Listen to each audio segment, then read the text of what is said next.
Chapter 673. The stage was dark brown, and a small projection was displayed several feet high up, showing the list of fighters that would be battling this night. Gustav looked at the list, which was stopped at number 12, which meant 24 fighters would be stepping on the stage this night. Gustav spotted the name Eldorado at number 6. Mr. Eldorado versus Teresa's, he muttered underneath his breath with a slightly confused expression. This Teresa's was not among the list of fighters I searched for. A new fighter? Gustav thought with a suspicious look. No, they don't recruit till another 2 days. Among the list of previously recruited fighters, this Teresa's wasn't mentioned. Gustav couldn't understand where this Teresa's suddenly appeared from, but at the moment, the fight already looked suspicious to him. However, at the moment, there was nothing he could do except wait and try one more thing out. God eyes have been activated. Gustav's eyes turned crimson and green with a gold dot in the middle as he stared at the entrance area of the stage. His sight instantly went through the see-through glass and kept phasing forward till it went through the corridor. As it kept traveling forward, he could see some people moving about and door to rooms by the sides of the corridor, which was most likely where the fighters were settling in. The first match would start by 8 p.m., which was only a few minutes away, and it would be streamed online for everyone to see, so right now, the fighters were waiting, and some were loitering about. Gustav scanned through the rooms one after the other, from left to right and from right to left again. The fighters seemed to be practicing in some rooms, while some were just sitting around waiting. Every room had a weapon stand, and from the look of things, the fighters seemed to be well equipped. Gustav's eyes squinted as his sight arrived at the second to the last room by the left. The person he had been looking for all this time was seated on what looked like a bench linked to the wall. Boss Danzo, Gustav said internally as he noticed the look of anxiety on his face. Boss Danzo had his hands in front of his face, joined together as he leaned his chin against them. He seemed to be in deep thought. Gustav looked around the room and could see weapons as well. If only there was a way to talk to him before the match, Gustav thought. First fight, Dash Mogul vs. Dinetro. A loud announcement was made by an AI who also mentioned that the first match would start in the next 2 minutes and the fighters should prepare themselves. There was no way Gustav could speak with Boss Danzo before the match, and even Sir Ziel, who had promised to help him get the chance to speak with Boss Danzo after the match, said it would be impossible to speak with him before unless Gustav wanted to try something silly which would cause problems for both himself, Sir Ziel, Damien and even Boss Danzo. Gustav was about to retract his eyesight when he spotted something in the next room by mistake. ISNT that. A kid. Gustav's eyes widened slightly as he spotted a teenage girl in the next room. This girl was around 53 dressed in shorts and a sleeveless green top. She was waving around 2 glowing daggers with a look of determination. She struck, slashed, and hacked sideways repeatedly. It seemed she was training. Her face twitched twice as she suddenly stopped waving the daggers around and turned to stare in Gustav's sight direction.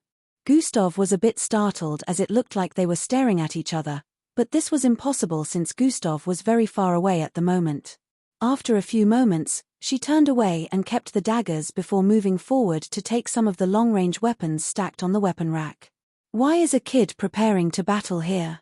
Gustav said internally with a repressed look as he retracted his eyesight. Gustav had checked, so he knew nobody less than 19 years of age was allowed to join the fighters here, and he also hadn't seen any information on this kid before. Gustav quickly put 2 and 2 together as his face lit up with an expression of realization. She's Teresa's. Gustav muttered. Boss Danzo's opponent is a kid. Gustav realized this was more twisted than he thought. I need to find a way to stop this match. The instant he thought of this, a small cheer was heard in the facility. It was 8 p.m. already, and one of the fighters seemed to be approaching the stage already. The people who watched the illegal underground fights from their homes had already tuned in. A holographic projection of a log displayed the number of people tuned in all across the world, and it was already bordering on 1 million. In the next few moments, both fighters could be seen standing in the middle of the underground arena, ready to battle. One was a buxom-looking young woman dressed in tight-fitted red pants and top. She had a scar that looked like an arrow tip on her forehead and a mischievous look. The other was a muscular man who immediately tore his shirt open as he arrived on stage carrying a massive 6-foot-long hammer. "Hee, I hope you're ready to meet your maker, Mogul," he voiced out with a deep voice as he lifted the hammer and placed it on his left shoulder. "TSK Dinetro, all that build and you're still small in the place that matters the most. Disappointing," she said with a light chuckle while unsheathing a katana from her back. "I hope you won't change words after receiving a pounding from my hammer," he said with a look of anguish while raising his hammer. Mogul vs. Dinetro fight. The instant the go-ahead was given, both opponents charged towards each other. Chapter 674. Mogul vs. Dinetro fight. The instant the go-ahead was given, both opponents charged towards each other. "Hiya!" Dinetro screamed out as he raised his hammer while dashing forward and brought it down, descending upon Mogul's head. Mogul paused her charge and jumped slightly to the side. Bang!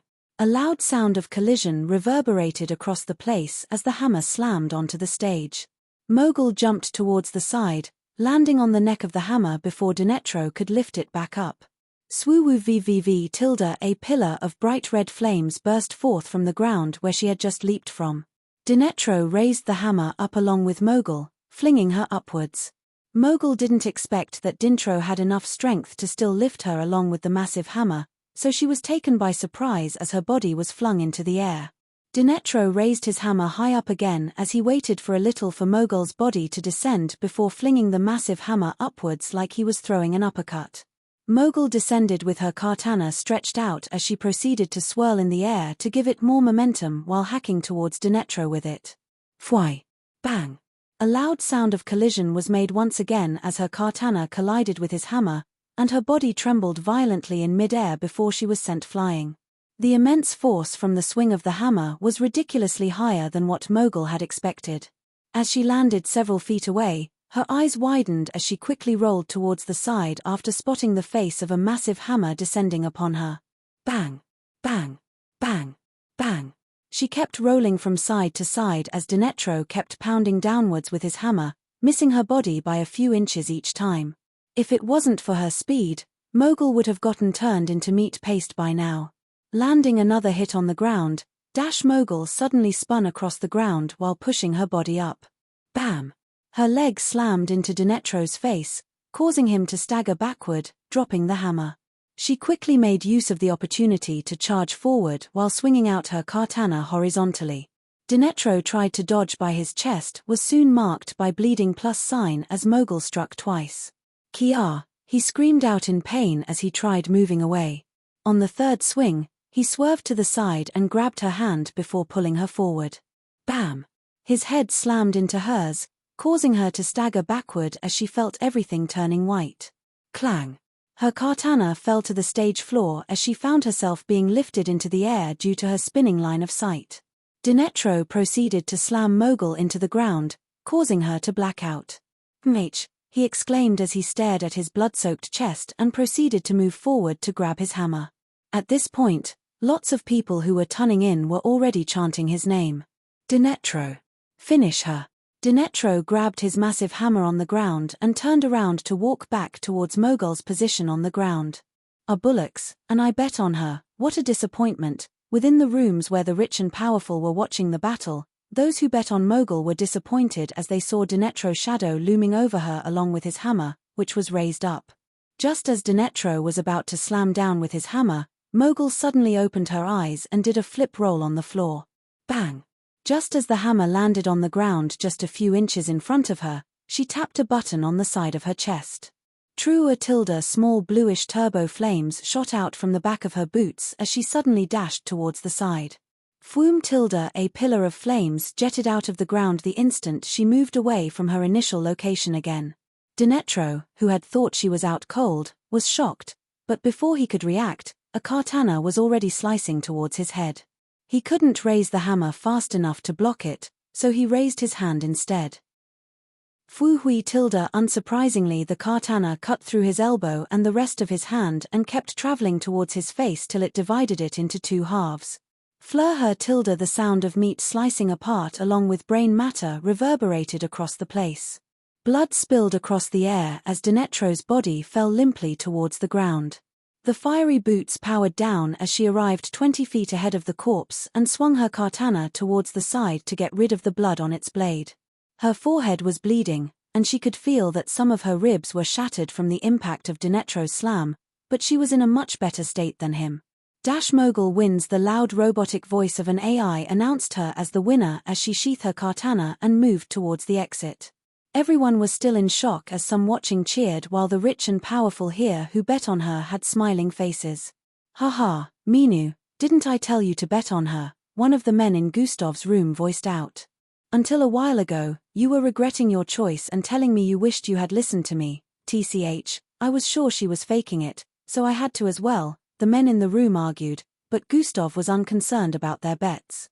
He wanted to go find Sir Ziel to inform him about the situation at hand and how he could stop the match. However, he stopped himself for several reasons. There were up to 50 rooms, and he probably wouldn't be allowed to enter without using force if they were all filled up.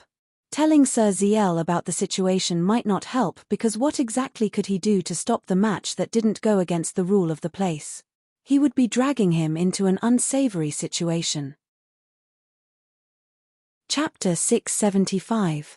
Thinking about all this, Gustav felt dealing with the situation himself would be the best course of action. Since he was here alone, he could also pretend not to have any ties with Sir Ziel and Damien when he finally decided on what to do. They had helped him to this point, so he didn't want his actions to put them in trouble. If the situation didn't look bad, he would have waited till after the match, but then he couldn't sit by and watch a kid getting slaughtered. Especially after finding out that so far, all the enemies that Boss Danzo had battled were ex-convicts who were involved in one kind of crime or multiple. This made him feel a bit better about Boss Danzo murdering them, seeing as they weren't the innocent type anyways, but this didn't mean he had disputed the fact that Boss Danzo was now a different person. He still had a lot of questions for him.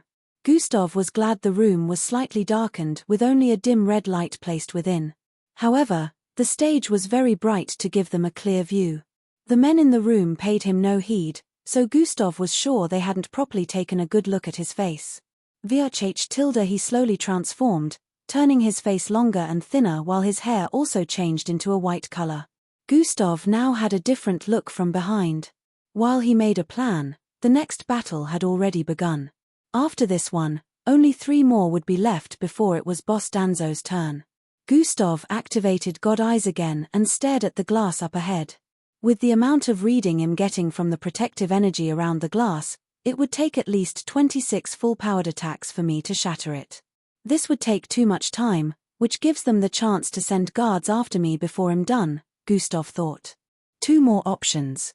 1. I absorb the energy into one of my orbs, so when the time comes, it would be easy for me to shatter the glass, but the absorption period would also take time since the energy is a bit complicated. I may or may not be done before the Boss Danzo fight begins. The second option is I find the waiting room and get Boss Danzo out of here before the fight begins. The second option looked more appealing to Gustav, but it didn't change that it would still be tough to get to the waiting room. Talk more of breaking Boss Danzo out. Also, he still hadn't figured out what would happen with the kid. There was so much he didn't know at the moment.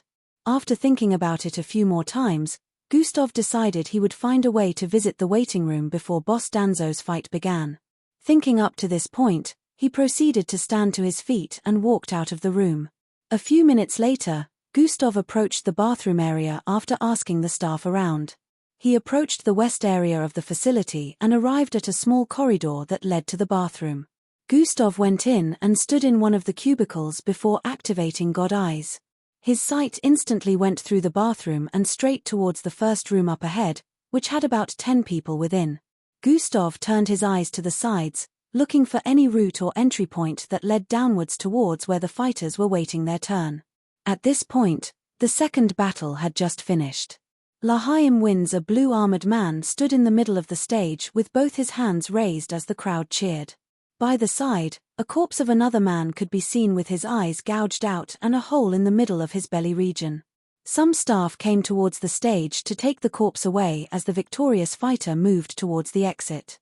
The facility was massive, so Gustav was still checking for the right direction to head in while the third battle began.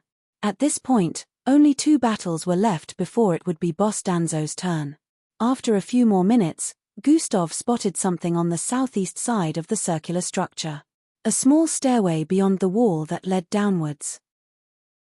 The problem was this was beyond the wall, which meant the access way was something that closed and opened. Activating it was something only the staff probably knew. Even with this, Gustav decided to walk out of the bathroom and began heading towards that area. In a few minutes of walking, he arrived right in front of the area where there was a stairway beyond the wall. There was no sign that this place led somewhere else in the slightest. Gustav proceeded to place his hand on it as he thought of whether he should destroy it or not. There will definitely be alarms triggered. While Gustav thought, he sensed footsteps from up ahead. Cognitive concealment has been activated. Gustav's presence disappeared as he moved towards the side and took out a button-sized object from his storage ring. Zing tilde as it appeared in his hand, he placed it on his forehead and tapped on its surface. Try tilde he instantly turned invisible. I only have 2 of these left, so I have to use it wisely, he thought as he leaned against the wall by the side. H tilde a small rumbling sound rang out as the wall shifted a little inside before sliding towards the side. His guts were scattered all over the place. At least this cleanup isn't as bad as the last battle. I've gotten used to it anyway. The 3 figures coming through the door spoke with each other as they carried items out. 2 of them had a body bag which each person held from the side, while the third one seemed to be carrying cleaning pieces of equipment. Gustav quickly moved towards the opening on the wall and darted in before it closed up. The 3 walked along the circular corridor without suspecting that someone infiltrated before the opening closed back up. Chapter 676. The 3 walked along the circular corridor without suspecting that someone infiltrated before the opening closed back up. Gustav walked down the stairway, which wasn't too long. Before he reached the bottom, the time of invisibility ran out and he became visible again. However, he still did not deactivate cognitive concealment as this really helped to hide his presence. Unless they saw him with their eyes, it would be impossible for normal people and most mixed bloods to sense his presence. Gustav finally arrived at the bottom of the stairs, reaching an intersection. Turning to look at the path that led left, it kept going for quite a while before twisting towards the right at an end, and that was as far as normal eyes could see. The path which led right came to an end only a few feet away, with a small opening that led to what seemed like another corridor. Gustav activated God Eyes and stared at the right side first. His eyes squinted as he deactivated God Eyes while muttering underneath his breath. Finally, he could see a few people moving about that corridor, but he felt there would be no need to use another invisibility button since that was the corridor of the waiting room. Gustav did not even bother checking what was on the left or where it led to because this was no time to play detective. His goal was to get to Boss Danzo as soon as possible. At this moment, the third fight was already reaching a stage where it could end at any moment. Gustav walked quickly and arrived at the opening on the right pathway before going through it. He had waited for a little, so some of the people moving around could lessen a bit. He hung his head down as he turned right again after arriving at the corridor. The path left led to the fighting stage, and Gustav for a moment spotted both opponents grabbing onto each other's throat and pummeling the other's face. He only glanced at that area for less than a second and he had captured the details of everything happening. The blood oozing down their faces and injuries were since the battle began. A staff passed by Gustav's side but didn't suspect anything. Their thought was, anyone here was either a fighter or a staff. Arriving at the second to the last door on the left, Gustav turned around and stood in front of it. He could sense the living being within, breathing and moving around anxiously. Gustav raised his hand and proceeded to knock. Calm. He sensed that the prancing around stopped the moment he knocked. Is it time? He heard Boss Danzo's tough voice from within. Gustav was instantly hit with a wave of emotions as he heard his voice.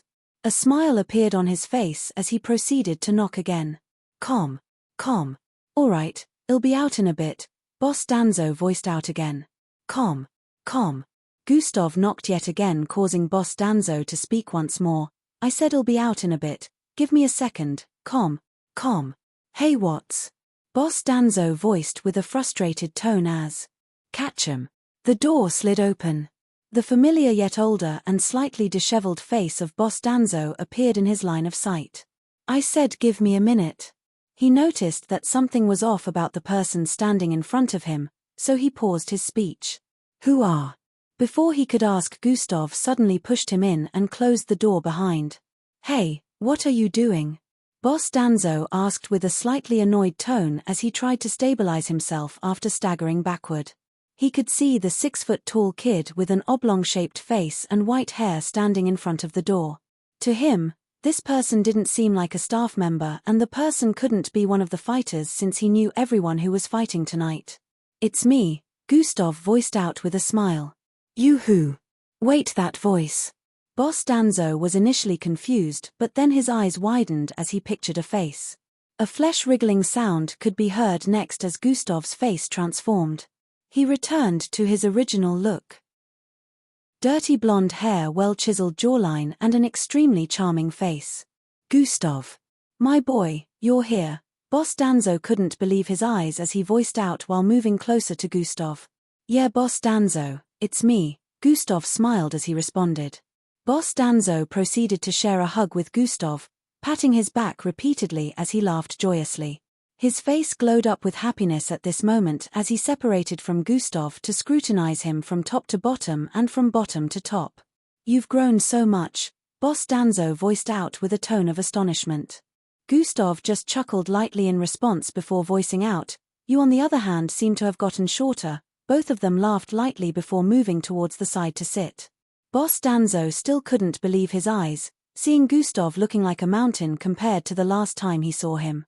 He knew Gustav was growing very fast at that time when he was still a cook in Echelon Academy, but he had not expected Gustav to reach up to 6 feet in just a year and a few months. It was a very irregular growth speed. How is everything going with the MBO, kid? He asked. So much has happened, I have so much to tell you and you have a lot of catching up to do, Gustav responded. All in due time. Make sure to tell me everything later, Boss Danzo voiced out. I take this as you got my message?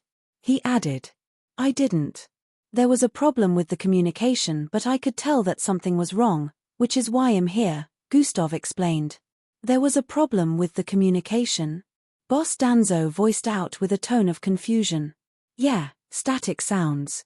I could only hear 1 or 2 words, Gustav stated. That's. Boss Danzo had a suspicious look as he mumbled.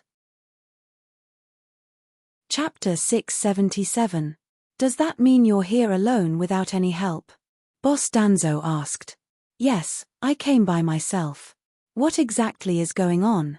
Gustav responded and proceeded to ask with a look of curiosity. This will be too dangerous for you to handle by yourself. Boss Danzo became worried after finding out that Gustav was here all by himself. Tell me about the situation, so I know how to properly process it. I came to the city and found out that you've been engaged in illegal related activities. Still don't understand what is happening. Gustav voiced out. There's no time for me to explain everything, but I promise there's a good reason why I'm here right now. I will tell you everything after we find a way to get out of here, Boss Danzo said with a slightly remorseful look. Gustav didn't and wouldn't doubt him. He could still see the look of kindness in Boss Danzo's eyes, similar to what he remembered. What Gustav didn't know was, no one else had seen this side of Boss Danzo. He had been disguising himself since he became a part of the illegal underground fights. I saw that you're up against a kid. I thought the age qualification to be a part of this was higher. Gustav questioned. That is exactly why I called. I wanted to deal with everything on my own since I brought this mess upon myself, but I'm sorry my boy, I had to involve you because I can't take the life of an innocent kid. Boss Danzo looked down as he voiced out. It doesn't change the fact that I am a murderer, but this one is something I can't do, he added. Gustav placed his hand on Boss Danzo's right shoulder before speaking. I know about everything and can't blame you since it was needed for survival. Besides, they were all criminals and murderers, so their deaths mean one less scum on the earth, but I still need to understand what's going on. Let me explain the predicament surrounding the kid I'm meant to battle today, Boss Danzo voiced out before he began narrating.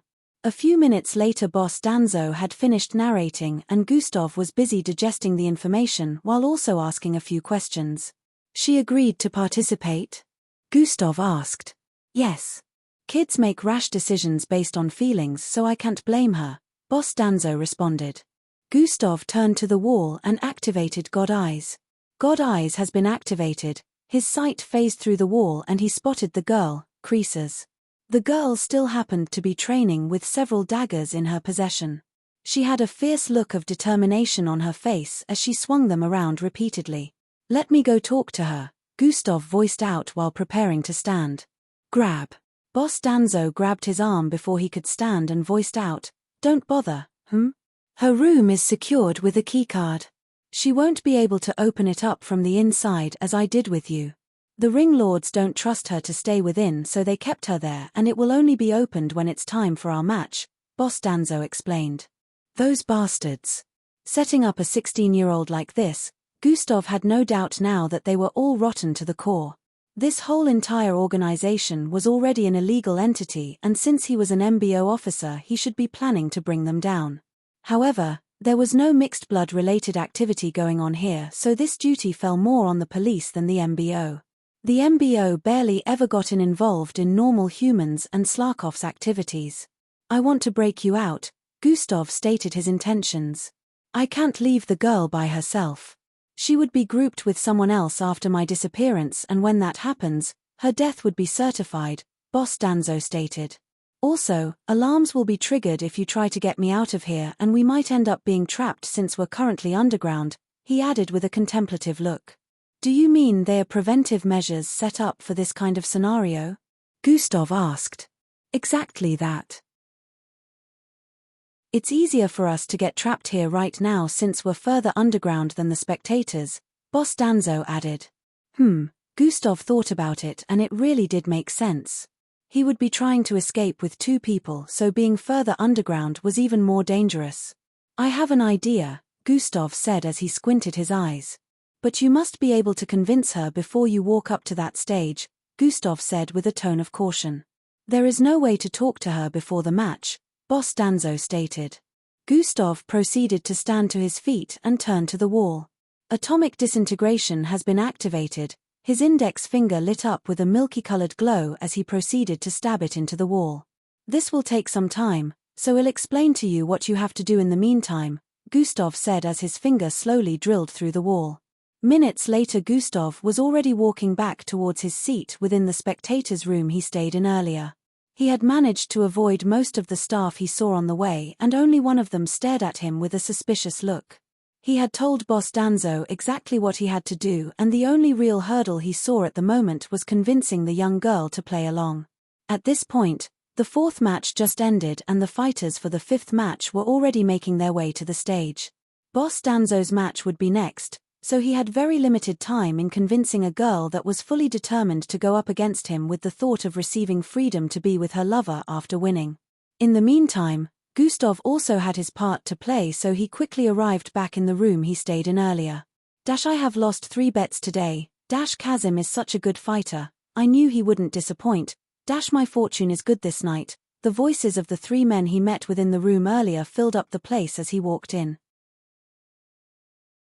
Chapter 678. The voices of the 3 men he met within the room earlier filled up the place as he walked in. One of them was mentioning how he had already made over 100 million, while another one was mentioning how he had lost so much this night. They only seemed to care about the bet. As Gustav walked in they stared at him for a few moments again before returning to their conversations. A few ladies in skimpy outfits walked in later on to serve drinks and food items. Oh, this one looks good, one of the men voiced out as he grabbed the butt of one of the ladies and pulled her to sit on his laps. She made a low shrieking sound as he ran his hands through her face. While this was going on by the side, Gustav had shifted his seat forward and was only a few inches away from the glass. He proceeded to place his right hand on it. Gravitational energy container bloodline has been activated. Unbeknownst to them by the side, Gustav had begun absorbing the energy attached to the glass. He would have conjured an orb to send the energy there, but that would warrant suspicions if it was seen. Currently, he was absorbing the energy into his right arm. It kept bulging as he continued to absorb the energy. On the stage, the 2 opponents currently battling were women. One was a slim and tall lady with brown short hair. She had what looked like a reddish-colored shotgun in her grasp and kept firing out explosive blasts at her opponent. The other was a massive plus-sized black woman with white hair and a 6-foot-long metal pole in her grasp. Fui tilde, she spun the pole around while moving from side to side, parrying the red blasts. Swinging out the metallic-looking pole, a crescent-shaped fluorescent-colored energy shot out of it. The other slim woman rolled to the side, dodging the attack while also shooting out as her body rolled across the stage. The battle still seemed to be in a stalemate, as neither of them got the advantage yet. All fighters were equipped with a good piece of fighting technology, which was why every weapon had its perks.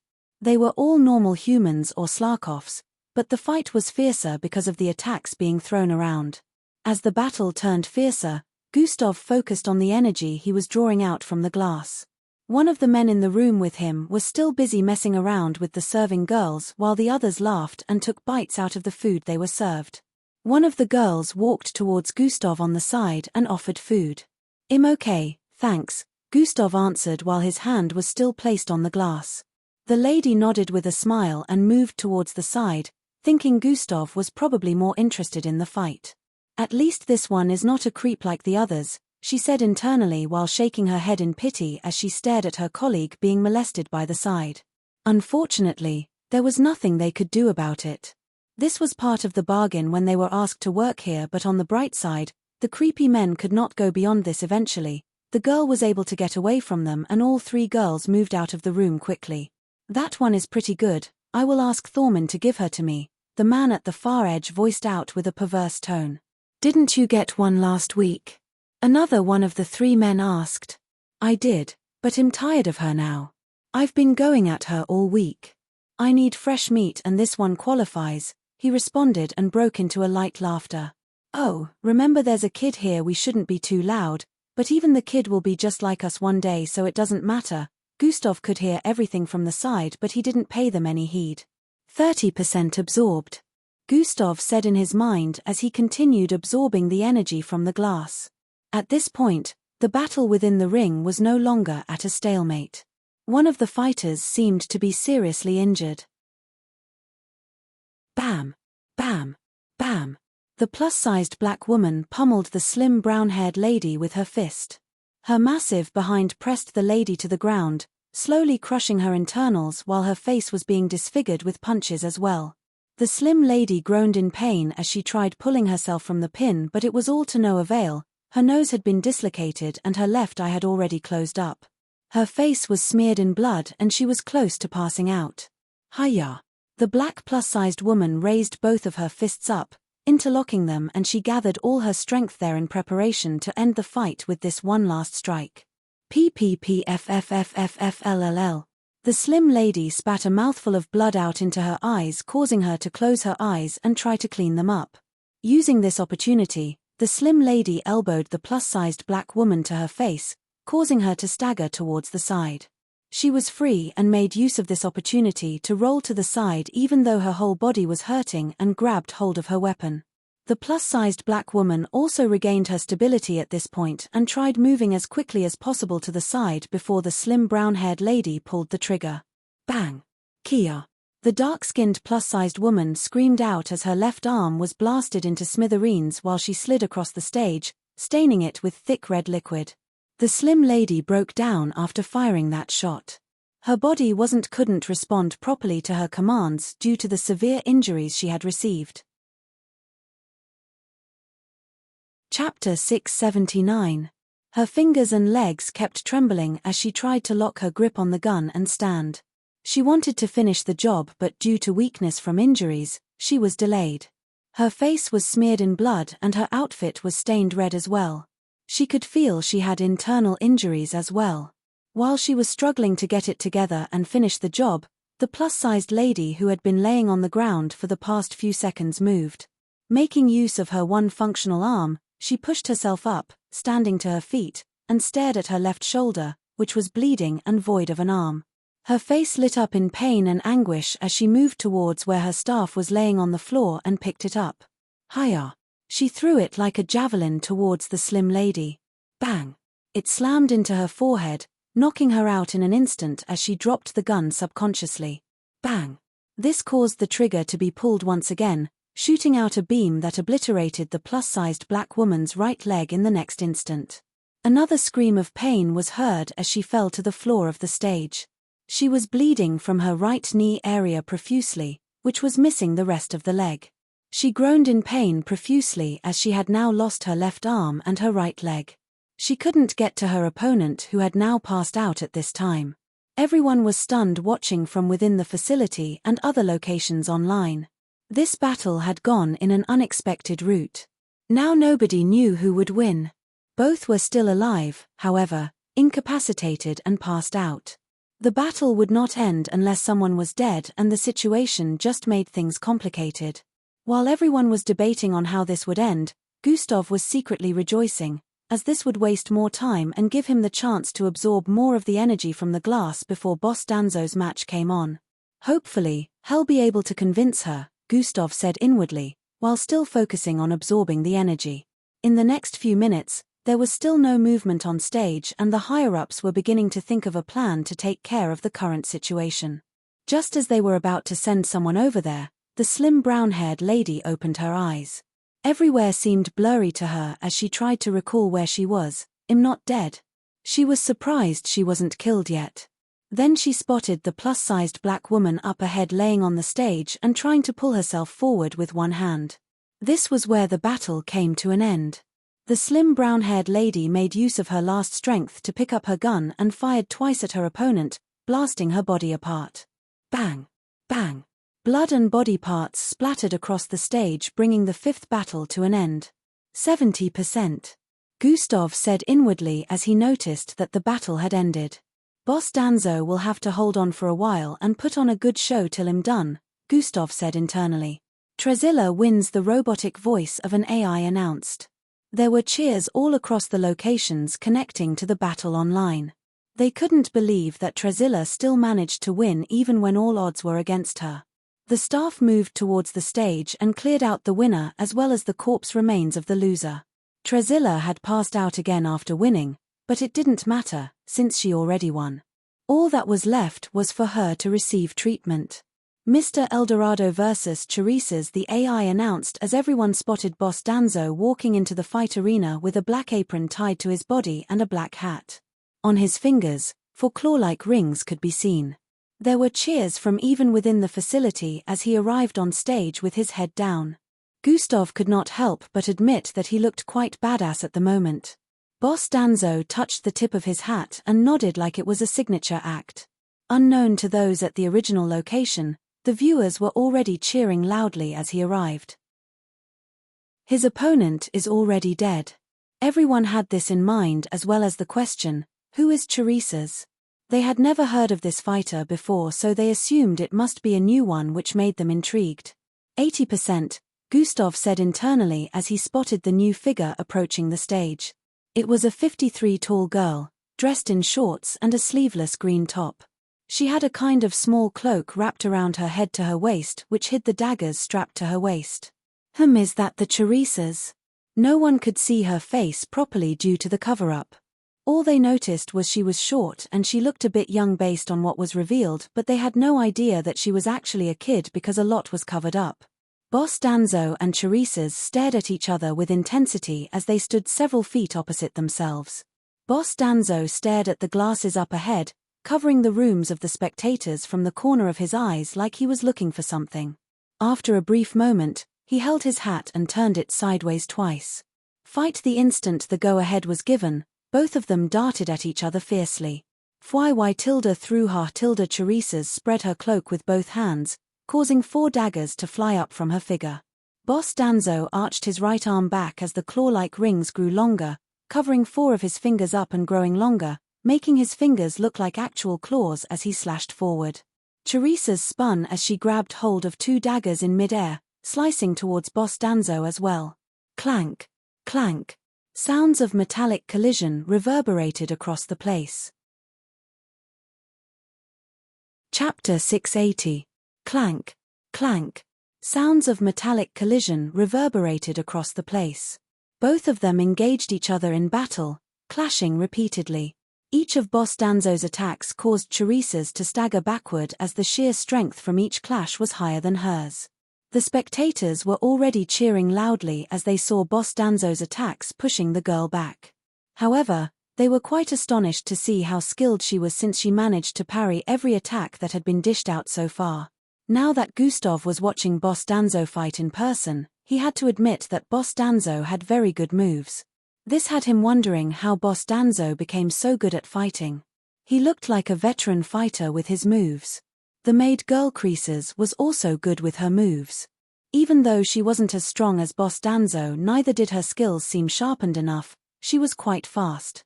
Dodging one of Boss Danzo's slashes, she jumped upwards and threw her leg towards his face. Pa! He grabbed hold of it and flung her towards the back. Bam! She slammed face down onto the stage behind. Boss Danzo stood in place and touched the tip of his hat with a cool look like he could hear the cheers of the audience all across the world.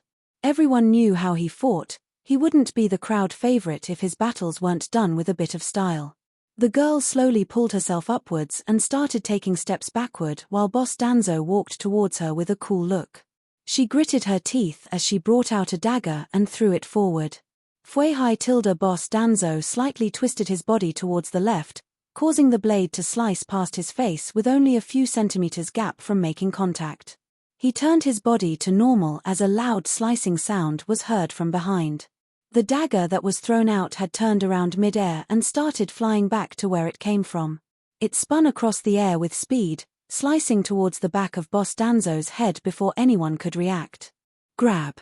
His fingers, which were covered in claw-like rings, grabbed hold of the dagger a few inches before it made contact with the back of his head. Boss Danzo brought the dagger to his front and stared at it for an instant. Just as he wanted to fling it out, it beeped a red light twice. Boom! A small explosion sent Boss Danzo flying as the dagger disintegrated into dust. His apron flapped as he landed on his feet and slid backward by a few more feet with a trail of black smoke left in his wake. His black apron glowed a low dark light as coughed twice before raising his hand and catching his hat that got blasted off his head as well. The instant he stopped sliding and placed it back on his head, 4 more daggers tore through the small cloud of black smoke up ahead, flying straight at him. He quickly jumped to the side and rolled away. The daggers stabbed into the wall up ahead and exploded upon contact. They barely caused any damage to the wall since it was very tough and self-repairable. Boss Danzo began charging towards her again as she gathered 3 more daggers in her hands and flung them out. Boss Danzo made use of the claw-like covering on his fingers and slashed out quickly, slapping the daggers away before they could explode. Boom! Boom! Boom! 3 more small explosions rang out by the sides as Boss Danzo kept dashing forward to engage her. She stared at the daggers strapped to her waist and noticed that only 2 were left, while 1 more was in her left grasp. She pulled out 1 more, holding 2 daggers in both her hands as he charged forward as well. Within one of the small spectating rooms, 4 people sat on luxurious-looking chairs with tables positioned in front of them like they were in a dining hall. There were different delicacies served there as this group of 4 watched the ongoing battle with keen eyes. One was a woman with blonde hair and buxom features. She had black lipstick on and looked like she was around 30 years of age. 2 out of the 4 were men dressed in luxurious-looking purple suits. One was bald and the other had black short hair with a slightly feminine facial look but stern eyes. While the last person was a teenage boy with black hair and patches of blonde with very fair skin. He looked extremely feminine, with tender lips and a weak-looking countenance. "The girl seems to be more than we expected," the blonde woman voiced out. "It would seem that way. However, Eldorado won't lose to her," the bald man voiced out. "He must just have been surprised like we were and underestimated the kid," the feminine-looking man stated. "She will win," the boy voiced out with a confident tone. "Son, I admire your love for this lower life, but you will have to let go of her. Mr. Eldorado will cut her to pieces this night," the woman voiced out with a merciless tone. "No mom, she will win, I trust Teresa's. She will prove you all wrong and we will be together," the feminine-looking teenage boy said and proceeded to bite his lower lip with an anxious look. "I guess we shall see. Although it would be quite pitiful to lose such an able worker, she brought this upon herself," the blonde woman voiced out while scoffing. Teresa's, you can do this. The feminine-looking teenage boy clenched his fist in his seating position while saying inwardly. These were the main members of the Rel family, which was an influential family in Burning Sands village. The blonde woman was Mrs. Triss Rel and the feminine-looking man was her husband Mr. Piltria Rel, who was also the head of the household. The bald man was his brother and the kid was their only son, Marshall Rel, who was the reason for the current predicament with Teresa's. Created a new story, Advent of the Depraved Battle Mage. Make sure to check it out. Chapter 681. He and Teresa's had been dating secretly until the mom realized her son had fallen in love with an ordinary maid, contrary to her plans for his future love life. Marshall could only hope that Teresa's would be able to come out on top here. But with the looks of things, that was close to impossible as he recalled Eldorado fights with past opponents. They watched as Teresa's was pushed back, slowly dominated by Boss Danzo's attacks. Multiple injuries began to appear on her body as the fight continues. When will he use the 10 hits combo? This was the thought on everyone's mind as they hungered to see the finishing move once again. They knew he was just taking his time and the battle would definitely end the moment he decided to unleash his finishing move. Gustav stared at the battle from his position as he calculated how much was left. 98%. Only a few more seconds, he said internally as he kept sucking the energy from the glass. Within a control room, an alarm went off as a holographic image displayed a part of the facility. A part of the image displayed a red blinking light, alarming the staff within. What's going on? Why is it losing power? One of them asked with a look of confusion. No idea. It looks like its integrity will soon turn zero, another one voiced out. Doesn't that mean it will turn completely weak and easy to break through? The other staff voiced out. Yes, another staff there answered. We have to alert the boss immediately. 99%. Done. Gustav's eyes suddenly crackled with blue energy as he said internally. His right arm was glowing with blue color at the moment and was extremely bloated. It was 3 times larger than its original size and vein outlines could be seen all over. Gustav placed his left palm on the glass and brought down his thumb finger, displaying only 4 fingers. His fingers glowed a fiery bright light, causing attention to be drawn to himself from the stage area. The 3 in the same room with him also witnessed his glowing fingers but had no idea what was happening. Boss Danzo had already spotted this and held onto his hat, pushing it up and down twice. Teresa's, who was bleeding from her forehead at this time, raised her hand. Fwy. Fwy. Fwy. Fwy. All the daggers strewn across the place lifted up into the air and started flying in her direction. Boss Danzo dodged them as she called them back to her, and they all floated around her. He moved to the side, backing the area where Gustav's spectating room was located. Making a hand sign, everyone focused back on him. Hez about to use it, these were the thoughts in their heads and some of them voiced it out in excitement as they watched. Fwy. Fwy. Fwy. Fwy. Teresa's flung out all the daggers surrounding her towards Boss Danzo, which he dodged swiftly while traveling towards her. The daggers stabbed into the wall up ahead, all making a kind of line across the wall in an upwards format. After dodging them all, Boss Danzo arrived in front of her, and several blade-like objects shot out of his finger as he spun around while swinging his hand out. Everyone had looks of excitement as they watched his fingers pierce towards the jaw of the girl. Suddenly, he stopped his fingers a few centimeters away from her face and reached to grab her arm. Let's go, he voiced out to her hearing before turning around and running towards the wall area where the daggers were stabbed into. Chatter. Chatter. Chatter. Everyone was in disbelief and confusion as they saw the 2 opponents running side by side towards the wall up ahead. Boss Danzo grabbed onto her left arm tightly as he tapped a button on his shoulder area, causing his boots to make a weird sound. Tomb. He jumped upwards with the girl in his grasp, elevating a few feet high and landing on one of the daggers stabbed into the wall. He kept holding on to her while stabilizing his footing and jumping a few feet upwards once again. Landing on the last dagger, which was up to 20 feet high up, there was still up to 7 feet of space left between Boss Danzo and the glass area where Gustav was situated. It was at this point that everyone seemed to realize what was going on. At the same time this was happening, the staff in the control room were reporting the situation of the glass that had lost all its protective energy. While the higher-ups were receiving that information, they spotted what was happening on the stage from the holographic projection within the room. They are trying to escape. Stop them now. A loud shout was heard and every guard within the place armed up and began moving towards the room area where Gustav was situated. Boss Danzo leaped up once again with the girl in his grasp, ascending a few feet upwards, but he was unable to reach the desired height. His eyes widened as his body reached the point where it started to descend right beneath the glass. Bang! KOE! A loud sound of glass blasting to pieces rang out in the next second, and before Boss Danzo knew what was happening, a hand reached out speedily and grabbed onto his. Gustav had blasted the glass to pieces with a single punch and reached out to grab hold of Boss Danzo before he fell back to the stage. He easily pulled Boss Danzo and the girl up together, bringing them into the same room with him. The three in the room were terrified as they saw what was happening. "What are you doing?" one of them shouted out, but Gustav ignored him. Even though Gustav was currently using another identity, Boss Danzo had seen him before, so he knew it was Gustav.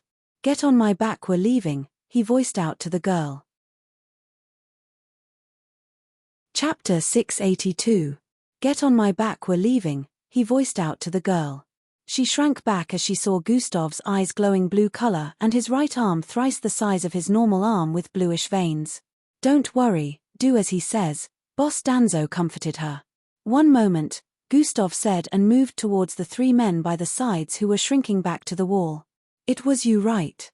Gustav voiced out as he pointed at the man wearing a blue turban on his head. The man shrank back in fear, wondering what Gustav was talking about, till his back kissed the wall. Gustav conjured up an atomic blade in his left hand and threw it forward without wasting any more time. Shrieve tilde plop. The sound of tissue being cut through echoed in the room as the blade pierced into his forehead.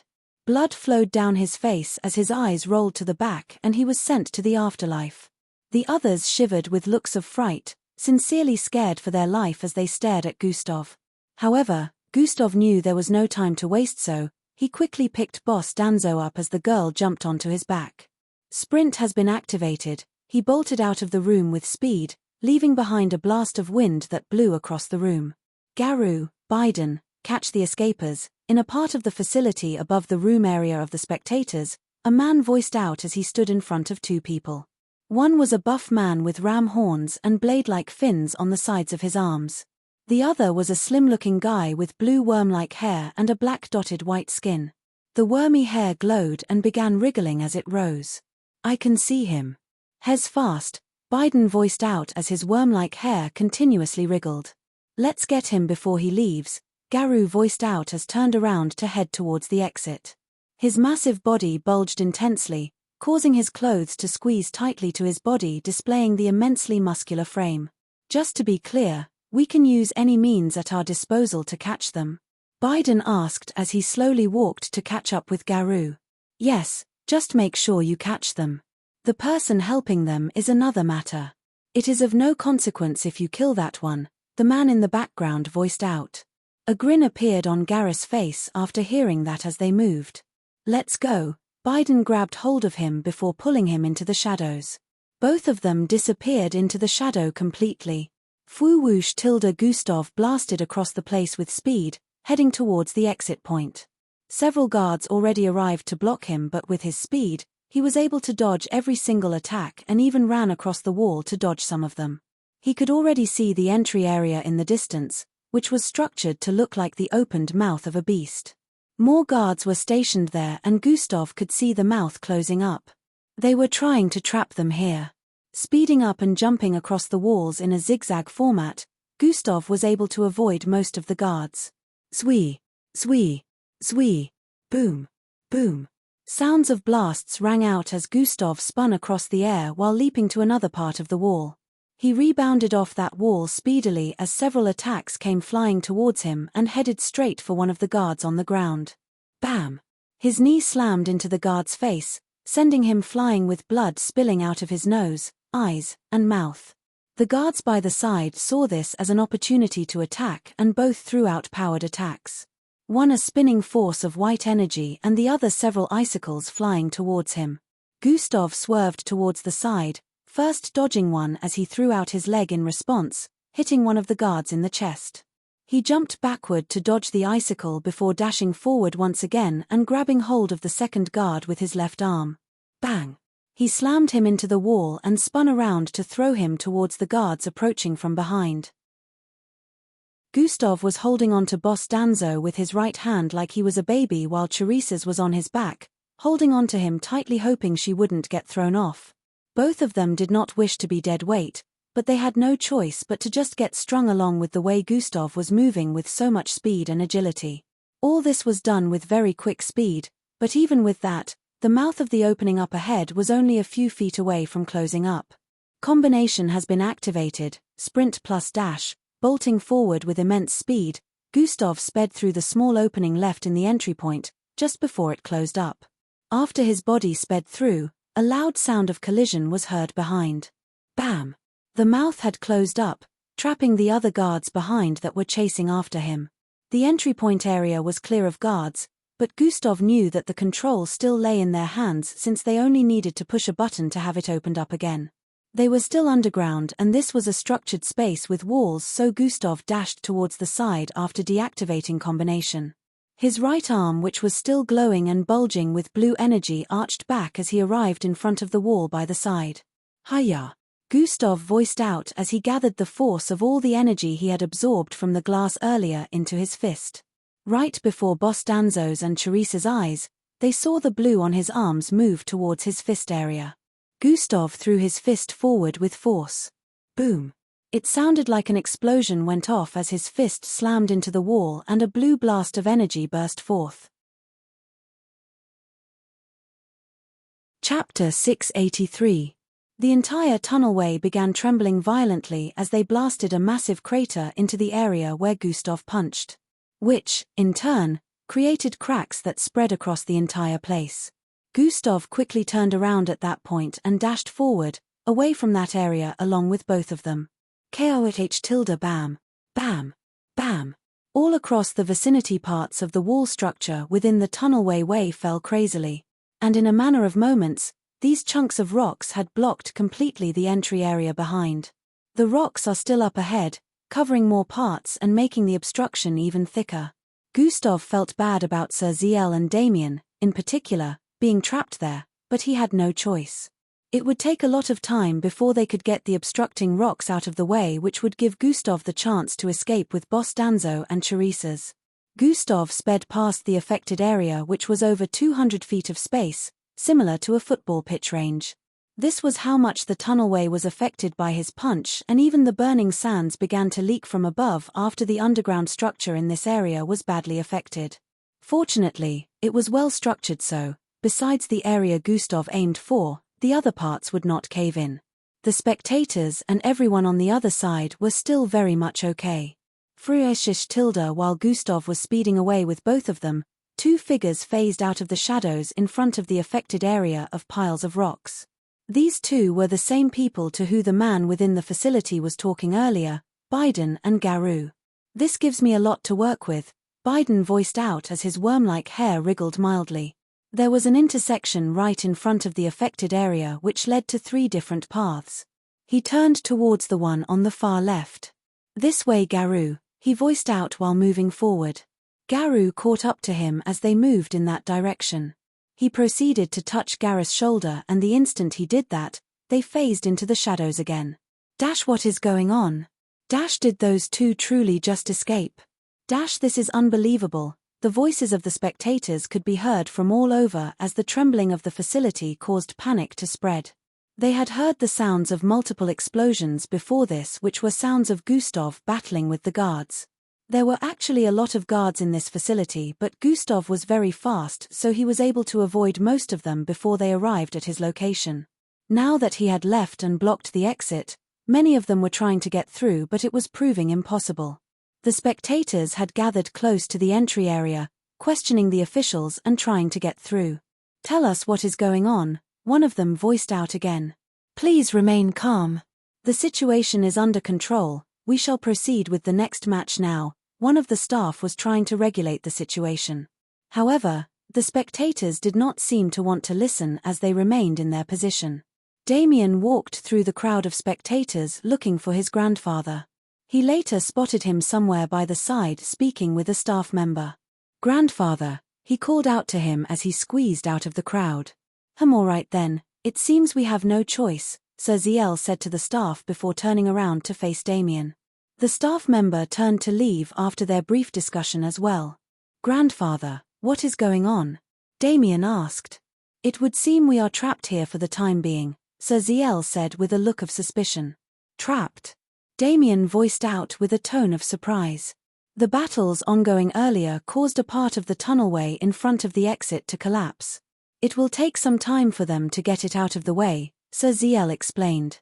"So they truly managed to escape then," Damien said with a tone of realization.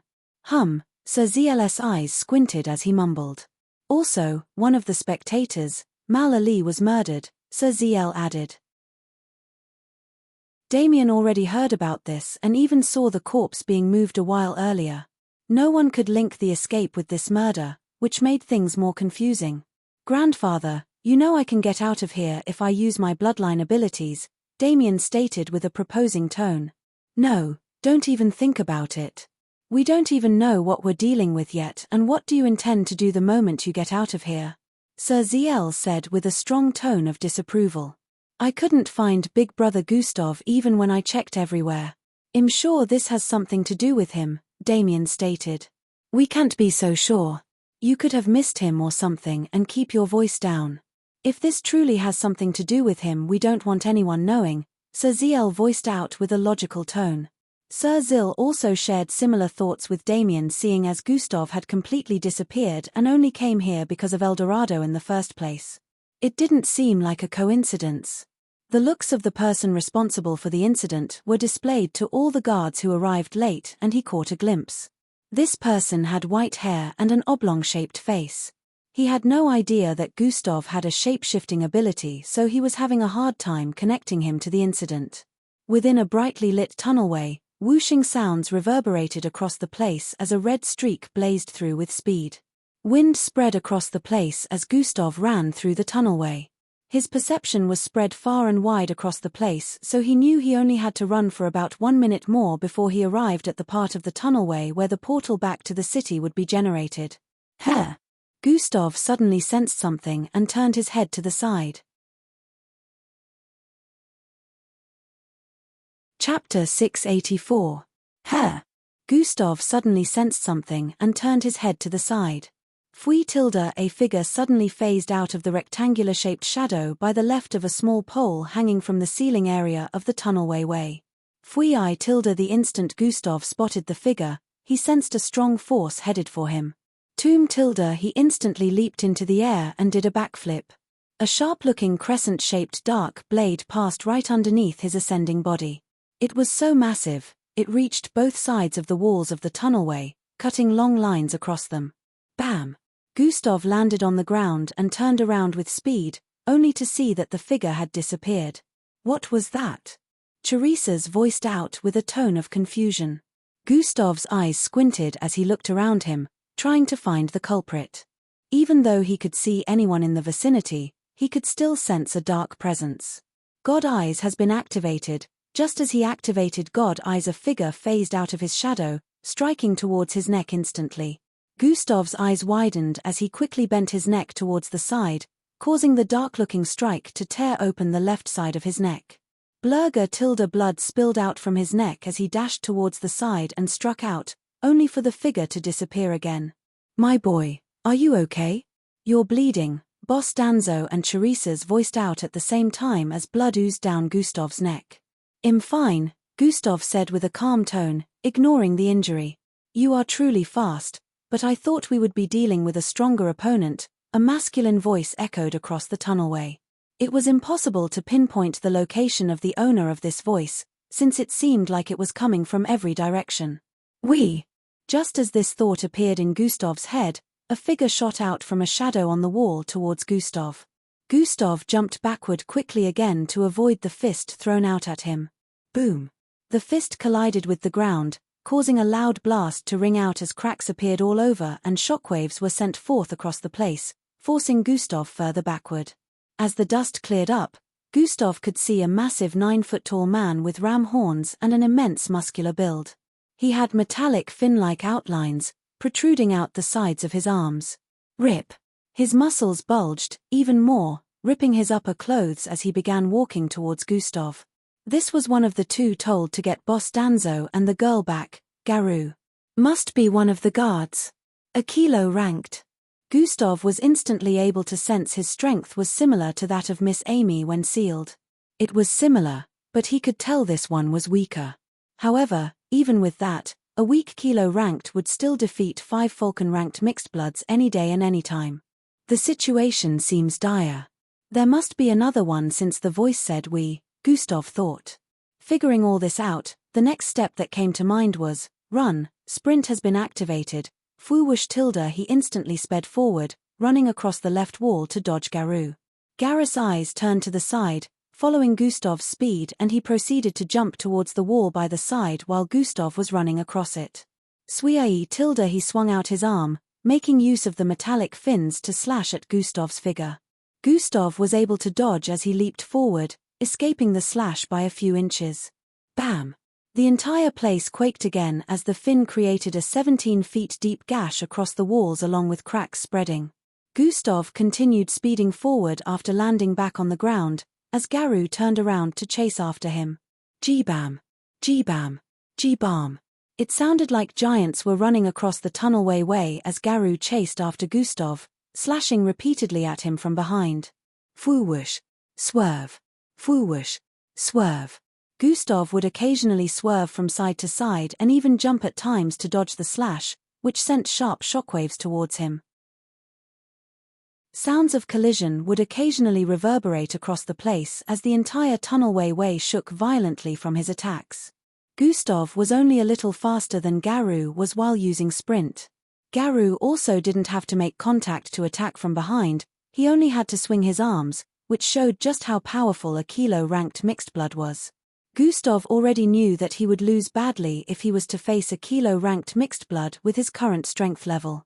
He would at most be able to hold out for some time, but he knew defeat would be at hand, so he chose to escape this time. He still had 2 people in his grasp, so escaping was the main focus right now.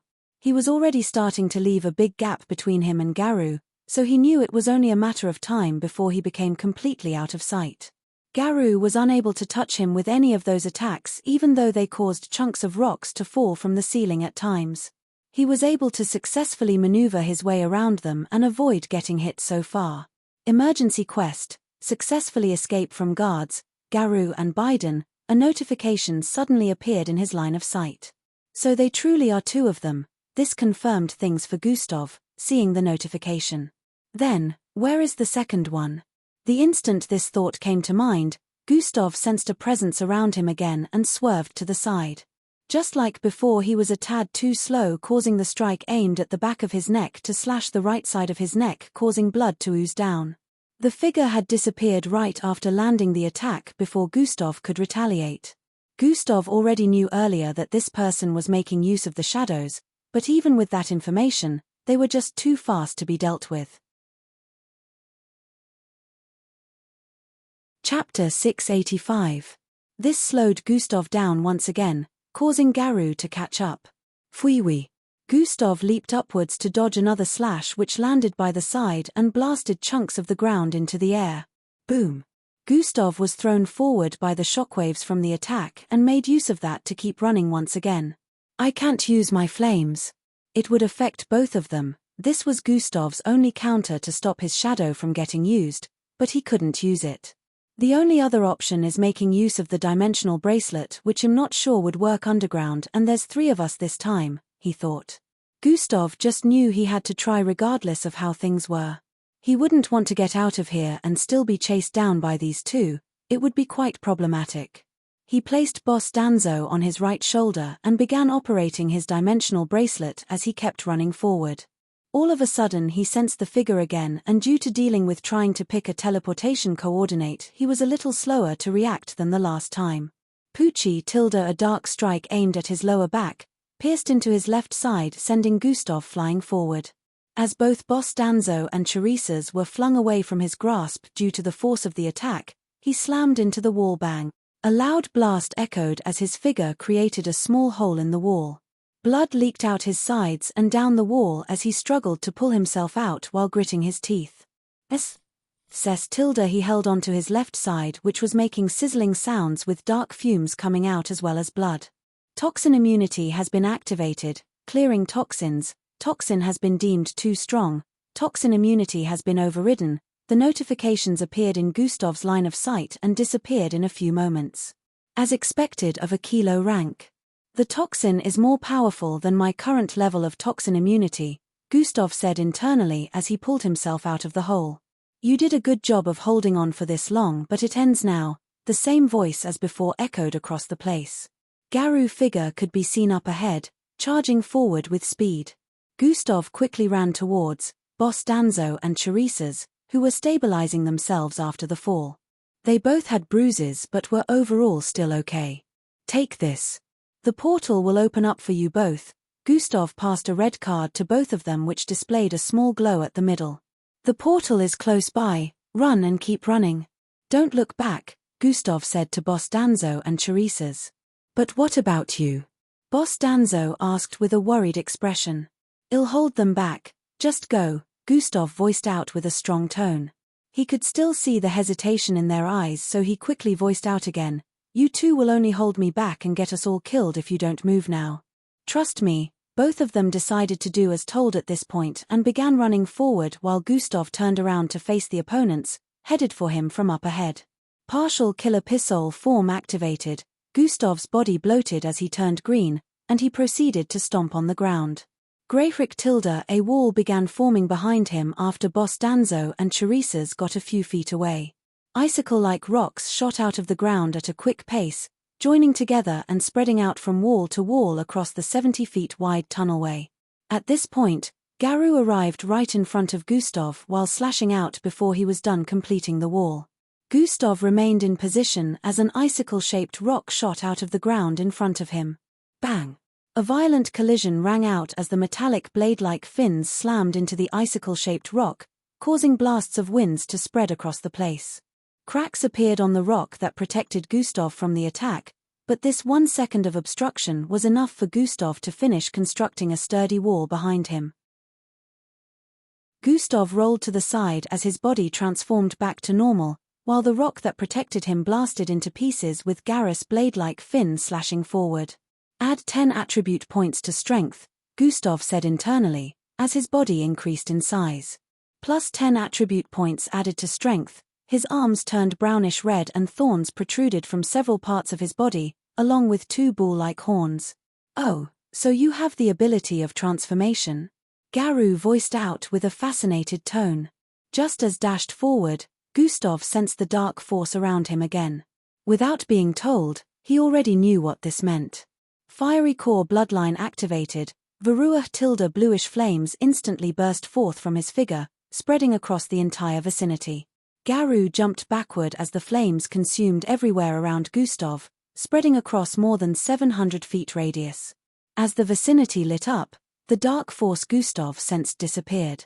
A figure phased out of Garrus' massive shadow and moved to his side, staring at the glaring flames. This person had a slim figure with bluish worm-like hair that kept wriggling in the air. It would seem this person has more than a single bloodline, Biden voiced out as he stood side by side with Garu. Flames like this are of no consequence to my toughness, Garu voiced out with a deep masculine tone. I shall refrain for now. My dark travel will not work unless the flames are put out, Biden voiced out in response. I will deal with him on my own, Biden said before dashing forward and swinging out both his arms in an X format. A big part of the flames was instantly cleared up, revealing Gustav within the sea of flames. He seemed to be prepared for this already as he shot out an elongated and massive fist towards Biden.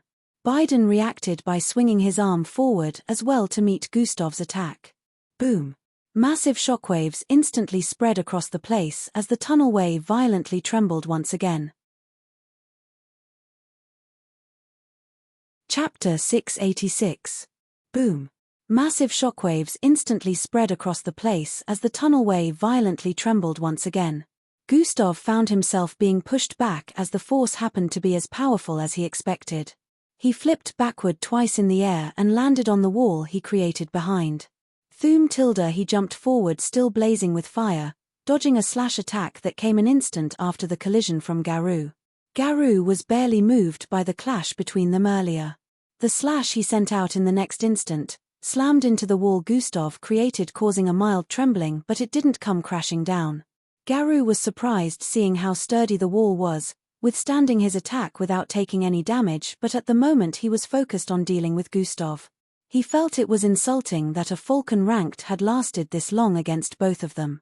Chasing after Gustav's frame within the blazing blue flames, Garou slashed repeatedly, clearing a lot of flames from the area. However, it only took a moment for the flames to spread across the place again, covering everywhere. Gustav conjured a 5-feet-long atomic blade in his right hand, making it wider and longer than normal.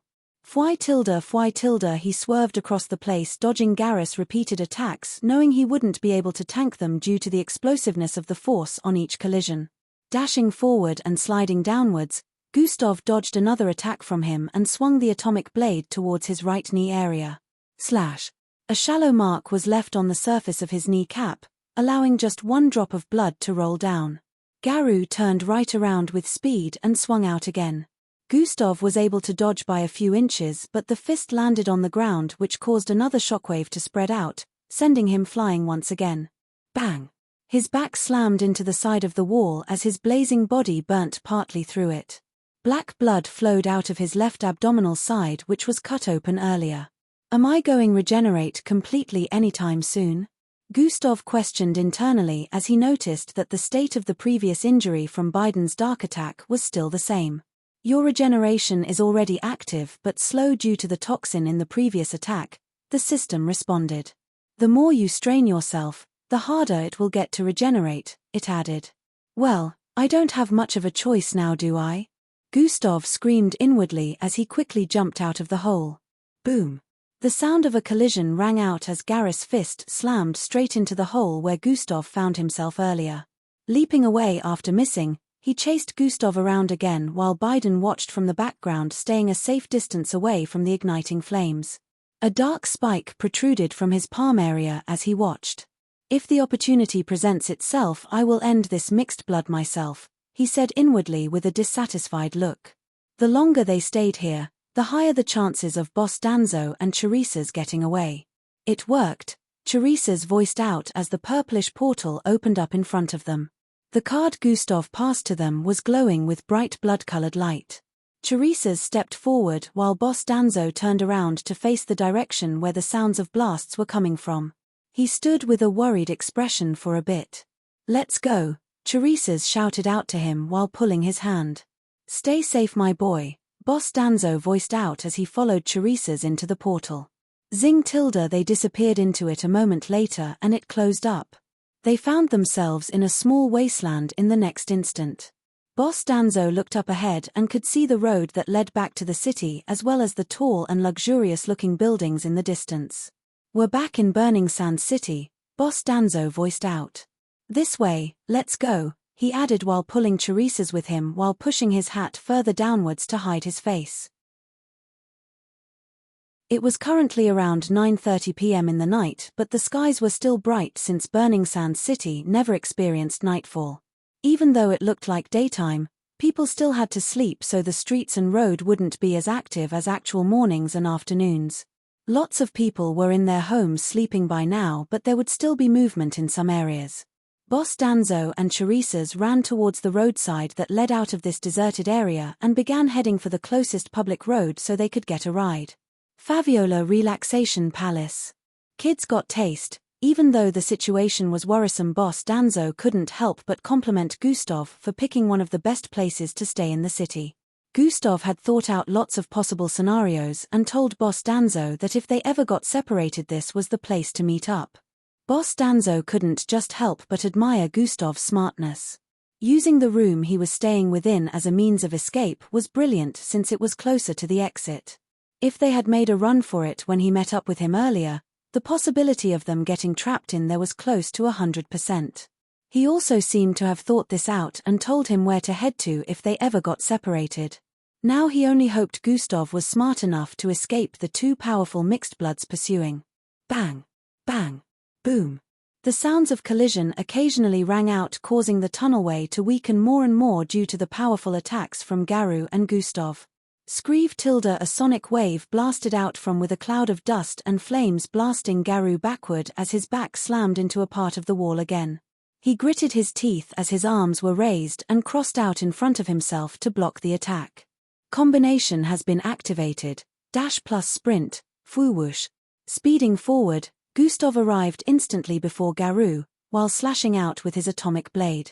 Hundreds of milky-colored blade-like energy appeared in front of him, slamming into different parts of his body repeatedly. Chapter 687. Slash. Slash. Slash. Slash. Slash. Garrus' arms were still crossed in an X format, as he was unable to follow Gustav's frame due to his immense speed at the moment. Cuts appeared all across his body as Gustav continuously slashed out with immense speed, making it look like hundreds of atomic blades were descending upon Garou every second. Even though Garou was not heavily damaged by the multiple attacks landing on him, he knew if this continued Gustav might eventually find a way to land a very damaging attack on him. Hiya! While screaming out, he swung his fist, trying to catch Gustav, but Gustav was just too fast at the moment. Garrus was not even as fast as he was when using sprint.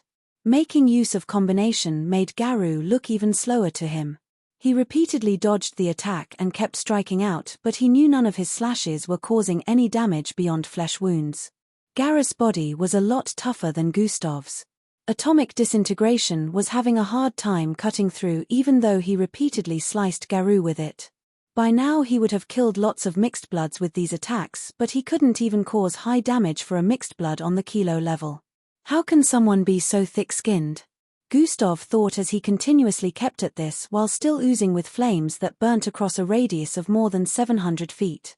Garou was within the flames, but it practically had no effect on him except for minor stings on the areas where Gustav already managed to make him bleed. Garou, it would seem that you're in a bit of a pinch here. How could you let a mere Falcon ranked make a fool out of you? Biden's loud voice echoed across the vicinity again. Garrus' face twitched with anger as he heard that. He had repeatedly tried hitting Gustav, but it was to no avail. Gustav knew he couldn't keep this up, since combination consumed a lot of energy points. He was only doing this to stall them so Boss Danzo and Teresa's could get further away. Enough! Garou screamed out as he slammed both his fists together. Bang! Shockwaves instantly spread out, slamming into Gustav and sending him flying. Blurug tilde he spat out black blood as he felt his insides turn before slamming into the wall on the other side. At this point, combination was deactivated, returning him to his normal speed as the atomic blade also disappeared from his hand. Garou had cuts all over his body as he breathed in and out profusely, with small droplets of blood leaking out of the cuts. How dare you! He shouted out and blasted forward with speed. Bang! His fist slammed into Gustav's gut before he could move out of the wall, burying him further within the hole created after the collision. Gustav spat out more blood as his vision turned a bit blurry. The force from the punch was higher than anything he had taken so far. Even though his body had become extremely tough over time, it was unable to withstand this amount of force. Gustav gritted his teeth as he bore the numbing pain and crossed his arms before the next attack arrived. A diamond-like hardening covered his arms as Garrus' fist once again descended upon him, sending him further into the wall. He heard the sounds of his shoulder blades creaking after that hit, and before he could realize what was happening, another one was headed for him again. Bang! His arms spread apart as the fist slammed into them, hitting him straight in the face. Gustav's entire vision turned whitish as he heard a strange buzzing sound in his ears. What's? Hey, snap out of it. The system's voice brought him back to consciousness as he opened his eyes to see his face covered up. His body was being moved. Garrus' entire palm was covering his face, and he had pulled Gustav's bleeding body out of the hole. Your regeneration has gotten rid of the toxin. You should begin healing up faster now, the system announced in his head. Gustav realized that the reason he had passed out was due to his regeneration not working as fast. Although he wouldn't heal instantly, it would prevent the injuries from the attack from wearing him out. Gustav felt a cool force where he could sense his injuries and began gaining energy again. Garou was about to end him at this point with his legs dangling and Garrus' left arm arched backward. The flames had been put out completely at this point, but Biden didn't feel the need to do anything anymore. Instead, he began walking towards the wall Gustav created, ready to phase past it with his shadow travel ability. They should have gotten far away by now, it's time, Gustav thought internally. Just as Garou threw his fist forward, Fauhuhum tilde bluish flames instantly blasted forth from Gustav's frame as he raised his lower body with speed and wrapped both his legs around Garrus' neck. As the flames spread across the place, Gustav recalled his training with Miss Amy and smiled. Still recall how to use an opponent's strength against them. Fui tilde he spun around with intensity and speed while his legs were wrapped around Garrus' neck in a deathlock. Bang! Garou only saw his vision spinning before his head slammed into the ground below, creating a small pit. Biden, who was up ahead, got raised by the flames and sped backward to distance himself from them. This little. Does he know that flames are my weakness? Biden voiced internally as he tried putting out the flames on his body. Gustav had managed to release himself from Garrus' grip at this point. Even though his attack only caused little damage for Garou, he had managed to trap him in the ground for a few moments. Garou ram horns had pierced deep into the ground, hooking him there for a bit while Biden couldn't get closer at this time. Truin tilde spatial gateway activating in 321. Gustav had instantly made use of his dimensional bracelet when he landed back on the ground and set the coordinates to his room within the hotel. Chapter 688. Gustav had instantly made use of his dimensional bracelet when he landed back on the ground and set the coordinates to his room within the hotel. Just as Garou managed to pull his head out of the ground and Biden decided to make use of a special shadow attack, a bright blue light surrounded Gustav. Tilde zing in the next moment, he disappeared into thin air along with the flash of bright blue light. Garou and Biden stood in place with a look of surprise on their faces. The dark spikes initially protruding out of different parts of Biden's body retracted. Garou still had blood all over his body as well. They both couldn't believe that a Falcon-ranked mixed blood managed to get away from them. The bluish flames in the surroundings retreated into a corner and eventually got snuffed out. Garou and Biden turned around to face the wall Gustav created to tear it down, written all over their faces. As they took a step forward, a dark purplish orb with reddish snake-like sparks swimming around it suddenly appeared in their front. It was radiating with so much energy, the whole place began to slowly tremble. What is this? Both of them voiced out just before. Boom! A massive purplish and red wave of destruction instantly blasted forth across the place. The walls and ceiling areas of the tunnelway shattered like glass, all falling apart as the blast continuously spread across the place. Up above the surface of the tunnelway area, it could be seen that the burning sands were sinking into a hole that kept increasing in size. The hole spread from a radius of 100 feet to over 5,000 feet in a matter of seconds.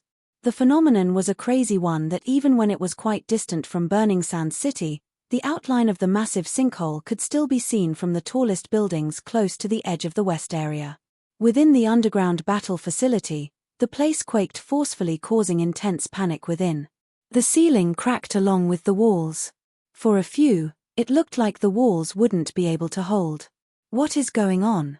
This was the question on everyone's lips. The higher-ups within the facility were worried about this as well, since the blast from the orb explosion had reached their ears too. They felt only the guards which they sent out could be responsible for such an occurrence, but it made them worry that whoever was involved in the escape was a powerful entity as well. After a few, the vibrations stopped, but what they didn't know now was, all the tunnelway that led out of here had collapsed due to the explosion and the burning sands and caved in, occupying the space within. The higher-ups were later involved in the situation and they finally disrupted the communication within the underground battle facility, telling the online viewers that a speech would be issued out on a later date. Ending the event for the night, their next step was appeasing the hearts of the spectators, who were the rich and powerful within the city. They also had to improvise to get the spectator out of here since the tunnelways had been destroyed. Even if the two trying to escape were caught, they wouldn't be able to make up for the losses that had been incurred today. The emergency exit was activated to get the spectators out of there. Sir Ziel and Damien were among the first to get out of the facility back to the city. Their hovercar had been destroyed since it was parked along with many orders outside the entrance to the facility. This was no issue for them since they were very rich. Sir Ziel had called on another of his drivers to come to pick them up, and they took a ride back to their home within the city. "Try contacting Big Brother Gustav," Damien voiced out within the hovercar. "I have tried several times but the call isn't connecting," Sir Ziel answered. "I hope he's okay," Damien stated with a sigh. "Hopefully. First thing tomorrow, I'll try contacting him again, and if it doesn't go through I'll send some subordinates to check his place within Faviola Relaxation Palace," Sir Ziel said while placing his hand on Damien's shoulder to comfort him. He was also worried, but the situation had blown beyond proportion and there was no doubt that the Ring Lords would do everything in their power to find Boss Danzo and Teresa's. He just hoped that if Gustav was truly involved, he would be smart enough to handle the situation in a way that wouldn't lead to anyone's death. "Has anyone heard from Garou and Biden yet?" Within the underground battle facility, a loud tone was heard within a group of guards. "No sir," one of the guards responded. "You are all useless. Not even one of you could catch the perpetrator," the lady in red hat voiced out as she arrived within their midst from down the hallway. They all bowed their heads in respect as she walked in. "Ma'am, I believe the blast was caused by Garou and Biden. They asked to use any means at their discretion and I gave the go-ahead," the person who spoke earlier voiced out. This was the same person who met up with Garou and Biden earlier to give them the assignment. "That would mean the perpetrator was very powerful," the lady voiced out with a tone of suspiciousness. "Where are th?" Just as she was about to voice out again, two figures phased out of the shadows at the entry point. Plop. Both figures fell to the ground, looking extremely battered. The group of guards in the vicinity moved towards them with caution. "Garou, Biden?" one of them voiced out as he arrived in front of the figures. Everyone's eyes widened as they saw the state of the two most powerful guards in their midst. The left half of Garrus' face had been blasted apart along with his left horn.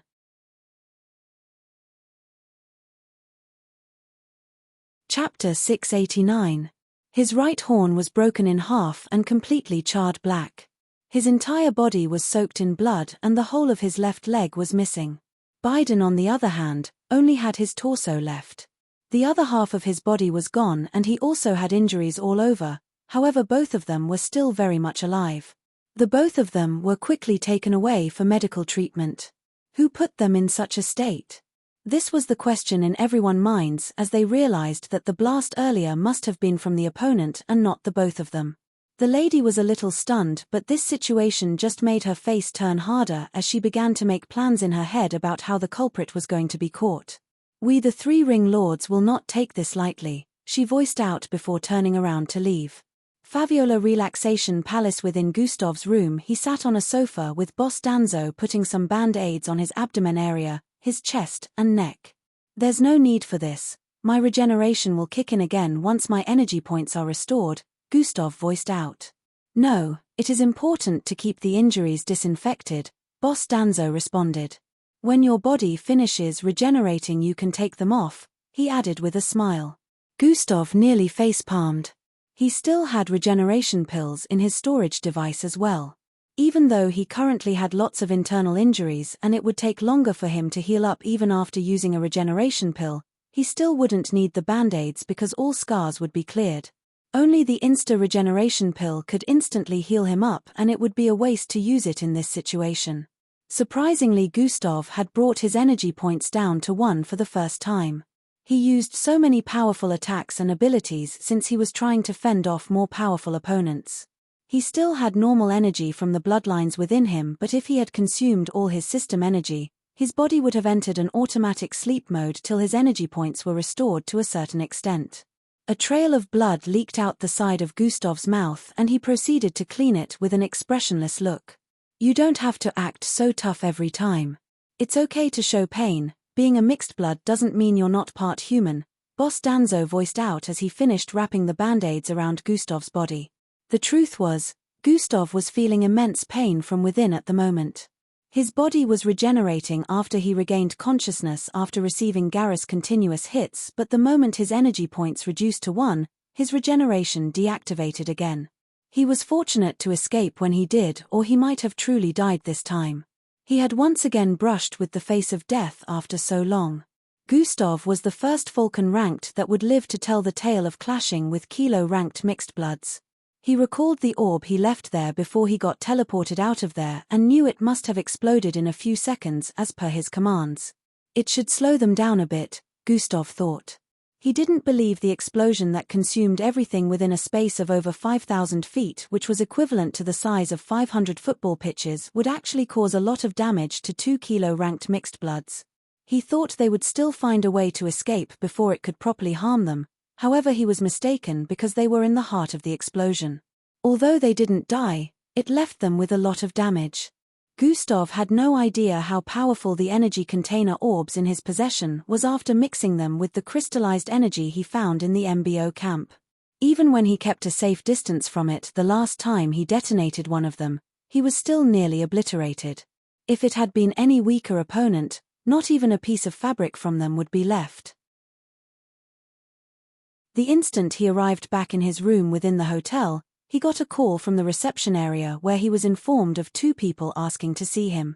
This of course were Boss Danzo and Teresa's. They arrived here seconds before he teleported to his room. Right now no one would be able to find them no matter how they searched unless both of them left the room. Teresa's stared at the city view from the massive window pane on the left side of the main room. "You sure are rich to be able to afford this," she voiced out while turning around to face Gustav on the sofa. "It's not my money," he responded while standing to his feet. However, he could still afford it if he wanted to. Gustav moved towards the room area to pick up a black hoodie sweater and proceeded to start wearing it. Makes me wonder what type of connections you have." Teresa squinted her eyes as she stared at Gustav wearing the sweater. Gustav's facial muscles relaxed and his hair turned from whitish back to its original dirty blonde color while he wore the sweater. The instant his face poked out of the top, Teresa spotted a different face. "Who? What? How?" Her eyes widened in astonishment as she stuttered, seeing the demonically charming young face. Gustav ignored her startled expression and moved back towards the sofa to take a seat. "Who are you? How did you do that?" she shouted out as she turned to face his direction again. "I already told you this, kiddo. He is Gustav, my very own boy from Plankton City," Boss Danzo responded proudly. "Yes, but how did he do that?" she questioned. "It's one of his bloodline abilities. The initial was a fake identity," Boss Danzo explained. "Wait. Your face looks a lot familiar. Are you Gustav Crimson?" Her eyes widened further as she asked. "Who wants to know?"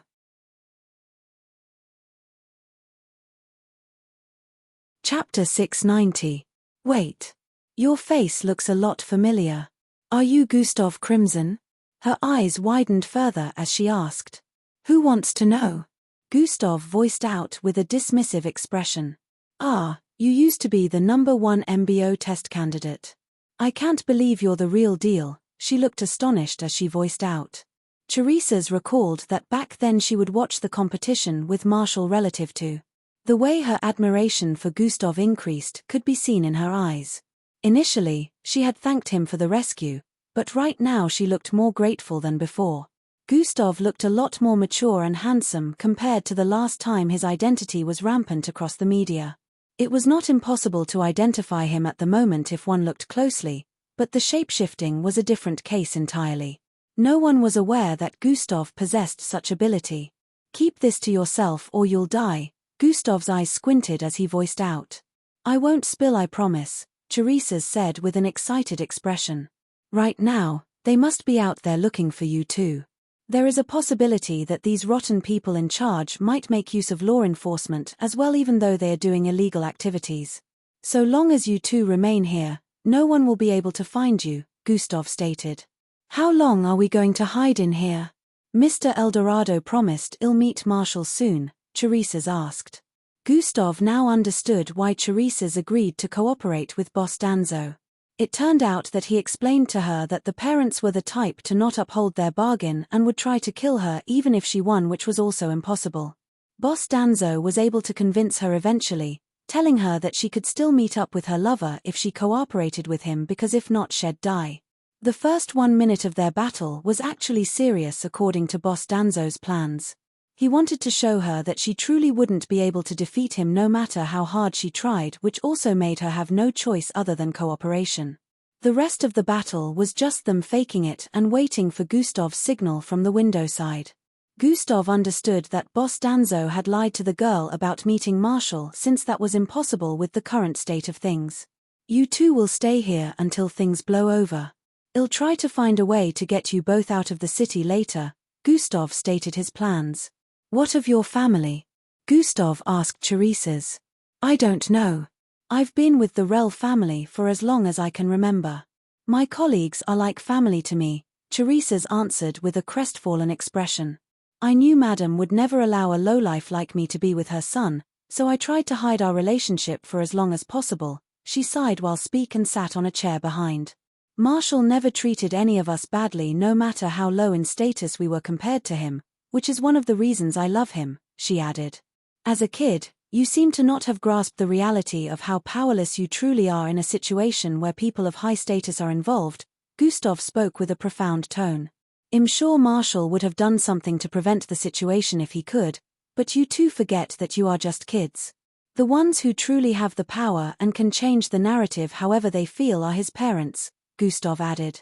Teresa's opened her mouth like she wanted to voice something out, but she stopped halfway and swallowed her words, letting Gustav's statements sink in first. Gustav turned towards the side where Boss Danzo was seated and spoke. "You have to tell me everything. Why are you in the midst of these types of people in the first place, Boss Danzo?" Boss Danzo," Teresa's voiced out while turning to the side to stare at Boss Danzo. "Wasn't it Mr. Eldorado? Everyone knows you as that," Teresa's voiced out with a surprised tone. But after not receiving a response, she came to understand that it was another fake identity. Just how many secrets do these two have? She wondered internally. Boss Danzo sighed as he leaned forward and placed both his hands together. "It all started months after my arrival within this city a year ago," Boss Danzo began narrating. "Remember I told you I had some connections here, so I made use of that to get a cooking job. At that time, I was given the position of a chef within the Vanisher second household. I take care of their meals and requests concerning foods." Boss Danzo went on to continue explaining how Mr. Vanisher's sixth mistress lived in that household with two of her children who belonged to Mr. Vanisher. They were living a very luxurious lifestyle, but Mr. Vanisher barely showed up in the household, even though Boss Danzo's employment sort of came through him. Boss Danzo only saw him once in 3 months of working there. The sixth mistress was young and well-behaved, but her kids were spoilt. Knowing their father was one of the most powerful and influential people in the city, they misbehaved a lot and treated the staff like shit. Boss Danzo would often try to correct some of their bad attitudes sometimes, but he would be met with deaf ears, and he also wasn't exclusive to their insults sometimes. However, Boss Danzo was liked by the two kids better than the rest of the staff. They admitted his meals were better than the former chef, and Boss Danzo just happened to have his way around kids. He was a grandfather, after all, so he made use of the wisdom he had built up from parenting over the years and was slowly getting through to the kids, teaching them basic etiquette.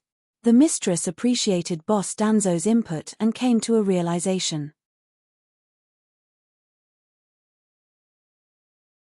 Chapter 691.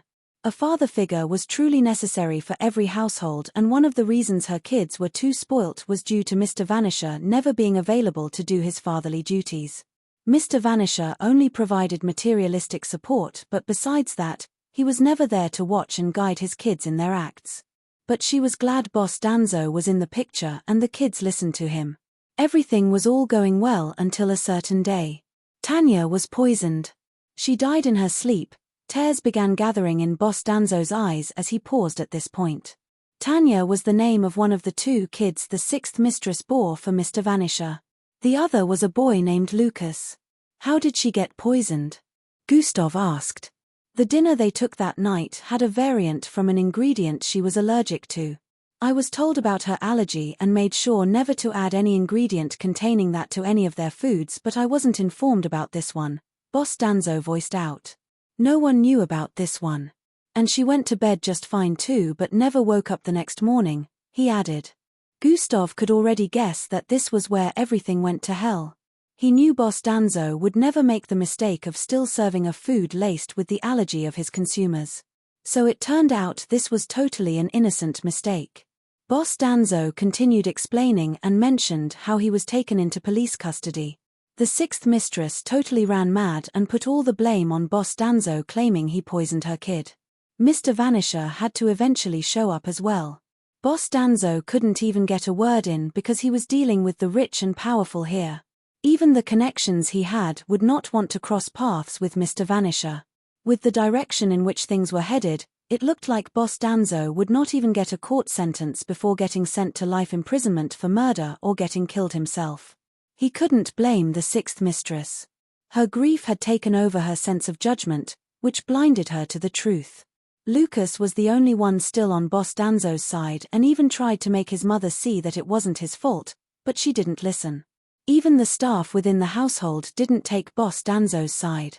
They all blamed him for not properly taking care of his duties. Most of them were jealous of him since he was favored by the young mistress and even Mr. Vanisher's kids. They knew that when these kids grew to be rich and powerful like their father one day, Boss Danzo would be remembered and he would gain a lot of benefits. Boss Danzo resigned himself to fate within the cells and didn't even bother trying to call anyone. He neither lamented about his misfortune or blamed anyone for it, including himself. He just didn't want to drag anyone into the big mess, since one of the most powerful people in the city was involved. Spending about a month behind bars without getting a trial, Boss Danzo was finally visited by someone on a fateful day. He came dressed in all black to hand me a way out, Boss Danzo voiced out with a recalling expression. You don't look like someone who would plot such a mishap. I can see it in your eyes. You're a father too, aren't you? Mr. Vanisher voiced out while standing within Boss Danzo's cell. Boss Danzo nodded in response, too tired to talk. He had already been questioned so many times.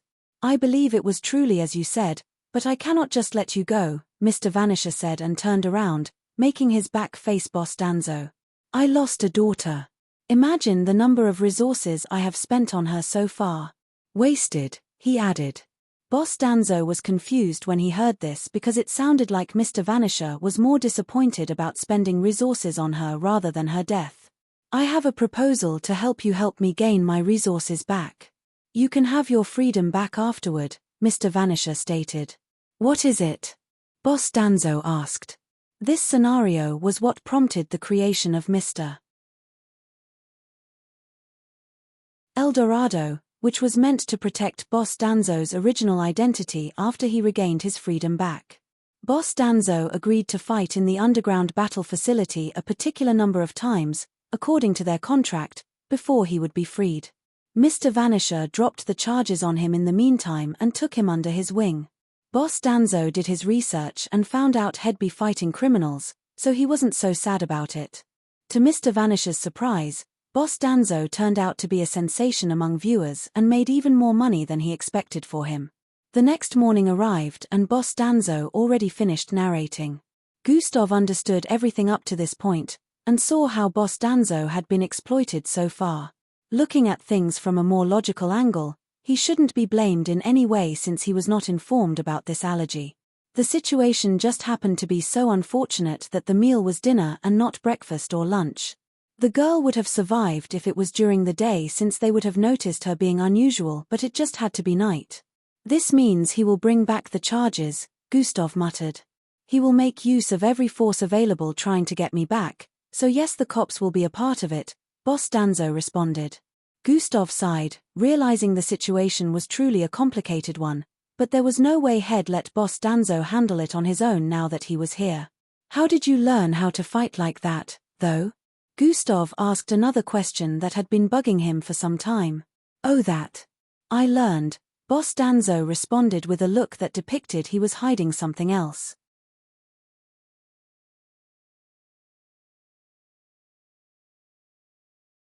Chapter 692. Oh that. I learned, Boss Danzo responded with a look that depicted he was hiding something else. When? The time frame between when you started the underground battle and when you were released is quite short. It's too little time for you to become this good in battle, Gustav voiced out with a tone of suspiciousness. Well, you see. I learned these fight moves decades ago, and now that I had no choice but to fight, I had to recall everything, haha, Boss Danzo stated with a burst of light laughter. Gustav felt it made more sense now. So it turned out Boss Danzo was a good fighter in the past, but then he was only known as a good cook, not as a pro fighter. Mr. Vanisher must have also been surprised to see that Boss Danzo didn't have the countenance of a weak cook in the battle ring. This revelation had shocked him as well as the others since almost no one bet on him during his first fight, thinking he was going to lose. Those who bet on him in his debut racked up many wins. So Boss Danzo, there was a time in your life where you engaged in a lot of battles? Gustav asked. But all that is a story for another day. We all need to freshen up and get some rest, Boss Danzo responded. There are over 4 rooms here, you guys can pick any one of them. The room service will bring in some breakfast soon, Gustav said as he moved towards the balcony area. Teresa's stood to her feet from the sofa area and moved towards the corridor by the right. Are you not gonna rest too? Boss Danzo asked as he watched Gustav move towards the balcony area. I'm fine, Gustav said while pulling off his sweater and placing it on the railing at the balcony. The band-aids on his body looked reddish due to having soaked up some of his blood from the injuries he suffered during the last battle.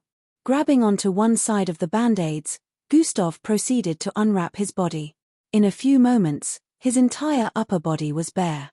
The band-aids were lying on the floor by the side, and Gustav's well-chiseled muscular upper body glistened underneath the glow of the sunlight.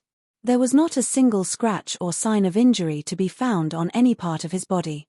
Boss Danzo, who was worried earlier, became astonished as he saw that Gustav was completely fine now compared to last night.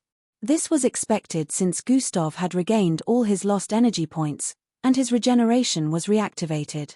All his injuries, including internal ones, were good now. Right now, he was glad he had managed to save Boss Danzo within the first week he arrived here. If he had been a little slower, he had no idea how the match last night would have ended for them. Now the next plans would be the most difficult one since he couldn't let any of the both of them out in public. Quest successful, Gustav checked his notification bar that had been blinking with blue light since last night since he ignored this message after escaping here. Emergency quest successfully escape from guards, Garu and Biden, rewards, +400000 EXP +1 clue. Host has leveled up. After claiming his rewards, he was notified that he had once again leveled up, increasing his strength. This brought him another level closer to 50, so now he only needed to level up one more time to reach 50. What baffled Gustav, however, was the +1 clue. He had never received something like this from the system. Hey system, what's up with the clue? Gustav asked. If you're interested in knowing what it entails, just say the words, open clue, the system responded. Okay. Open clue, Gustav voiced out. True in tilde, a rectangular blue panel appeared in Gustav's line of sight, which displayed a few words. Talk to Scientist Zill, that's it. Gustav voiced out with a slightly confused expression. What is going on? Boss Danzo asked from behind as he arrived in the main room with a towel. Nothing, Gustav responded to him while still staring at the rectangular holographic display. Boss Danzo looked in his direction for a bit and couldn't see anything, so he moved towards the side to grab what he came to the main room for. Gustav was the only one who could see this panel. What type of clue is this, and what is it supposed to help me with? Gustav wondered internally, but unlike the last time, there was no response from the system. Talking to Scientist ZL, who was Damien's grandfather, seemed too crude since the subject of discussion wasn't even mentioned. However, Gustav was not about to back out because of this right now. He knew how tight-lipped the system was, so beyond this, no other information would be revealed.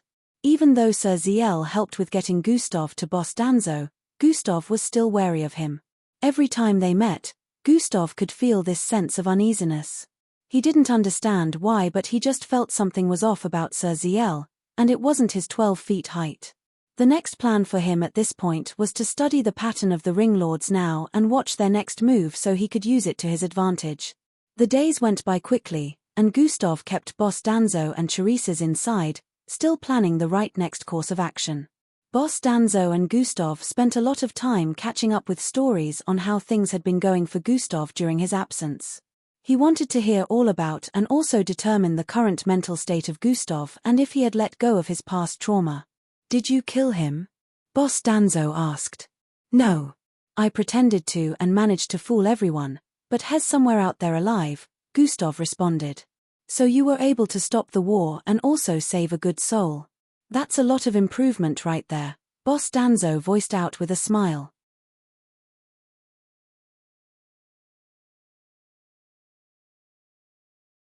Chapter 693. If you had killed him too, it would be understandable since the situation warrants fast action, but I'm glad you didn't kill him. You found another way. This is one of the things I always try to tell you. Some acts don't need to be committed unless it's absolutely necessary. You act like a robot devoid of human emotions most times, but we know this isn't true. You can act heartless to scare the monsters away, but don't become the monster yourself. Always try to find another way in situations like that and only go through with the hard decision if there is no other way, Boss Danzo voiced out lengthily. Gustav nodded. "Do you have a girlfriend now?" Boss Danzo suddenly asked. What? No. Yes. I mean, I don't know. Gustav stuttered as he tried responding. Ha ha ha, your expression says it all. Boss Danzo laughed as Gustav displayed a very human side for the first time in a long time. No, she's not. I mean, we didn't. We only. Gustav kept stuttering, picturing the face of a cute girl with silver and pink-colored hair in his mind. "So you do have a girlfriend, eh? So much for marrying my granddaughter, you sneaky cheater," Boss Danzo smiled cheekily as he voiced out. Boss Danzo and Gustav's relationship hadn't weakened in the slightest. There was nothing Gustav couldn't tell Boss Danzo. Boss Danzo would give him advice, and they would laugh and crack jokes together. Boss Danzo was still Boss Danzo, and Gustav realized just how much he had missed having this man as a part of his life. Boss Danzo to him was still the father he had never had, which was why secretly Gustav longed to always hear his raspy voice say, "My son." It would sound repressing to him if it was somebody else, but Boss Danzo's case was entirely different. Days went by, turning to weeks as both Boss Danzo and Teresa's remained indoors. The city had turned crazy in the past few weeks. Boss Danzo and Teresa's pictures were everywhere. A bounty of 1,000,000 ceros had been placed on both their heads, so at the moment, even normal civilians and tourists were searching for them. This just meant Mr. Vanisher had re-engaged on his word now that Boss Danzo's face was everywhere. He was already popular from the underground fights, but now his face was even more popular due to the recent train of events. Now there were law enforcement agencies and even powerful mixed bloods within the city trying to find him as well. This increased the difficulty level of getting them out of here. Presently, Boss Danzo was being charged with 3 felonies. One regarding the underground battles, another involving the death of Mr. Vanisher's child, and the third involving the kidnap of Teresa's. The whole situation had been twisted to look like Teresa's was kidnapped by Boss Danzo and his accomplice Gustav. Of course, the picture of Gustav circulating everywhere was the fake identity he used in getting them out of the underground battle arena, so no matter how much they tried, they could never find him. That wasn't an issue in any way. Now Gustav was planning on getting a private jet to get both of them out of the city before anyone figured out where they were. Even though staying indoors helped in preventing anyone from locating them, it wasn't foolproof. There were already people who had voiced out they saw Boss Danzo within the Tokwon district. Since mixed bloods were also involved, there was a possibility that, like him, someone could use an ability to scan all the buildings within the district. Even if none of the mixed bloods trying to catch Boss Danzo had an ability similar to that, there were still advanced technologies. He felt staying here for too long would be bad since it was unpredictable to tell how things would go. Gustav got off a call and moved towards a part of the living room to take his jacket off a stand. "Looks like it will still delay for about a week more," Gustav muttered. He had been in this city for about 3 weeks now. If his plans were moved back by another week, he would have spent a month here. Weave tilde, weave tilde, weave tilde. The sound of slashing cut across the air from the far end of the main room. A beautiful-looking 16-year-old clad in black shorts and a blue sweater kept swinging blades around. About 7 daggers floated around her as she swung 2 around. "I'm going out." "Make sure you remain indoors," Gustav voiced out. "When do I get to see Marshall?" Teresa's asked with a low tone before Boss Danzo, who was sitting on the sofa, could say anything. "You might never get to meet him," Gustav blurted out, not sugarcoating his words in the slightest. Teresa's face turned dark as she heard that. "You promised I would meet." Before she could complete her sentence, Gustav interrupted her. "He promised, not me," he stated. Boss Danzo gulped down saliva as he saw Teresa's turn to face him. "He did it for your own good, so behave yourself," Gustav voiced out and proceeded to turn around to leave. "You both are liars. I want to leave. I want to see Marshall. It's boring here." Teresa's voiced out in pain as tears slid down her face. Chaos of a force spread around her, causing the walls around her to vibrate as the daggers floated in front of her. "Have you seen the city? Of course not, you're inside. The moment you step out there, you will be caught." Gustav paused his steps and voiced out. "I want to see Marshall," she shouted out with a tone of rage and pain, causing the daggers in front of her to shoot out towards Gustav. Gustav turned around and sensed the projectiles headed for him, but he didn't move out of the way. Clank, clank, clank, clank. All the 7 daggers hit Gustav's chest and belly area. They made a metallic sound after the collision and fell to the floor, unable to pierce through Gustav.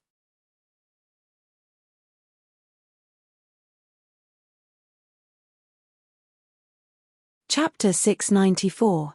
Cank, clank, clank, clank. All the 7 daggers hit Gustav's chest and belly area. They made a metallic sound after collision with his chest and fell to the floor, unable to pierce through Gustav. Gustav stared at his upper clothes and could see the holes created from the daggers. Even though his body defense was very tough, the same couldn't be said for his clothes. At this point, Teresa's snapped out of it as her eyes widened. I didn't mean to." She took a step backward as she stuttered. "Step, step, step, step." Gustav began stepping forward towards Teresa's position. His face didn't show any expression as he walked forward while maintaining eye contact. Teresa's found herself stepping back subconsciously till her back was placed against the massive window pane in front. Gustav arrived in front of her and looked down to stare at her. I'm sorry," she blurted out with an apologetic gaze. "I will let it slide this time. Next time control yourself. If your bloodline was more powerful you might have hurt someone," Gustav voiced out with a calm tone.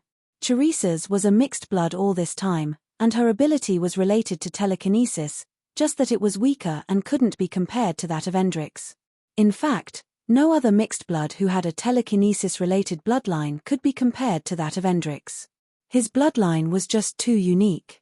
Gustav's eyes glowed red as he stared into Teresa's eyes like he was staring into her soul. "If you know me well enough, you'll choose not to misbehave.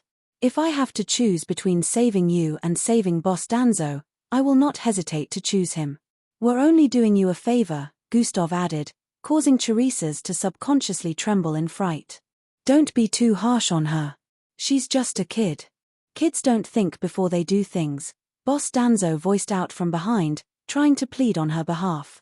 Gustav turned around at this point and proceeded to go change his top. In a few seconds, he left the penthouse. "Yeah, I'm coming over now," he voiced out through his communication device as he arrived at the ground floor and proceeded to move towards the parking lot. "Good day, sir. Where to?" Fumar was already waiting for him with the hover limo. "Grayscale Pharmaceuticals," Gustav responded as he moved into the car.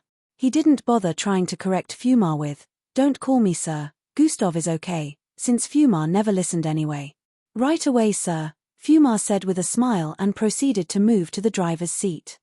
In a few seconds, they were out of the parking lot, moving towards the area where Grayscale Pharmaceuticals was located. "It's been some time, sir. How have you been doing?" Fumar began engaging Gustav in small talks again as they glided across the streets. In a few minutes, they arrived in front of Grayscale Pharmaceuticals, and Gustav stepped out of the vehicle. The building was still as magnificent looking as ever, an upside-down silver pipette. The moment Gustav went through the entry point, he could see the 12-feet-tall grandpa waiting for him already. It was still fascinating that someone who looked like a 30-year-old giant was actually a grandfather. Sir Ziel was over 70 years of age, and he could go out to pick chicks with his looks and height and definitely wouldn't get turned down. "Gustav, you are welcome once again," Sir Ziel voiced out and stretched out his hand for a handshake. Gustav received it with a nod. "You know why I'm here, let's head to my office," Sir Ziel proposed without wasting any more time. While they headed for the last floor, Sir Ziel asked some questions. "I sent people over but they were unable to get through to you," Sir Ziel stated. "Yeah, I know about those. I can't entertain visitors in the meantime, I was busy," Gustav responded. Does being busy involve tending to Mr. Eldorado and Teresa's?" Sir Ziel asked bluntly. Who knows? Maybe it was a part of it," Gustav responded calmly. "Your disappearance in the underground battle facility and the fact that you were not spotted by anyone all through leaves room for a lot of imagination," Sir Ziel stated. Gustav wasn't even trying to hide anything.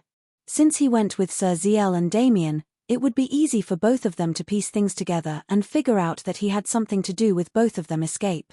He had shown interest in Boss Danzo and even mentioned how he was family, and he only attended the event because of Boss Danzo in the first place, so only a stupid person wouldn't be able to tell he was involved. Going AWOL for over 3 weeks was just an additional piece. The only thing that left room for doubt was the identity used, which was different from Gustav's original identity. Gustav wasn't worried about Sir Ziel and Damien knowing the truth because Sir Ziel would suffer negative consequences if he ever revealed that the perpetrator was able to infiltrate due to his help. It would cause more harm than good. "You were able to get out safely, that's good," Gustav voiced out. "How did you manage to pull it off?" "I'm curious," Sir Ziel mumbled. There were lots of guards in the facility, and some of them even had the same bloodline rank as Gustav, yet he was able to evade them easily. He also heard about the 2 powerful guards sent after him, who were among the most powerful mixed bloods in the city. "I was lucky," Gustav responded. "The destruction of the tunnelways. Was that you?" Sir Ziel inquired while recalling how it made the news. The caving in of the burning sands that covered a radius of over 5,000 feet was a wild sensation that was featured all over the news. The authorities were still trying to find out what was responsible for such an occurrence, but no matter how much they inspected, it was impossible to trace the origin.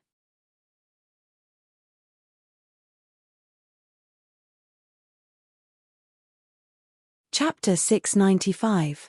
There was no trace of an underground tunnelway. Every single solid structure was reduced to nothing. What does it matter anyway? I was able to get away, and that's what matters.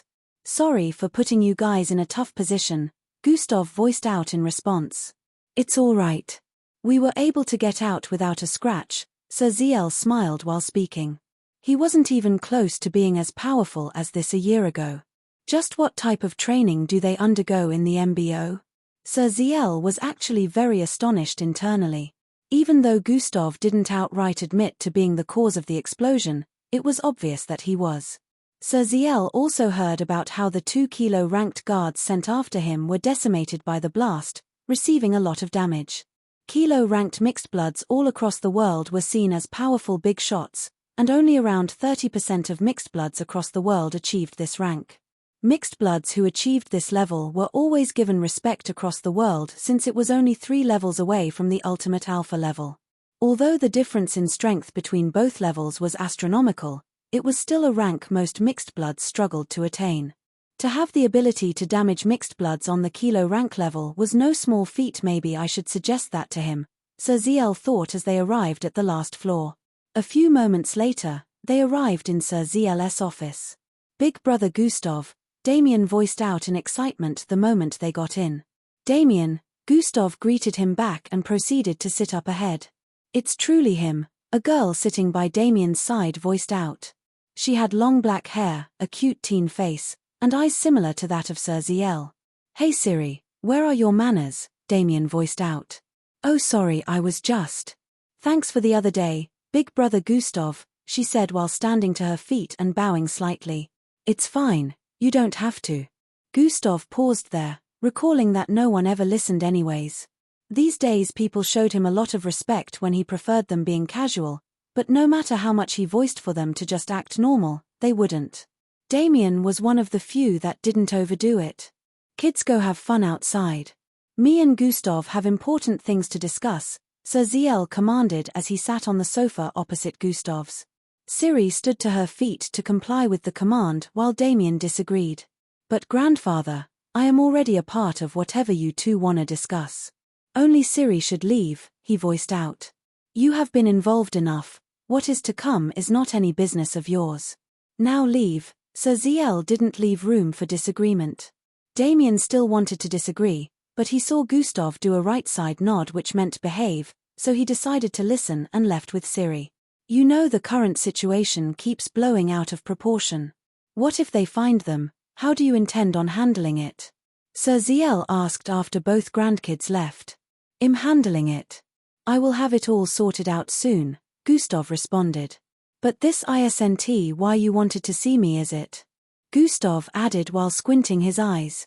It's part of it. I was a bit worried as well, but anyways let's go to the main reason why I want to see you, Sir Ziel stated.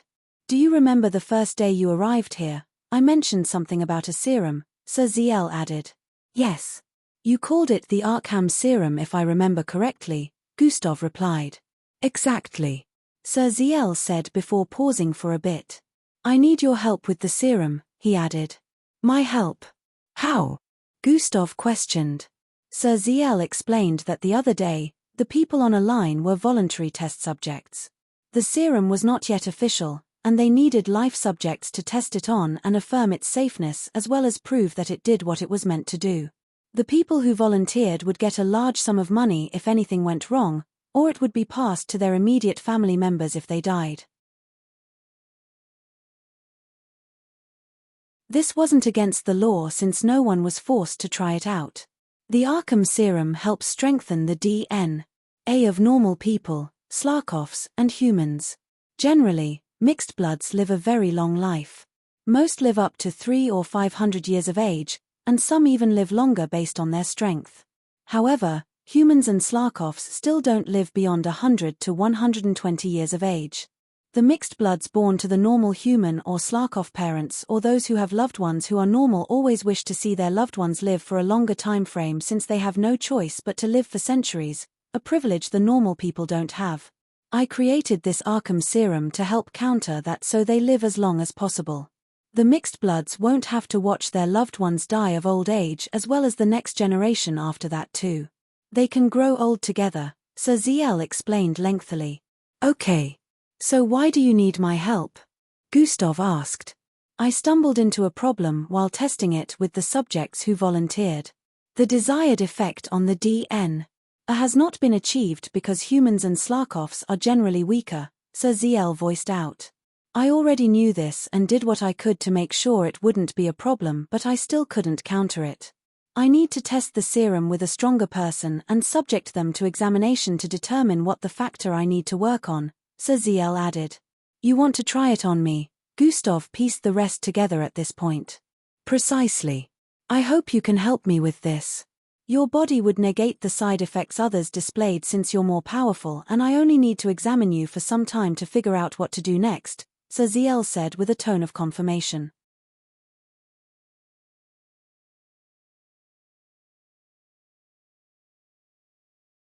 Chapter 696.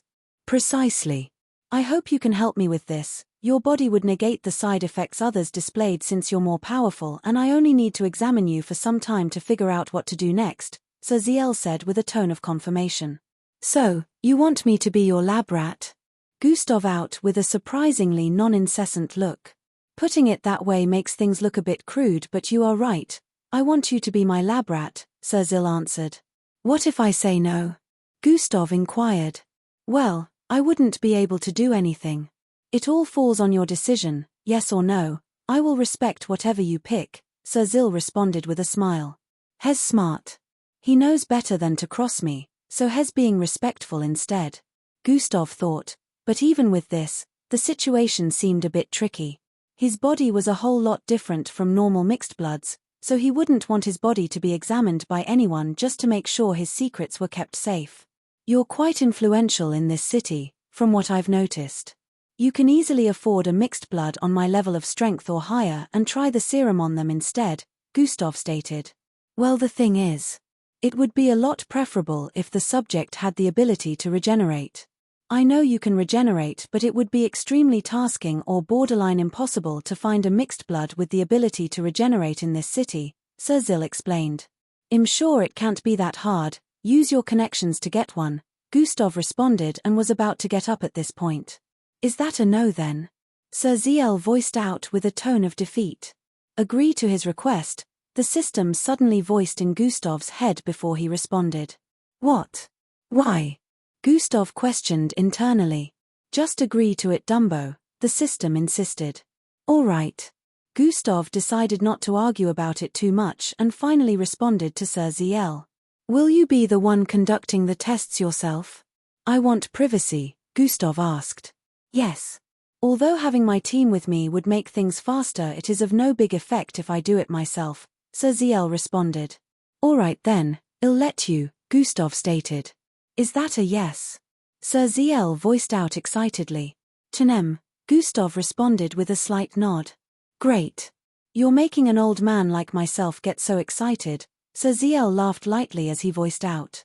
Feel free to ask me for help with whatever issues you have in the future. So long as it is within my power, I will do it, he added with a tone of gratitude. Cool, can we get it over and done with? I need to get back to the penthouse, Gustav responded. Can you take a shot right now and come in tomorrow for your first test? Sir Ziel asked. Sure, Gustav answered. Sir Ziel proceeded to move towards the left side of his office and tapped the surface of the wall in a rhythmic pattern. Viewish the wall shifted inside, revealing an entrance to a well-developed lab. The lab was not too large or too big. It seemed more like a personal laboratory. Sir Ziel wasted no time in picking up a palm-sized syringe where a greenish liquid content could be seen within. In a few seconds, he moved out of the lab, and the entrance closed up. Arriving in front of Gustav, he spoke, I'll need to inject this into you. All right. Gustav proceeded to take off his jacket and roll his right sleeve up. Sir Ziel moved the syringe closer to his bicep area and poked at his skin with the tip of the syringe. He mouthed in confusion. He tried slowly poking Gustav's arm again and with the syringe, but it felt like the sharp tip was being pressed upon an iron plate. Seeing as it didn't pierce through Gustav's skin after a few tries, he tapped the side of the palm-sized syringe. The needle area of the syringe suddenly turned red and began making sizzling sounds, depicting it had increased in temperature. Sir Ziel proceeded to push the syringe forward again, trying to poke Gustav's arm with it, but to his utmost surprise, he was met with resistance once again. With the increased temperature, it should be stabbing through like it's going through butter. What is going on? He had an internal conflict seeing as it didn't go through. Looks like there is no standard medical equipment that can cut through my skin, Gustav voiced out. How is this possible? The mixed bloods with this type of thick skins never have a human look and they are only a few of them. Sir Ziel was astonished as he held the syringe up. Does how I consume it matter? Gustav asked while reaching out to take the syringe from Sir Ziel. Well, I would say no and yes at the same time. It's less dangerous to have it and more faster to have it injected straight into your bloodstream, Sir Ziel voiced out in response.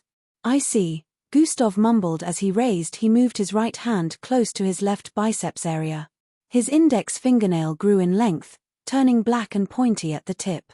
He proceeded to stab himself straight in the arm, causing blood to dribble down his finger and arm. The moment he pulled his fingernail out of the wound he created, he stabbed the syringe into it and released the greenish content into his bloodstream. Sir Ziel was astonished watching Gustav do this to himself. It took a high level of conviction to hurt yourself and even higher without showing any form of expression of pain. He wondered if Gustav was a robot with the way his facial expression never changed while he did this. After he was done, he handed over the empty syringe back to Sir Ziel. "Is that all?" he asked. "Yes, that's it. You just have to come in tomorrow for the first examination," Sir Ziel responded. "All right, I'm leaving now," Gustav said and proceeded to stand to his feet while rolling down his sleeves.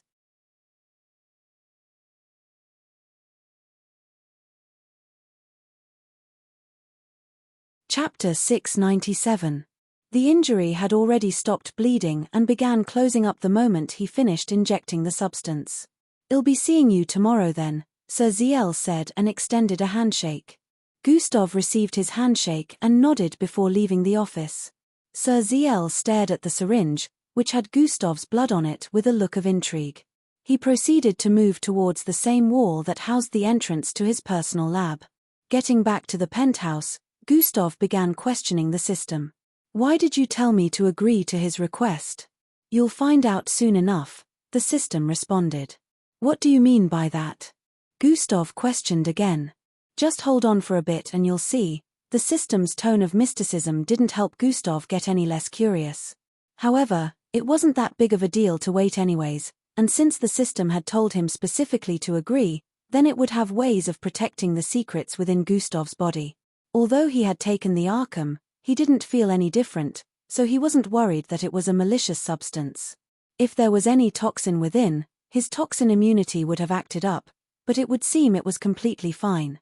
The day went by quickly, and the next one arrived. Gustav had spoken to Boss Danzo and Teresa's the night before that he was planning on getting a private jet that would take them out of here. If they wanted to leave using a public aircraft, they would be caught since everything went through inspection. So, they had to wait for about a week more. He told Teresa's that he may find a way for her to chat with Marshall before they left, but it wasn't certain, and she shouldn't hold her breath. The main thing was survival at this point, and that would be impossible if any of them were caught. Gustav visited Grayscale Pharmaceuticals once again today. Sir Ziel was already expecting him and instantly brought him to his personal lab. Gustav looked around and could see racks of holographic computation of files stored in a way that made them look physical. There were a ton of them with different names arranged by the side.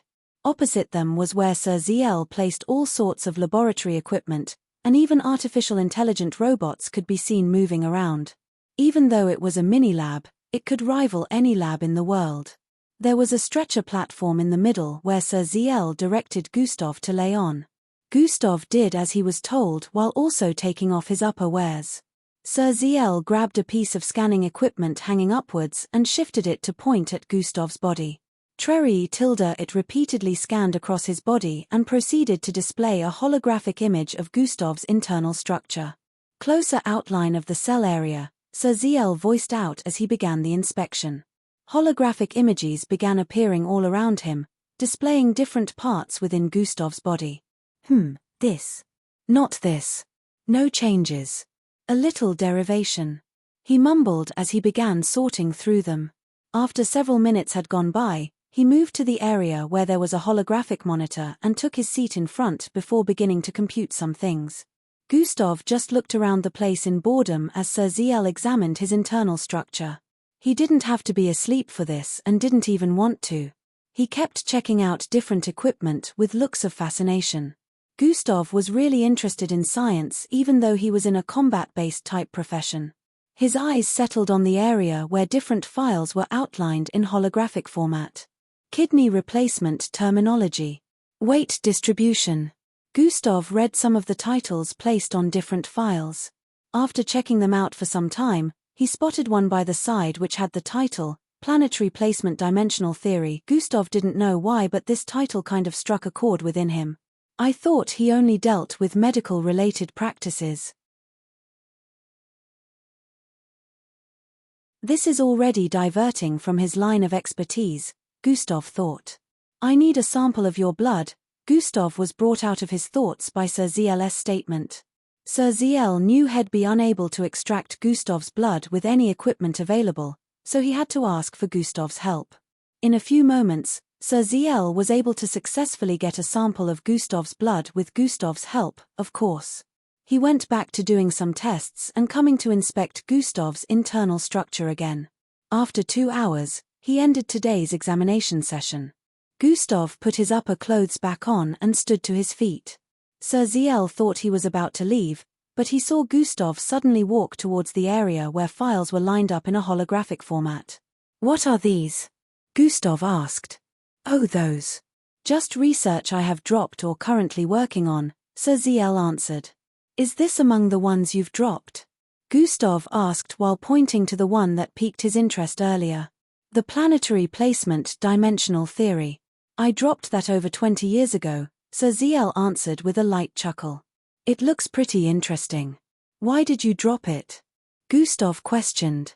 "So many reasons, but the one that matters most is not wanting to get on the government's nerve.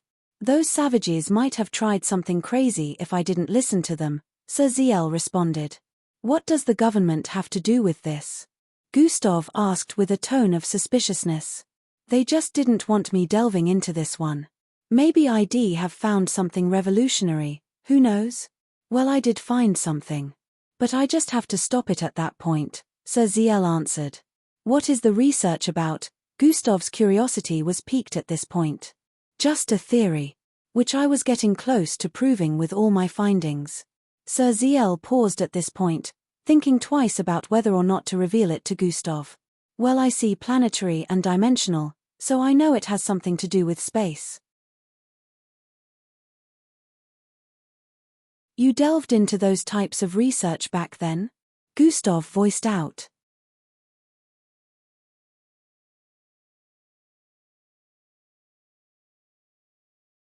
Chapter 698. "Well, I see planetary and dimensional, so I know it has something to do with space. You delved into those types of research back then?" Gustav voiced out. "Yes, I was interested in different kinds of research back then, not just medical-related types," Sir Ziel responded.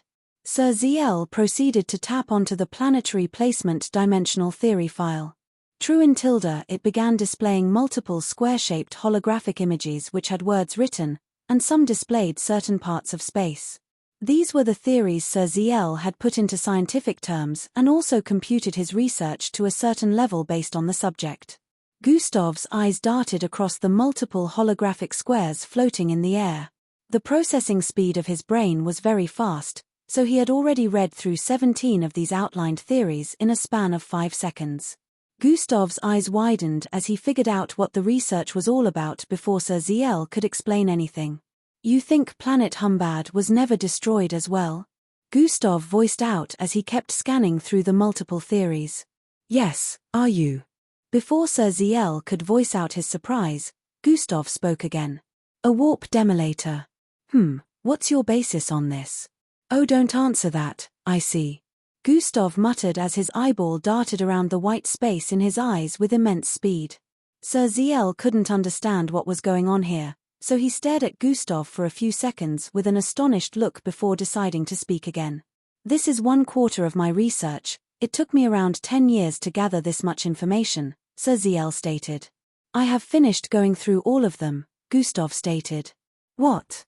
Sir Ziel felt his ears were playing tricks on him. "Yes, I read them all and studied every single image as well." "This is brilliant," Gustav praised. "It hasn't even been more than a minute yet. It would take at least a week to go through all this, and comprehension would take even longer for a scientist." Sir Ziel couldn't believe his ears as he voiced out. "Well, I understand everything that I have read here and I think the research should be continued," Gustav answered. "You're joking." Sir Ziel was still finding it difficult to believe. "Test me, ask me any question," Gustav proposed. "Okay, how large does the warp demolator have to be for a solar system to be swallowed?" Sir Ziel inquired. "Quarter the size of neutron star," Gustav responded. "Where does it take the solar system to?" Sir Ziel asked again. "According to your theory, a different dimension," Gustav responded again. "How big does a planet need to be to withstand the force of the pull?" Sir Ziel once again questioned. "Roughly the size of the Earth. The bigger the planet, the higher the chances of it getting ripped apart during the pull," Gustav answered once more. Sir Ziel's expression turned astonished more and more as he questioned Gustav. He asked a few more questions, and Gustav answered them all. What sort of being is he? Sir Ziel thought in his mind as his jaw hung loosely. Do you believe me now? Gustav questioned. I have no more doubts. Only curiosity now, Sir Ziel responded, still astonished. Your research. If you're correct and planet Humbad truly got swallowed up by the warp demolator, then where did the meteor showers from thousands of years ago come from? This was a question that kept bugging Gustav's mind. Well, I came across the warp demolator by mistake in space and almost got swallowed up along with my team. But you already knew that since you read everything I computed.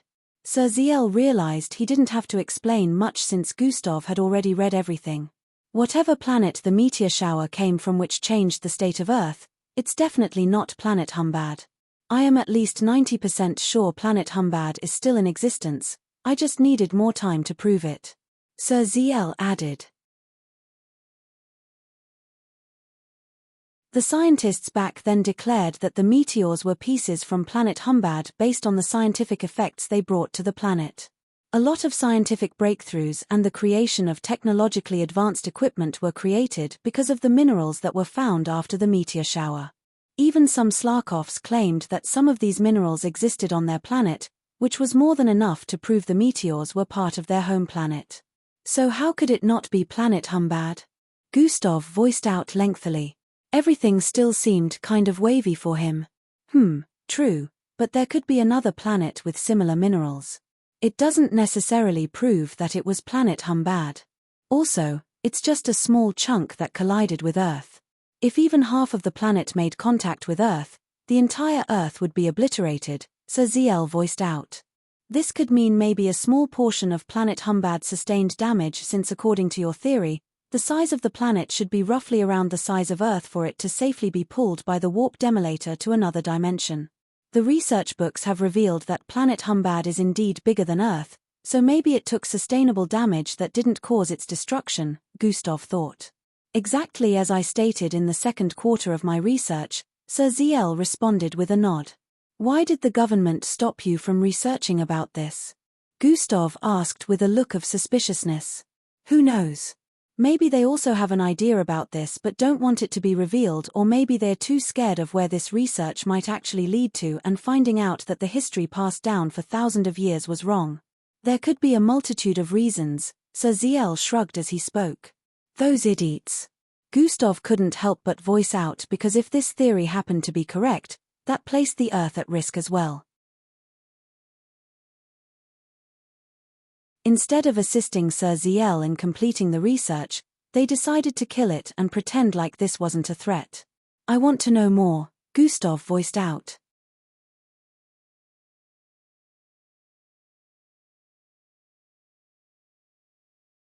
Chapter 699. You can't. This is as much as you'll know, Sir Ziel stated before tapping on a holographic keyboard. Truian tilde dri tilde dri tilde the holographic squares began to disappear one after the other and returned back to the holographic file stationed by the side. Why don't you continue the research in secret? Gustav questioned. Because I can't. First of, it's too risky, I don't want them threatening me again. Secondly, I just can't because the third and fourth quarter of my research was confiscated by the government, Sir Ziel stated. They confiscated it. Gustav was surprised since Sir Ziel didn't mention this before. Yes, they really wanted me to stop. I was able to hide away the second quarter in another facility located in Brehuman City, but without the collective information from the third and fourth quarters of my research, it would be impossible for me to continue it, Sir Ziel explained. Oh, I see. Gustav understood now as he stood by the side with a contemplative expression. I spent a lot of time and resources in gathering all those information. Alas, this happened, Sir Ziel chuckled lightly with a tone of disappointment. Can I get the second quarter of your research? Gustav asked. Why? Sir Ziel asked. I need it. As well as the third and fourth quarter too, I'm going to continue your research, Gustav voiced out boldly. What? Are you looking to get yourself in trouble? Sir Ziel questioned with a worried tone. It's necessary. I find out more on this, Gustav responded. Not at the expense of getting yourself killed, Sir ZL shook his head in disapproval. Pretty much at the expense of getting myself killed, since I will get killed if I don't gather more information on this, Gustav thought, since he couldn't voice it out. I'm not so easily killable. Just tell me where I can find them, Gustav insisted. Sir ZL could see the look of conviction on his face, which was the type that said, I have nothing to lose. Sir ZL, on the other hand, had a lot to lose, which was one of the reasons he never went against the government. Sigh. All right then, Sir ZL finally gave in. The second quarter doesn't have a lot of information. It mostly contains footage from my journey across space, but it's still crucial to get it. Sir ZL began speaking. You'll need to visit the pharmaceutical branch I have in Brehuman City to get that. I don't want to have it moved due to the risk of getting the research stolen or anything bad happening to it. I hid it safely there, encrypted and protected, but I'll give you the passcode so you can extract them when you visit, Sir ZL stated. Gustav nodded in appreciation. How do I get the third and fourth quarters of your research? He proceeded to ask. Like I told you before, it was confiscated by the government, so unless you can break into the Bureau of Cities Research Center, you can't get them, Sir ZL said with a dismissive expression. The Bureau of Cities Research Center? The one at the epicenter of Earth? Gustav inquired. Yes. As you may know, it is heavily guarded and have so many sections, so it's borderline impossible to get in and find my research, Sir ZL stated. I never knew I'd have to go against the government this early. I guess it was inevitable, Gustav mumbled. What was that? Sir ZL asked. Nothing. Thanks for the information, Gustav smiled in response. Sir ZL was a bit creeped out by the smile, since Gustav never smiled. The third and fourth quarter of my research are the cream of the crop. The third one explains how a warp demolator comes into existence, how it looks, and a few untested prediction methods. The fourth quarter is uncompleted, but that was when I was tracing Planet Humbad's supposed new location using the specks of matter left in space by the warp demolator, Sir ZL explained. The first half of Sir ZL's statement made Gustav very intrigued, but the second half truly got him on his tippy toes, because that was something he truly needed to complete one of his 5-year quests. Interesting. Looks like I need to visit Brehuman City soon, Gustav voiced out.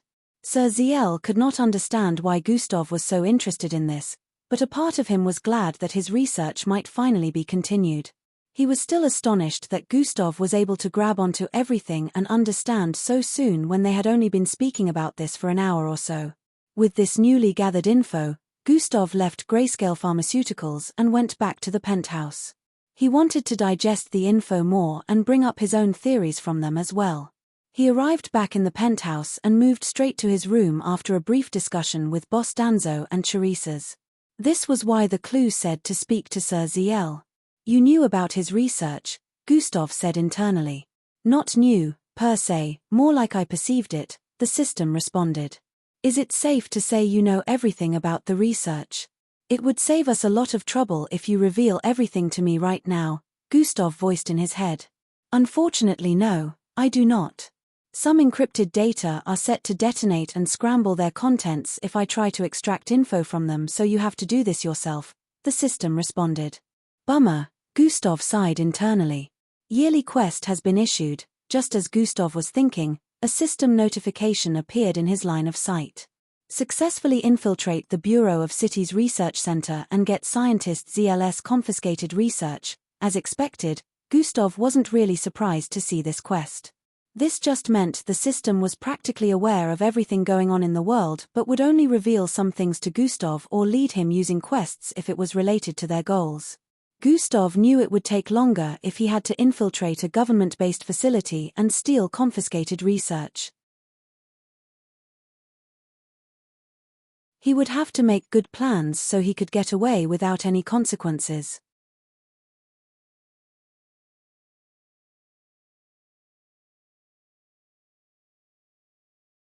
Chapter 700. Gustav knew it would take longer if he had to infiltrate a government-based facility and steal confiscated research. He would have to make good plans so he could get away without any consequences. The mission to get the third and fourth quarter of Sir ZL's confiscated research would be based on intelligent planning and no brawl.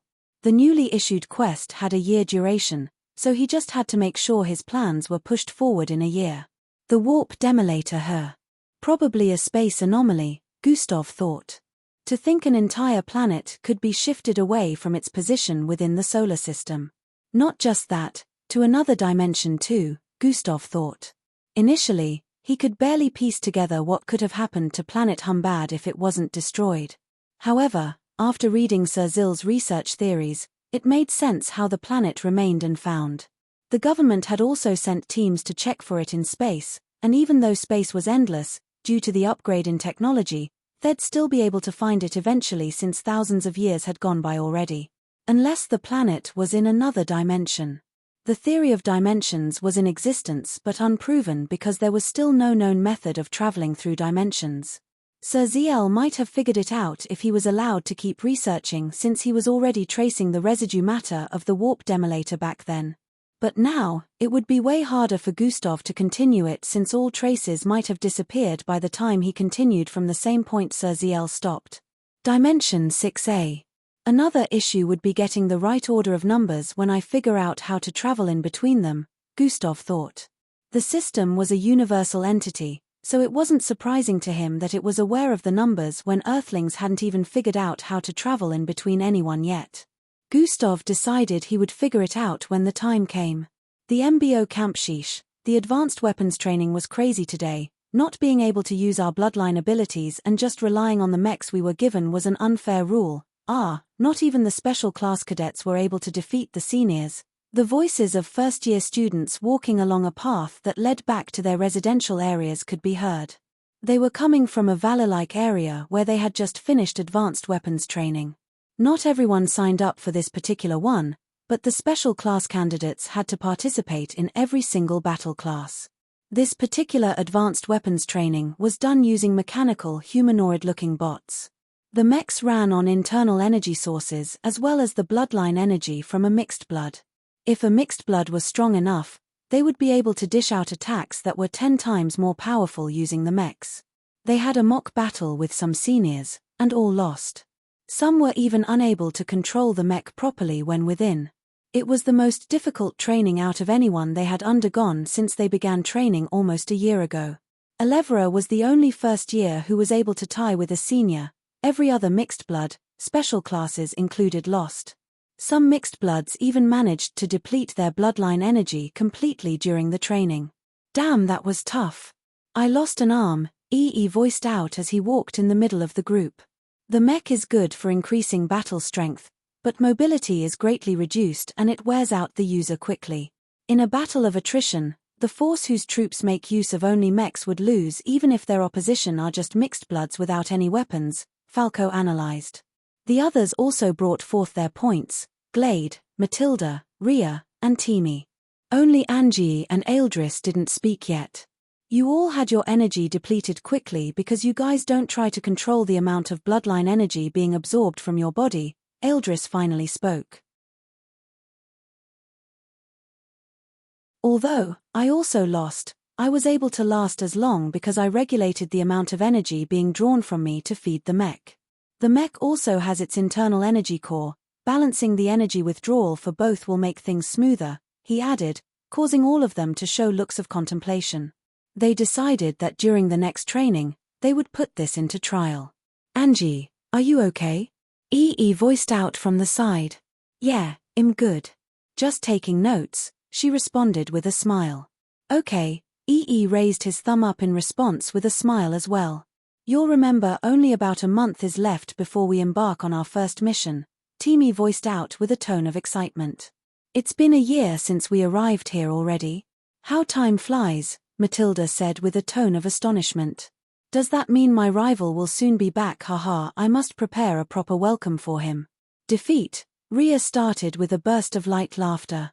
They kept discussing till they arrived at the crossroad, which led to separate residences. They had two pathways here. Angie was silent throughout the journey back with Matilda and Glade, which normally would be unlike her. However, ever since the incident with Endrick, Angie had turned quieter. They all felt it was a phase, and she'd get out of it soon. Meanwhile, in Angie's head, she recalled an incident that happened recently. A cadet on her team got blasted backward during training. His body traveling across the air was slow to Angie due to her speed, but just when she was about to help her teammate, she froze. Unpleasant memories plagued her mind as a loud voice rang out in her head, "Help others and get betrayed." Her teammate ended up breaking his spine after hitting a pillar, but fortunately, it wasn't something regeneration pills couldn't fix. This wasn't the first time such an occurrence was taking place.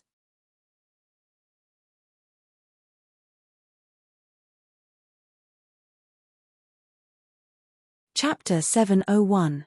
Anytime she wanted to assist someone with anything, she would freeze and be unable to help them due to this. Angie didn't know what was wrong with her, but she didn't tell anyone and hoped daily that it would stop. With the way things were going, she might never be able to render any help to anyone ever again. "Angie," she was brought out of her reverie by Glade's call. "Yeah," she answered. "Why are you zoning out?" "Matilda just asked if we wanted to hang out in her room," Glade stated. Oh, a wry smile appeared on Angie's face as she stared at the both of them. "Not today, I still have something to do," Angie responded. "All right, come join us if you're free later," Matilda stated as they arrived at their residence. Angie went straight to her room while Matilda and Glade moved towards Matilda's room. "Something's off with her," Glade spoke with a look of suspiciousness. "Definitely. Maybe she hasn't completely recovered from the accident," Matilda said with an understanding look. "I just wish the old Angie would come back," Glade voiced out with a worried tone. "She will, we just have to give her time," Matilda said before they walked into her room. Burning Sands City. Several days had gone by in the blink of an eye. Gustav had been visiting Grayscale Pharmaceuticals daily, and Sir Ziel was still examining the state of his internal structure and was coming close to a breakthrough. Gustav would engage him in talks after the examination session about the planetary placement dimensional theory. Sir Ziel would have no option but to spill out information after information, increasing Gustav's knowledge on these daily. Gustav still didn't feel any different days after taking the serum. The system explained to him that it had analyzed the foreign components in his body and isolated them, which is why Sir Ziel is able to study them. Originally, Gustav's internal system would have swallowed it up and made it completely disappear, which would be a waste of time on Sir Ziel's side since he would be looking but wouldn't find them. This was why the system handled things the way it did. It might only take a session more or two for Sir Ziel to finally complete the amended version of the Arkham serum. Besides this, only about 3 days were left till the arrival of the private jet Gustav planned to use to get Boss Danzo and Teresa's out of the city. After the day's session and more discussion with Sir Ziel, Gustav headed back to the penthouse. He got back to the penthouse around evening time. The moment he walked in, he could sense that something was amiss. Spreading his senses around, he couldn't sense anyone within the penthouse. Where did they go? Gustav instantly became worried as he was unable to sense them within the penthouse. He didn't bother trying to call out their names since his perception wouldn't fail him. Gustav proceeded to move towards the balcony area. Pa! Stepping on the rails, he leaped upwards and slapped his hand on the edge of the roofing area, causing his body to spin repeatedly in the air as he ascended. Gustav landed on the rooftop and proceeded to spread out his perception again. It spread past several floors, allowing him to sense every life form within before extracting it. He still couldn't find them. His perception wasn't powerful enough to cover the entire building, but Gustav could more or less assume that they weren't in the building at this point. His eyes glowed a profound red light with green and gold in the middle. Activating life signs tracking, unlike the last time where Gustav had to ask for help to find Boss Danzo, this time he had saved Boss Danzo's life sign to make for situations such as this. His eyesight darkened as Boss Danzo's life sign appeared in his line of sight. In the next instant, his vision was pulled to another place. He could see the vision seemed unbalanced as it shook up and down, which meant Boss Danzo was currently running. This is... Gustav noticed a sign up ahead along the streets where Boss Danzo was running towards. Darby Delights. He was instantly able to recognize the place as one of the restaurants in the Tokwon district. Just as he wanted to retract his eyesight, he spotted a figure up ahead, standing atop the structure.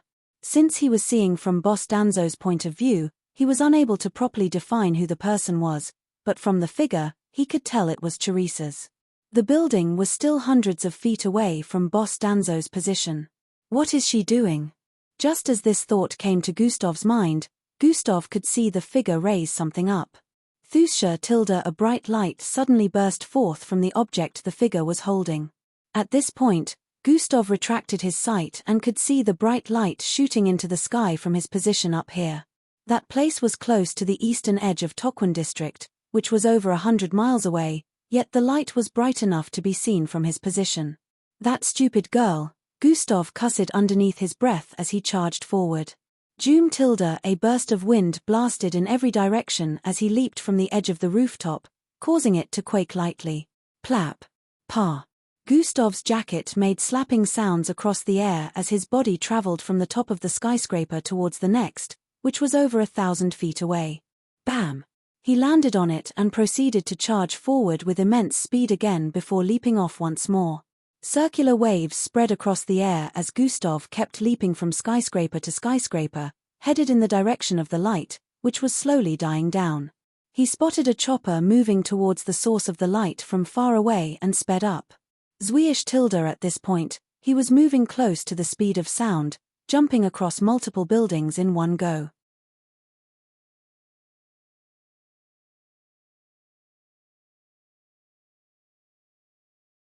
Chapter 702.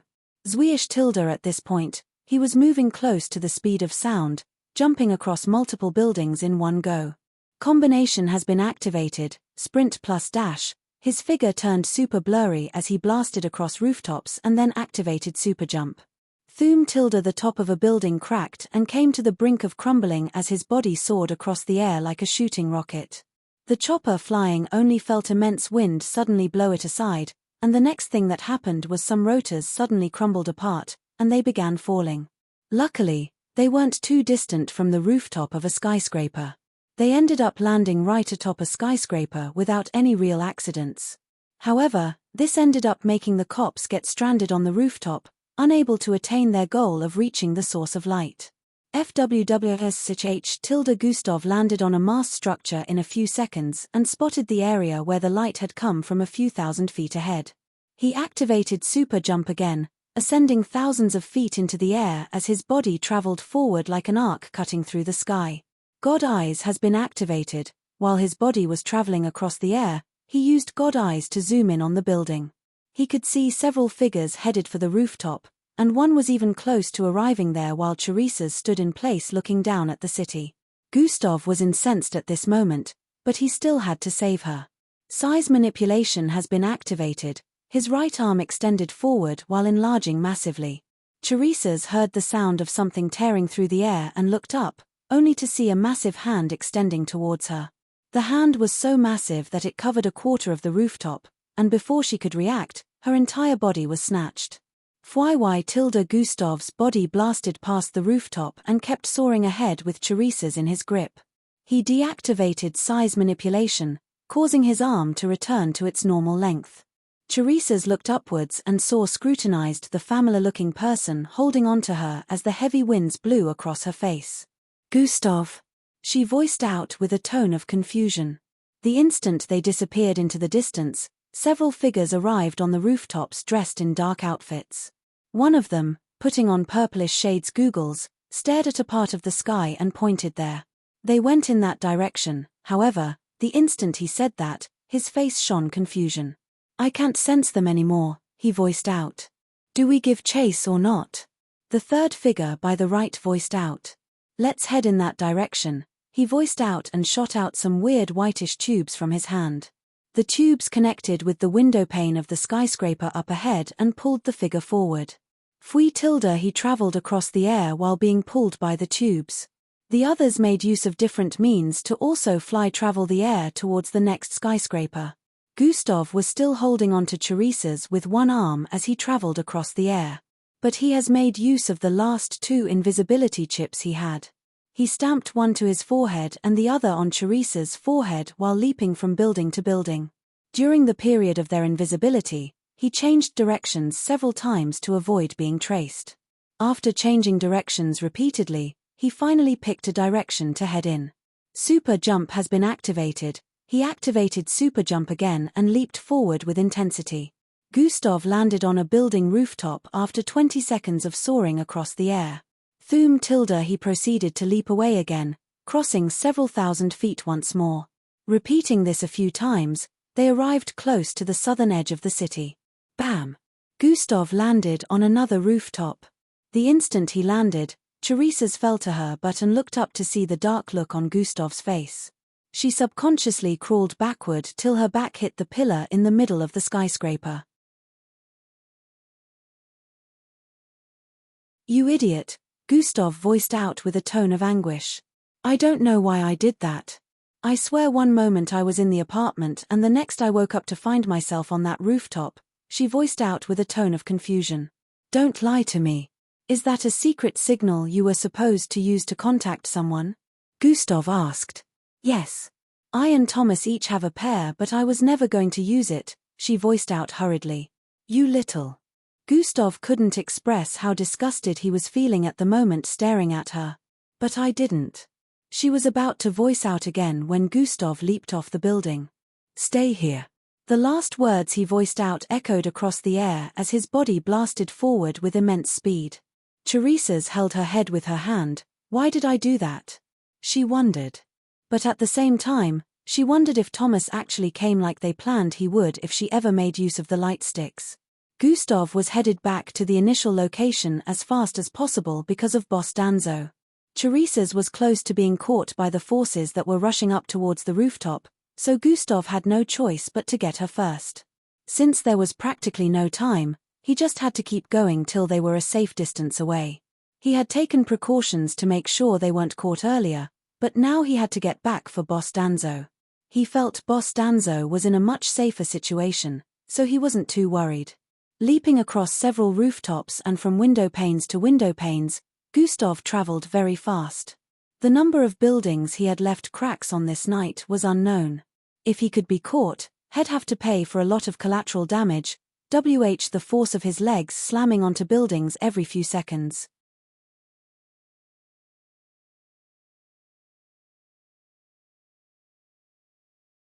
Chapter 703. Traveling would be easier if I could fly, Gustav thought. Leaping from building to building was pretty fun, especially when he was able to cross 2 or 3 streets in a single leap. However, the downside to this was he would still have to land. What would happen when he had no platform to land on? Thinking about this, Gustav felt he should do something about this later when he had finished dealing with the situation at hand. Bam! He landed on a building opposite where he found Teresa's earlier and activated God Eyes. As his vision turned red, he scanned across the building first off and noticed that only a few officials were there. The figures he saw earlier climbing upwards to meet Teresa's were nowhere to be found in the vicinity. The cops there were investigating the surroundings, but it was a waste of time since they wouldn't find anything. Gustav proceeded to look downwards where he sensed Boss Danzo to be earlier. The streets were crowded with people all around staring in a particular direction and speaking loudly. Gustav scanned every single person on the streets around the vicinity but still couldn't find Boss Danzo. He looked around the neighboring vicinities as well since God Eyes could now travel as far as 10,000 feet, which was over 3 kilometers. After looking around for some time and still not finding him around, Gustav deactivated God Eyes. Maybe he went back to the penthouse, he thought, and proceeded to stand to his feet. Just as Gustav turned around and was about to leap away. Breaking news. The notorious Mr. Eldorado has been caught. The massive holographic screens all across the city suddenly lit up with this announcement. Gustav turned around the instant he heard that. "What?" he voiced out as he stared at the holographic monitor positioned in the middle of the main highway. Footage from the BSPF Precinct 3 will be displayed in a few seconds. Gustav felt his ears were playing tricks on him as he stared at the screen with wide eyes. A static wave rang out before the footage changed. The front of a police station that read BSPF Precinct 3 was displayed, and several official hovercars arrived on the scene. Everyone's eyes focused on the cars, and in the next instant, they watched the cops getting out of the car with someone in their midst. "Boss Danzo," Gustav muttered underneath his breath as he saw the cuffs of restriction on his wrist. Boss Danzo was pulled out of the hovercar and surrounded by more than 17 cops, all pointing weapons at him as they moved towards the entrance of the precinct. He had his face hung low as he slowly walked towards the precinct with a smile on his face. This smile made the cops even warier of him as they watched his every move, ready to open fire if he tried anything. Shit. Gustav didn't usually curse, but this time he couldn't help it. Just when I was this close to getting them out of the city, Gustav clenched his fist with a look of frustration as he voiced out. Now that Boss Danzo had been caught, the situation had taken a turn for the worse. Gustav just couldn't show up like that or try anything silly since the authorities were now involved. Although he didn't care that he was an MBO officer, he would throw away that title if it meant saving Boss Danzo, but he still had to think of his next action properly. If he handled the situation anyhow, he would also be implicated, and that wouldn't help anyone, not Boss Danzo and not himself. This child, Gustav was about face-palming as he thought of Teresa's. "This is making me reconsider ever having children in the future," he thought as he turned around. "There you are," a figure suddenly appeared in front of him. "I knew I sensed right." Just as the figure voiced out again, a fist appeared in front of his face. Bam! A collision rang out as the figure got blasted backward and slammed into the building on the other side, breaking right through it. "You caught me at a bad time," Gustav mumbled as he lowered his arm and squinted his eyes. The figure whose dark mask had fallen off found himself laying amidst a pile of wood and rubble within the office he got blasted to after receiving a punch from Gustav. Gustav took a few steps forward as he spotted two figures flying across the air from the top of the building he had just sent the first one flying into. Scree tilde a low wave was suddenly blasted forth from the one on the left. The wave was not visible, but it sounded quite violent. Spreading across the area, people on the streets suddenly started falling to their knees and holding their heads in pain. As the two figures landed, they stared at each other in confusion. Gustav was unaffected by the waves, which was clearly a mental attack. "You use telepathy?" Gustav asked the one on the left. "How are you not affected?" A deep voice was heard as the figure questioned with a confused tone. "I take that as a yes. Which means you're responsible for the current predicament." Gustav instantly pieced everything together, and his face turned dark. "Where is the girl? Hand her over and we might spare you." The one on the right voiced out as golden glowing circles began to appear all around him. "Originally, I would hold back but not this time," Gustav voiced out, causing them to look at each other in confusion again. "Combination has been activated, sprint plus dash, mutated bull plus bloodwolf plus demonic bunny plus killer pistol plus Savrina serpent." This was the first time Gustav was combining 5 transformations all at the same time, and he had no idea what the final product would be.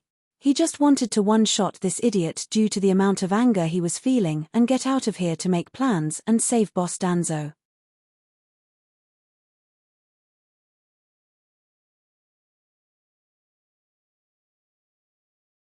Chapter 704.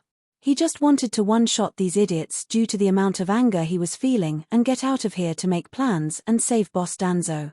His skin turned purple with golden plaited scales as a massive silver-colored horn grew out of his forehead, and he turned extremely muscular, reaching a height of 8 feet.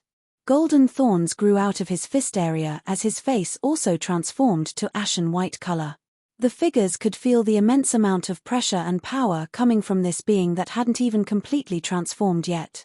They subconsciously shrank back and swallowed saliva. "Attack him now, you idiot," the one with the golden circles surrounding him voiced out.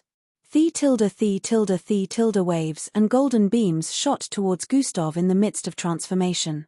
However, to their disappointment, a weird force field appeared around Gustav, preventing the attacks from making contact.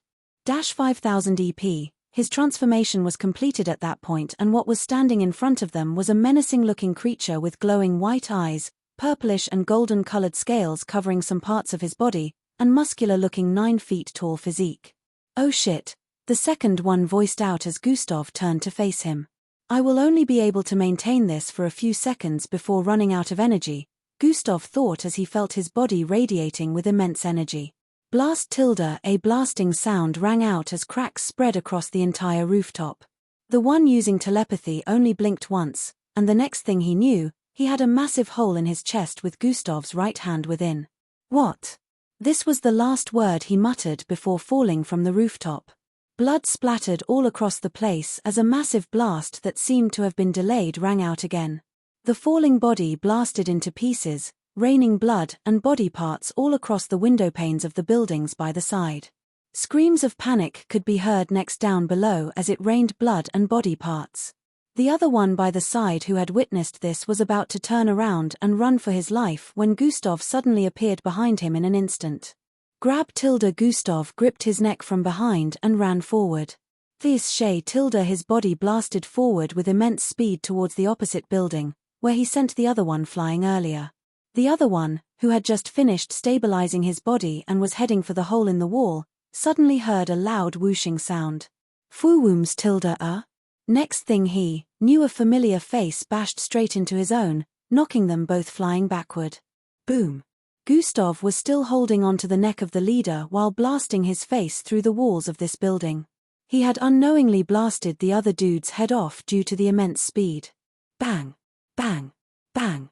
In nearly an instant, they had arrived on the other side of the building after he had bashed his face through every single solid barrier in their path. A completely ruined face could be seen as Gustav landed on the rooftop of the next building. Plop.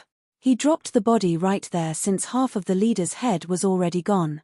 He was long dead, just like the rest of his subordinates. Gustav felt like he was extremely light on his feet at this moment. The instant he pushed himself forward. Thwii tilde a purplish streak cut across the air with immense speed, causing him to instantly disappear. He was making use of so much combination right now. His speed felt like teleportation. He crossed a distance of 10 miles in an instant. Arriving where he left, Teresa's in a few seconds, contrary to how long it took him to get there initially. Fuwoosh tilde the intense winds caused Teresa's to be blown backward, and she nearly fell off the rooftop the instant Gustav arrived. Pa. His feet made soft contact with the rooftop, causing her to shrink back even more with a fearful look. The immense power radiating from Gustav's figure at this point was causing the entire place to tremble because so many abilities were currently computed inside this form he adopted. It's me, Gustav voiced out as he deactivated the combination. The pressure in the vicinity began to decrease as he transformed back into his human form. In a few seconds, he was back to looking normal. He had long dealt with the issue of clothes, so all his clothes were specially made to expand and decrease based on whatever size he took. If this wasn't so, he would have startled Teresa's with his naked body after returning to normal. You have caused a lot of trouble this night, Gustav voiced with an intense glare. Teresa's looked down and kept quiet. She had seen the news from this position, so she already knew what had happened to Boss Danzo. You're lucky it's not your fault, Gustav said as he snapped his finger. Plop. Different body parts, along with a decapitated head, appeared on the rooftop. The head rolled towards Teresa's position. She made a loud shriek in fear as she saw the crushed head that was half its original size with brain matter and blood oozing out. The battered body parts looked like a person was nearly obliterated completely. Limbs and internal organs could be seen all over the place, with a visible chest hole on what was left of the torso. It painted the rooftop red as a nauseating smell spread across the place. This was what was left of the person making use of telepathy the other time. Gustav had blasted his body nearly to pieces with a punch, letting his body parts rain down on the city. However, while he dealt with the other one, he made the body parts disappear into his personal gravitational space even though they were thousands of feet away from him at the time. He couldn't perform such a feat normally, which showed just how powerful the form he took on earlier was.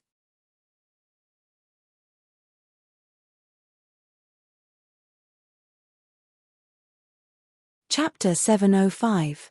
He could only maintain that form for 15 seconds.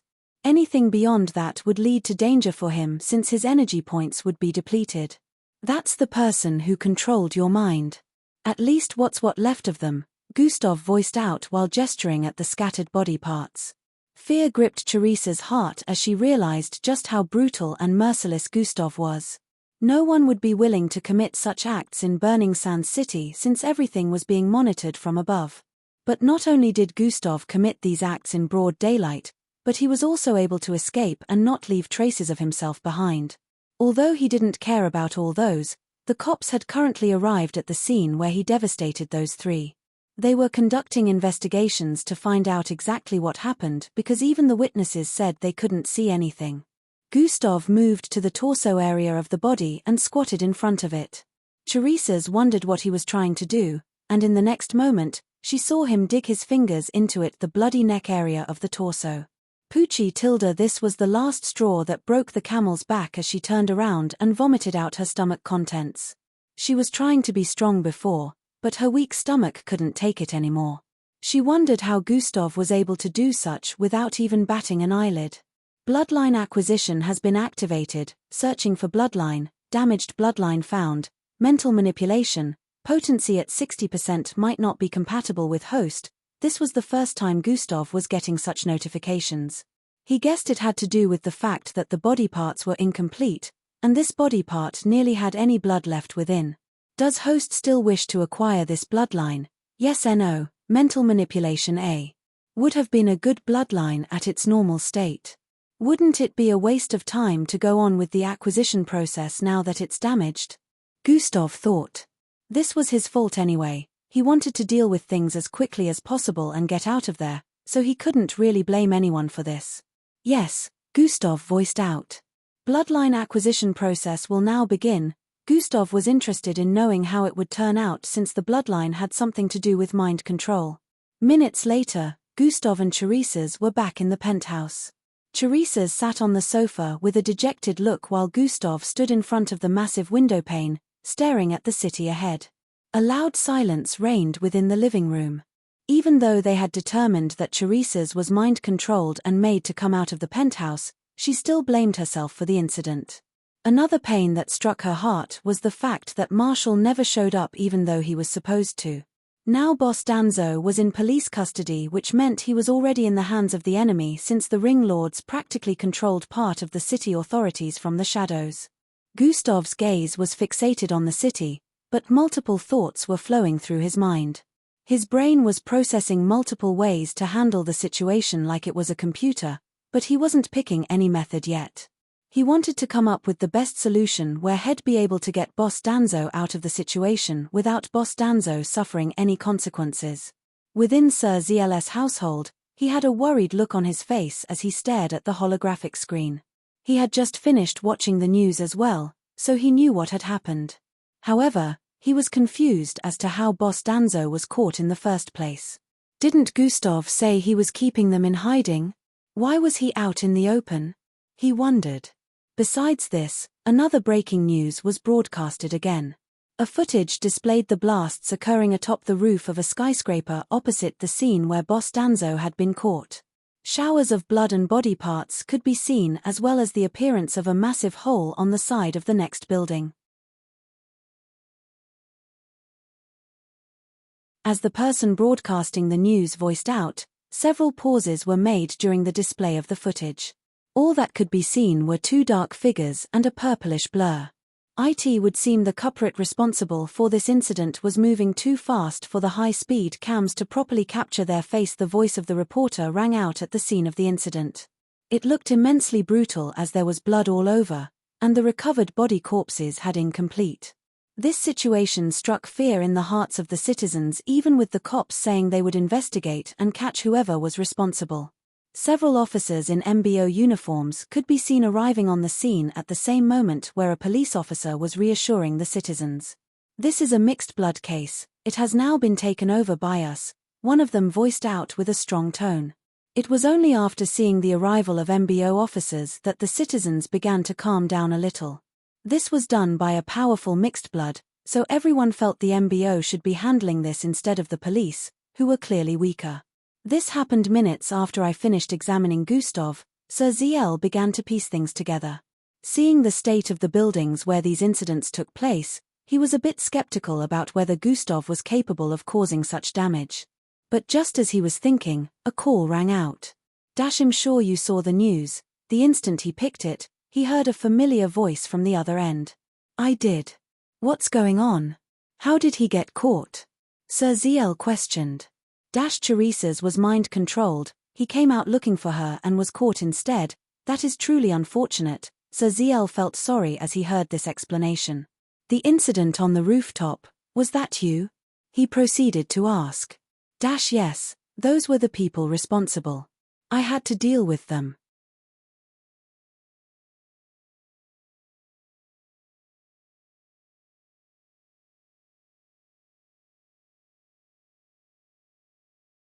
Chapter 706. The incident on the rooftop, was that you? He proceeded to ask. Yes, those were the people responsible.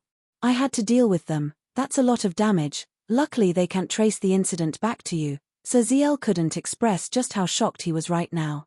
It turned out Gustav was responsible for that, like he thought, even though he wasn't too sure. This level of strength wasn't supposed to be displayed by a 19-year-old mixed blood. How? This question kept ringing in his mind. The reason I called you is because I need your help with something. He heard Gustav speak again. Sure, if it is within my power I will help. So what is it? Sir Ziel asked. I need you to find out for me what Vanisher next plans are for Boss Danzo now that he has him in police custody. This is something I can do. I will contact him and give you feedback by tomorrow. How about that? Sir Ziel stated. Fine by me. Thanks in advance. The call ended with this.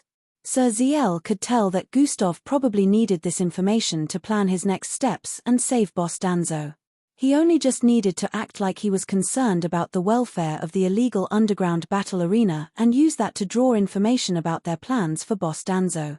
He might not be as influential as the three Ringlords, but he was still one of the most respected figures in the city, so Ringlord Vanisher would not have any reason to put him on hold if he wanted to hold a meeting with him.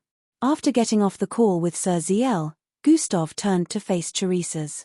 This location is compromised. We're moving, he said before moving towards her. Where will we go?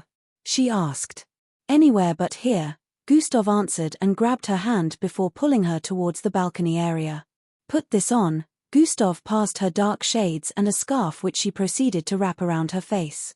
Leaping off the balcony area, Gustav blasted across the city with Teresa's in his grip.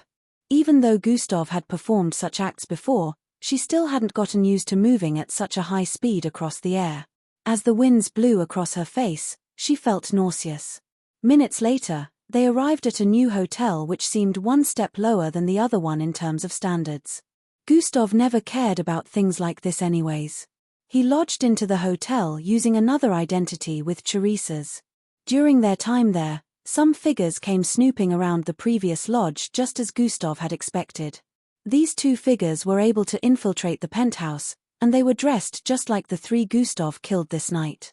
No one's here, one of them voiced out. You saw his face, right? The other one asked. I did, but I only spotted it once. I could be wrong, the first one responded. Let's get back and make our report. Throughout the entire night, Gustav didn't get a wink of sleep. He had been meditating and recovering his energy after nearly spending all the previous night. Although it looked like daytime in the city, it was currently night. Only 2 days are left till the private aircraft arrives. I must get Boss Danzo out before we're out of time, Gustav decided. Teresa's was still cooked up in her room even when morning came due to the whole incident the previous night. Gustav later called her out to take breakfast. She ate in silence while Gustav prepared to go out. Do I need to tell you that you shouldn't step out? He asked. She shook her head in disagreement. Good, Gustav voiced out. Let me know the address of the Rel family, Gustav said with a glint in his eyes. Teresa's wondered why he would want to know that but decided to pass the information along anyways. After getting the address, Gustav donned a red jacket and moved towards the balcony area. Teresa's could only hope that Gustav wouldn't wreak havoc. She didn't care about the rest of the Rel family, but she hoped for Marshall to not be harmed. Gustav traveled across the city with speed as he activated sprint. The farther towards the north he traveled, the better and shorter the buildings became. He arrived at a residential area that looked like a rich neighborhood. This place was secluded from other areas and had private guards patrolling around. In a few more seconds of running and avoiding them all, he arrived at a massive residence that looked like the combination of 3 duplexes. It was gold and green in color, and a silver statue of a man holding a walking cane could be seen on the premises. This place was heavily guarded, and Gustav checked the surroundings to confirm that this was where he was headed. He paused his steps a few feet away from the gate. The guards in the vicinity stared at him with a suspicious look, and one of them approached him. Gustav was currently adopting a form with white hair and an oblong-shaped face. He looked more mature, but his body structure was pretty much the same. "I'm just doing my morning routine," Gustav voiced out with a smile. "This premises is off limits, you can do it somewhere else," the guard stated. "All right, I'll be leaving," Gustav said with a smile. He proceeded to bring out a purplish glowing orb radiating with reddish electric-like arcs. The guards became alarmed the instant they saw that. A crazy pressure descended upon the vicinity as the light in the area reduced. They could feel immense energy coming from this orb. "What is that?" The one beside him shouted out and prepared for battle. The others in the area did the same and started moving over, seeing Gustav as a threat.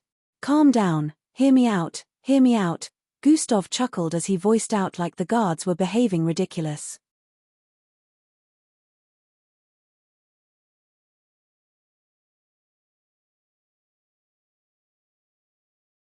Chapter 707. The guards wondered what this was all about, so they decided to hear him out. "This is a gift for the young master of the house, Marshall," Gustav stated. "A gift? Our young master doesn't collect gifts from anyone," the guard said with a strong tone of disapproval. "I'm not anyone, he knows me," Gustav responded. "Show proof of identity, or we cannot pass this along to young master." Just as they began arguing with Gustav, a hovercar could be seen heading out of the premises. It was a yellowish, sporty-looking hovercar. It looked really expensive. The gate opened up as the hovercar drove out and stopped beside the scene. "What is going on?" One of the glasses slid down as a young masculine voice was heard from within. "Young master." The guards saw Marshall in his school wears and greeted him. Marshall was currently headed to school since it was early in the morning, but he asked the driver to stop the car when he spotted the ruckus. "This fellow says he has a gift for you," the guards voiced out while gesturing at Gustav. Gustav suddenly turned around at this point with a smile on his face. "It's a gift from your beloved," he said while stretching out the orb in his hand. Marshall instantly froze the moment he saw this face. "Isn't this the culprit responsible for taking them both away?" he said internally, but as soon as this thought appeared, Gustav's face tweaked a bit. His nose became fatter and his chin wider, giving him a slightly different look, but he was still smiling. "It's from your beloved. You only need to hold on to it throughout today if you want to meet her," Gustav kept speaking. Seeing as there was no reaction from Marshall, the guards were about to drag Gustav away from the premises. "Leave him be," Marshall voiced out as he came down from the hovercar. "She asked you to give this to me?" he questioned while reaching out to grab the head-sized orb. "If you wish to see her you will hold on to this throughout today," Gustav said while speaking in a low tone, almost like he was whispering. Marshall had a myriad of expressions displayed on his face at the moment. It was a mixture of confusion, guilt, and happiness. He stared at the orb again before finally collecting it. His eyes shone awe as the reddish electric snakes circled round the dark purplish-colored orb. Although it was obvious that this orb contained immense energy, it also seemed to be well sealed, so Marshall didn't think much and moved back into the car. He felt there was no way Teresa's could harm him. "Thank you," he said with a grateful tone. "No, you thank you." Gustav was grinning mischievousness in his mind as he voiced out. "I hope she's okay. Yesterday Gustav interrupted him before he completed the statement. "Save your explanation for when you meet her. It's her you need to tell all that, not me," Gustav said before turning around to leave. "Thank you," Marshall shouted out once again as he watched Gustav leave the premises. The guards around wondered what all that was about, but they couldn't say a thing since Marshall allowed it. Not a word about what happened here to anyone, you hear me? He voiced out to the guards. Yes, young master, they answered in unison. Not even my mother or my father. If any of this gets out, all of you will lose your jobs, Marshall threatened before the window closed up, and the hovercar proceeded to zoom out of the premises. Phase 1 complete, Gustav muttered as he transformed back into his original look before leaping across the air. Minutes later, Gustav arrived back in the penthouse and looked around. Energy signature exposure has been activated. A weird white light suddenly burst forth from Gustav's being surrounding the entire place. The whole penthouse was instantly dyed in white.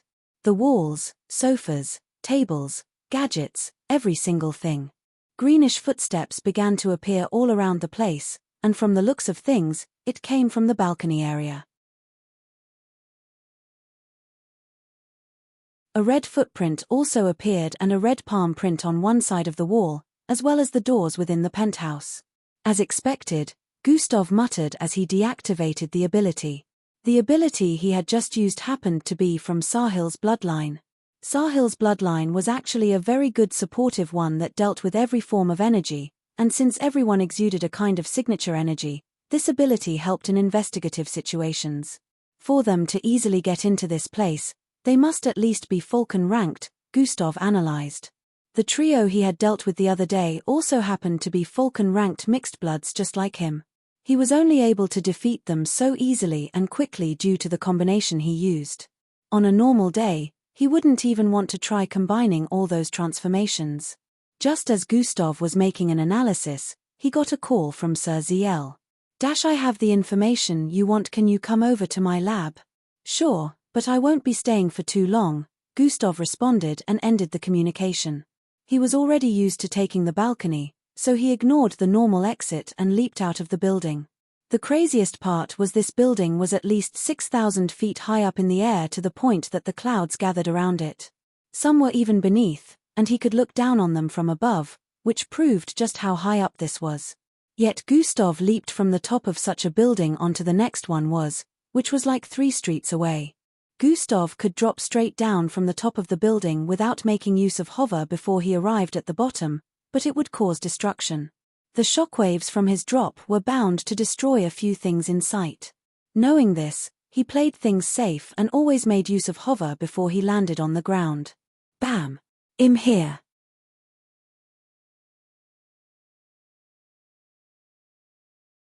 Chapter 708. Knowing this, he played things safe and always made use of hover before he landed on the ground. Bam! I'm here, Gustav voiced out through a communication device as he landed in front of Grayscale Pharmaceuticals. I'm in the lab, Sir ZL responded from the other side. Gustav proceeded to walk into the place without wasting time. The workers in the vicinity didn't stop him as he made his way to the executive elevator area. In about 2 minutes, he arrived in front of Sir ZL's office and moved towards the side of the wall where the entrance to his personal lab was situated. The wall parted ways, and he walked in to find Sir ZL working on some chemical compounds placed in different containers on a lab table. You're here, Sir ZL voiced out as he pulled off the red glass on his face, which he was making use of to analyze these chemical compounds. What do you have for me?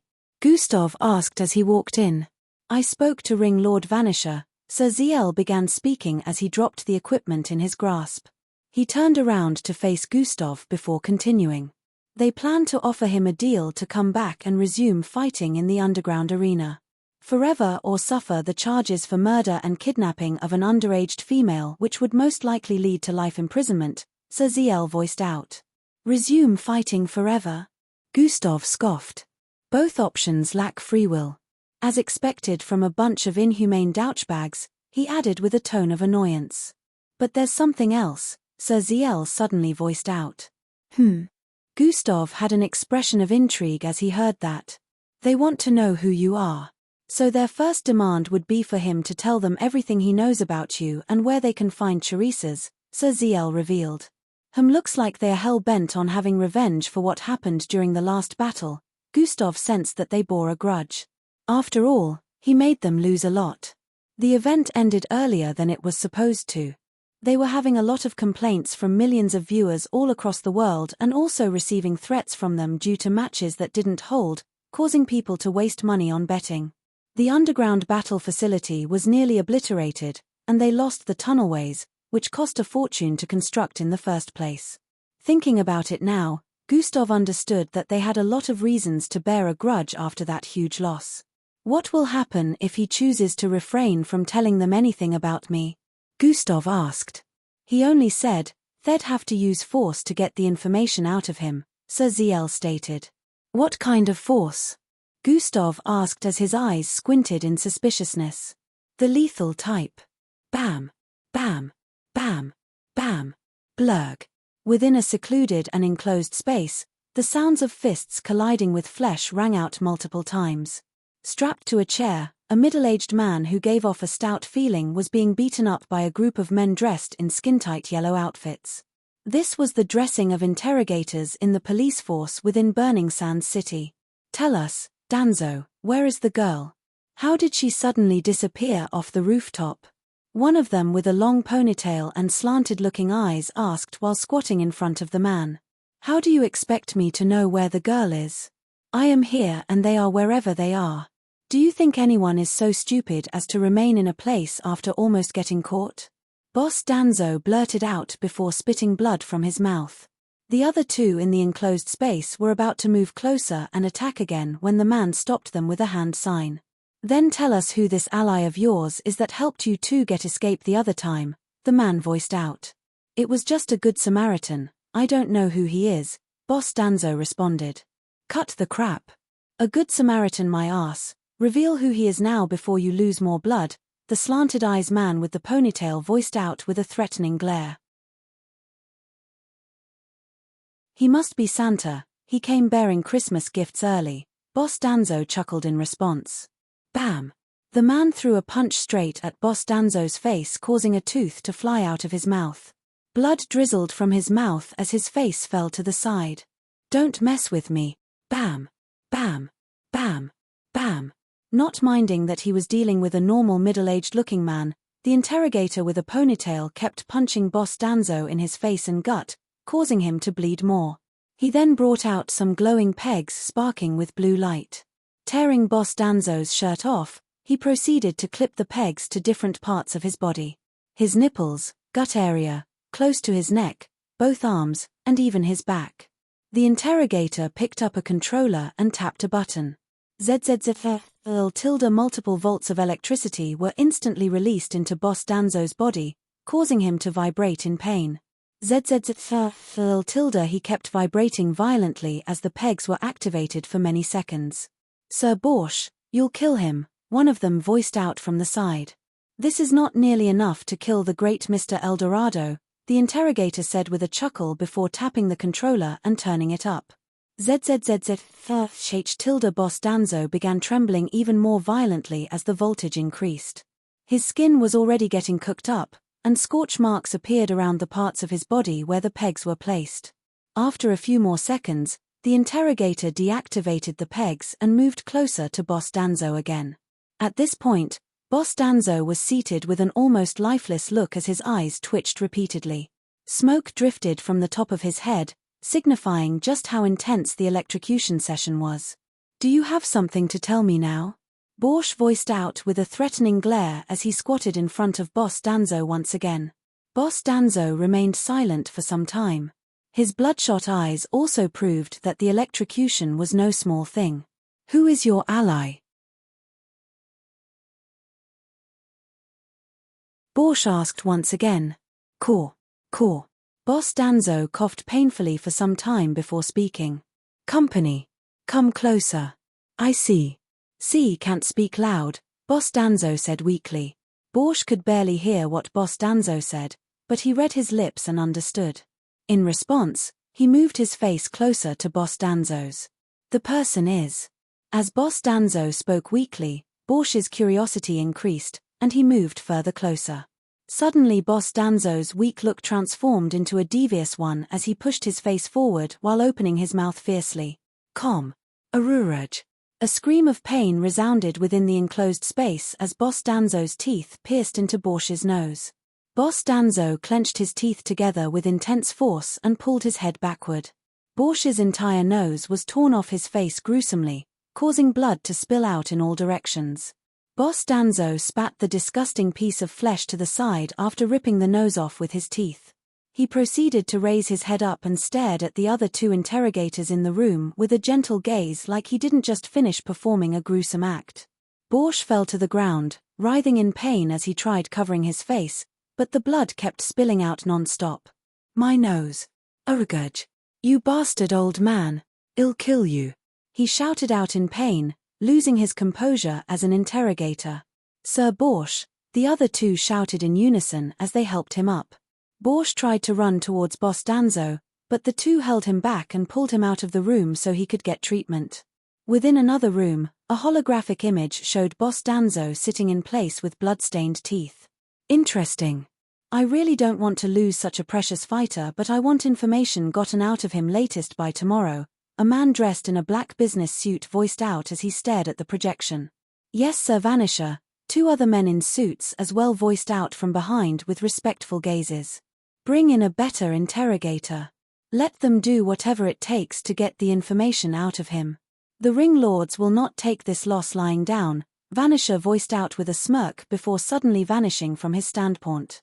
Atop the rooftop of a skyscraper around the west side of the city, Gustav recalled Sir Zill's statement. "Don't act stupid. If you suddenly reveal yourself, they could link everything to you. I won't. Logic over emotions, but if they touch a strand of hair on his head, I won't care about logic anymore. I will raze this city to the ground if I have to," Gustav thought with an intense glare as he stared at the gate of the city's high school up ahead. "Time to put Phase 3 into action," he muttered.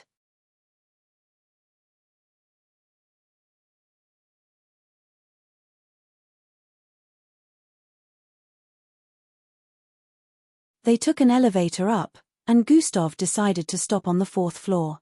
"See you later, big brother Gustav," Damien shouted out as Gustav left the elevator. "Looks like Hez headed to the 5th floor as well," Gustav muttered as he walked along the corridor of the 4th floor. He approached the bathroom, and he activated his storage device. An average-sized blue gown could be seen projecting from the top of the storage device.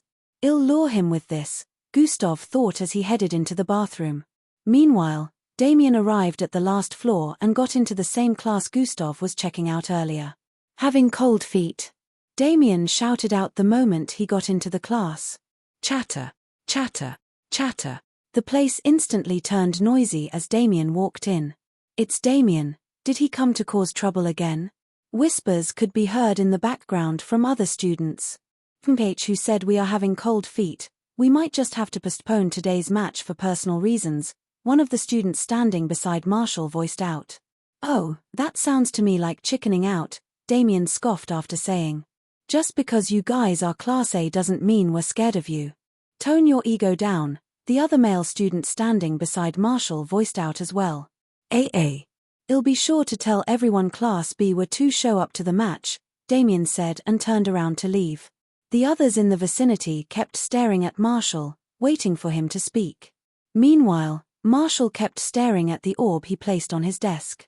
"Can we reschedule the match for another day?" Marshall finally spoke while standing. Damien paused his footsteps before he got to the door and slowly turned around. "Oh, the great Marshall is also scared of sticking to plans," Damien said with a smirk.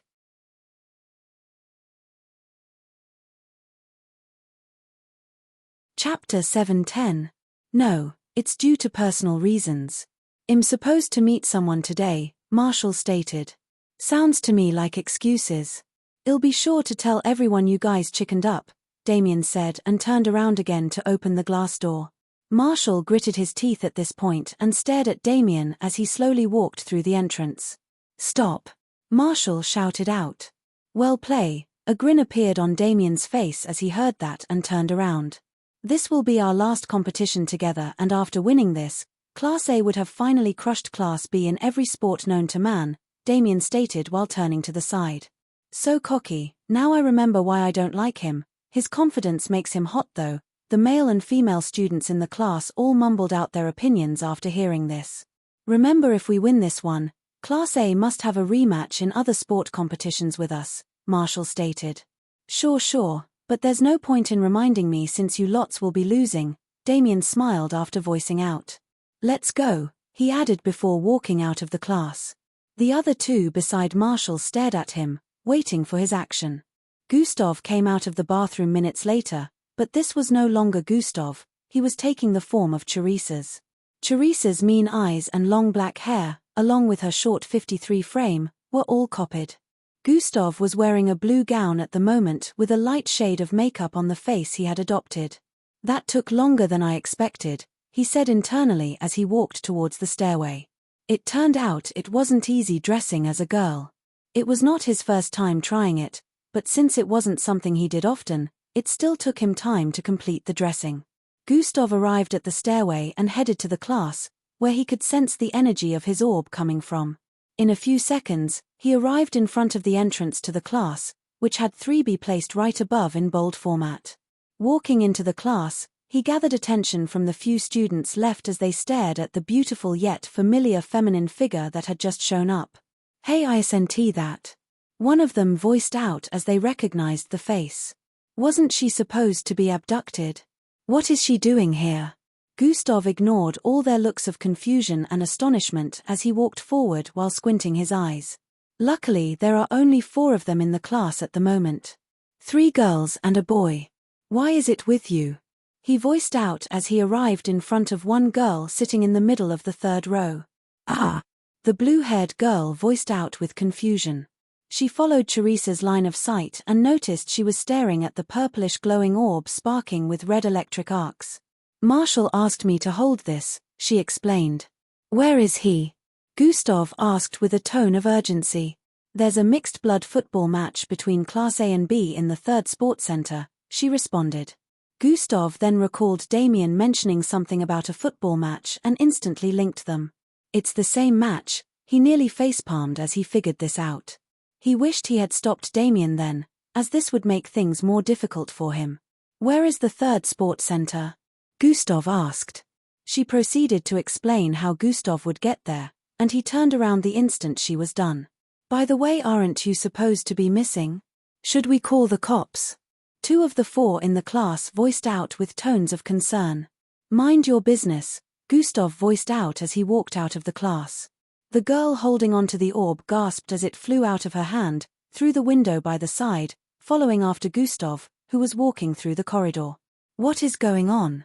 I have to make sure I am not spotted by a lot of people. Gustav walked quickly across the school premises, following the paths that were directed to him by the girl earlier. His plans had been based on meeting Marshall in class. He didn't expect that he would have to leave the building while still maintaining Teresa's form. Based on his initial plan, he was supposed to lure Marshall to somewhere secluded while transforming into Teresa's. Now he had to go meet Marshall wherever he was, which garnered more risks of being seen by a lot of people who would most likely call the cops. Gustav knew he couldn't waste time, so he activated Dash, moving even faster than before as he headed for the 3rd Sports Center. Meanwhile, the match had started between the 2 classes on a massive football pitch. Other students had gathered to watch, including a few teachers, one of which was acting as the referee. Young Master asked to pick him up late today, within a hovercar, dashing through the school entrance, the driver voiced out. Didn't he mention something about a match today? I want to be in attendance, a blonde-haired woman sitting at the back of the hovercar voiced out.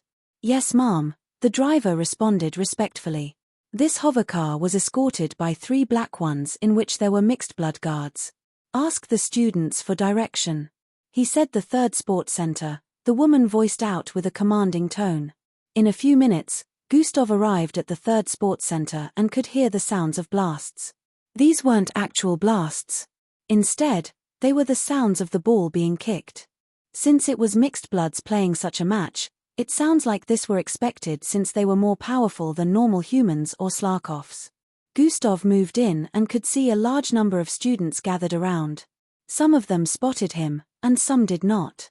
There was a barrier surrounding the spectator area to prevent the ball from injuring anyone, so Gustav began looking for a way to bypass that and find his way to the pitch.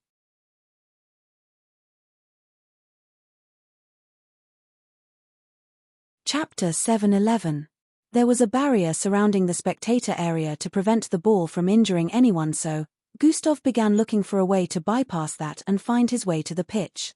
At the same moment Gustav was looking for a way to enter, Marshall's mother had arrived on the scene with many guards following her. The students in the vicinity all stared with looks of awe as she made her way into the premises. She was drawing a lot of attention to herself, and most of them recognized her to be the madam of the house of relative to. Some of the teachers, on spotting her, came over to welcome her. She was a huge donator, so she was respected by all of the staff, which was also one of the reasons why Marshall got special treatment in school, and other students did not like to mess with him. However, Damien was different since he was also from an affluent family. Sir Ziel was the head of the Gemini family, which was known as the family of great scientists.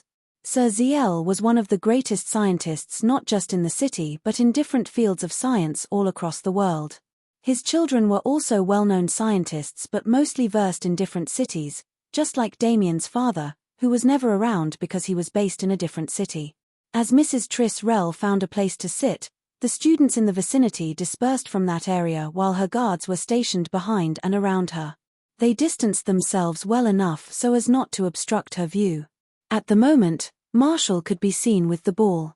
Another student whose legs were covered in lizard-like scales came running over with speed, but Marshall's body glowed with a greenish aura as he jumped upwards and somersaulted several feet with the balls lodged in between his legs. Landing in front, he began kicking the ball forward and dodging other players as well using his bloodline ability. Damien suddenly came running over from the other side. Phantom charge, he voiced out as he suddenly split into multiple persons. Marshall became confused as he tried dodging the multiple Damiens in front of him while joggling the ball forward. They were becoming too many for him to handle, so he kicked the ball upwards, trying to pass to another teammate up ahead. 3 Damiens grabbed the original Damien and slingshot him upwards. Doing a flip in the air, Damien kicked the ball in the opposite direction. Bang! It traveled swiftly across the air towards the opponent's area. Triri Tilda, a teammate who had been waiting for this shot, charged forward as rocket-like igniters shot out from his leg.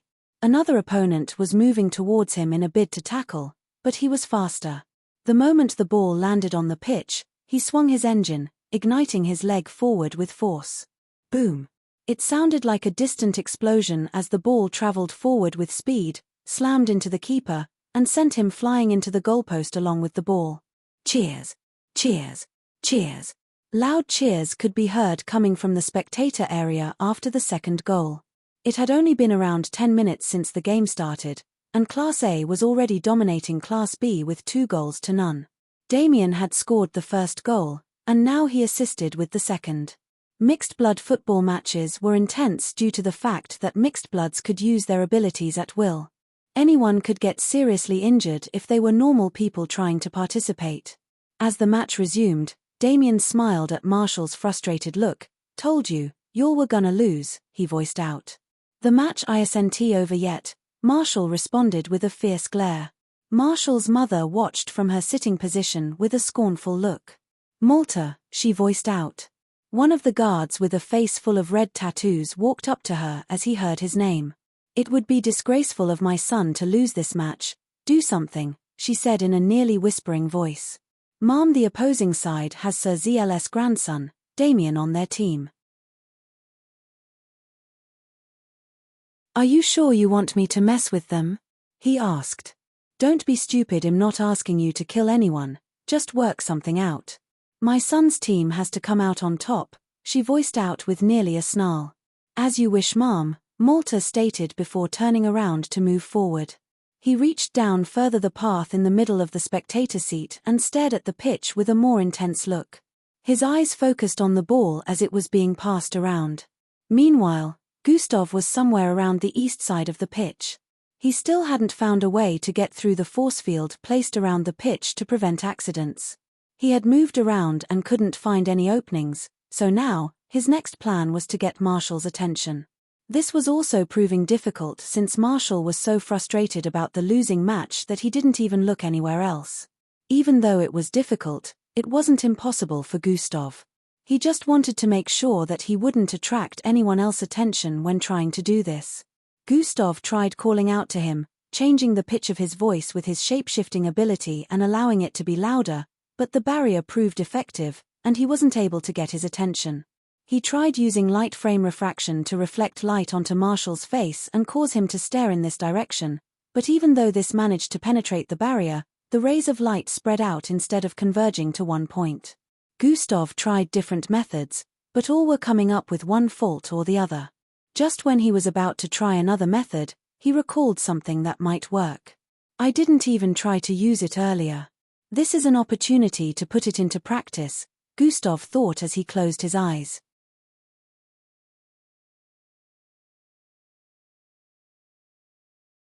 Chapter 7:12. Mental manipulation bloodline has been activated. Blue lines appeared in Gustav's eyes the moment he opened them. He could hear a slight static noise in his head and occasionally scattered voices. It was hard to make out the words since the voices were very scattered. Looks like it's truly damaged, just as the system pointed out, Gustav thought. However, this wouldn't stop him from trying out what he wanted to do. He stared at Marshall, who was running across the field trying to tackle the person with the ball. "Stop," Gustav said in his mind, but Marshall kept running. He tried increasing his focus and maintaining his gaze on Marshall. "Don't move," he said in his mind once again, but nothing happened. "Stay right there," Gustav kept trying but was still being met with the same result. At this point, he realized he might never be able to control anyone's mind with this bloodline since it was damaged. Originally, a mental-type bloodline would suit Gustav since his mental capabilities were high, but this one just happened to be defective. Just as Gustav was thinking of deactivating it, a thought appeared in his mind. "I'll try this instead," he decided. He focused on Marshall once again. At this point, Marshall was with the ball moving forward and trying to score when suddenly he heard a voice in his head. "Marshall, look over here." The sudden masculine voice caused him to stop in his tracks with an expression of confusion on his face. "Huh!" he voiced out while looking around. The ball was suddenly tackled from him, due to this causing his other teammates to display disgruntled looks. "What is wrong with you?" one of them voiced while running past him to go tackle the person who had just gotten the ball. Marshall shook his head and turned around to go after them as well. Malta, who was watching from another angle, cursed lightly under his breath. "Too bad he lost the ball. I would have to wait till it's in his possession again," he said as his left eye emitted a red glow. "Or I could mess it up for the opposing team before they score another goal. The madam wouldn't let me hear the end of it if her son loses," Malta thought as he followed the ball with his eyes. "I think it worked just now. Let me try it again," Gustav thought and proceeded to stare at Marshall again.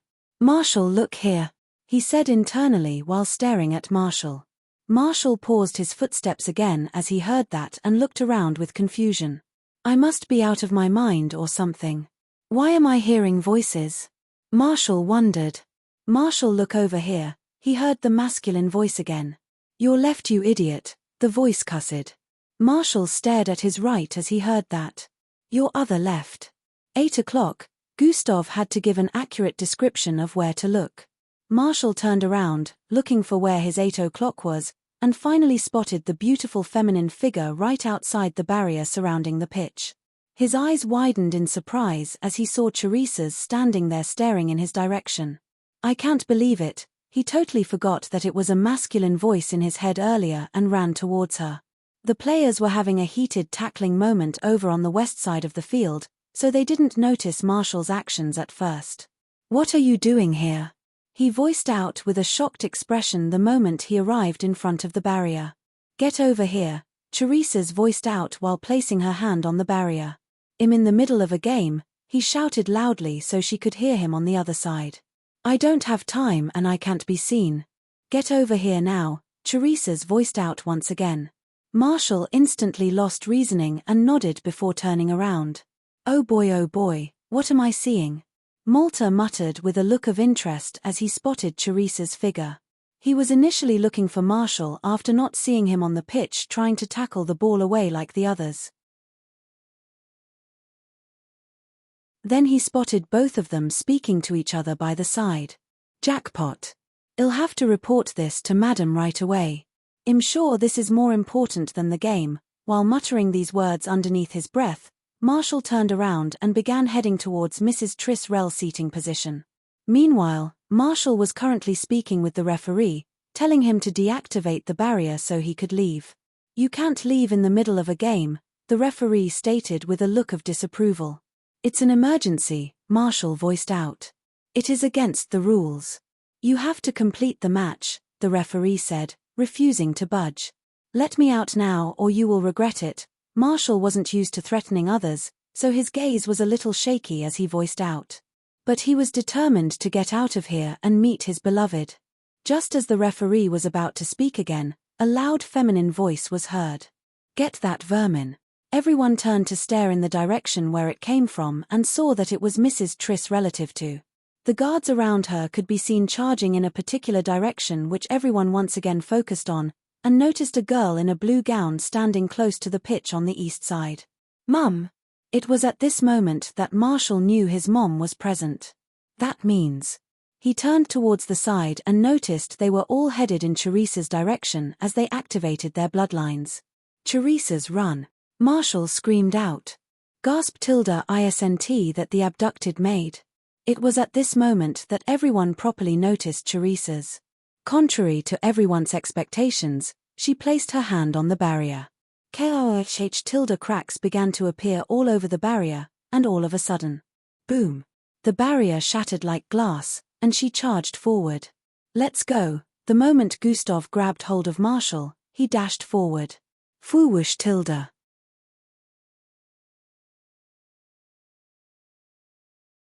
Chapter 7:13.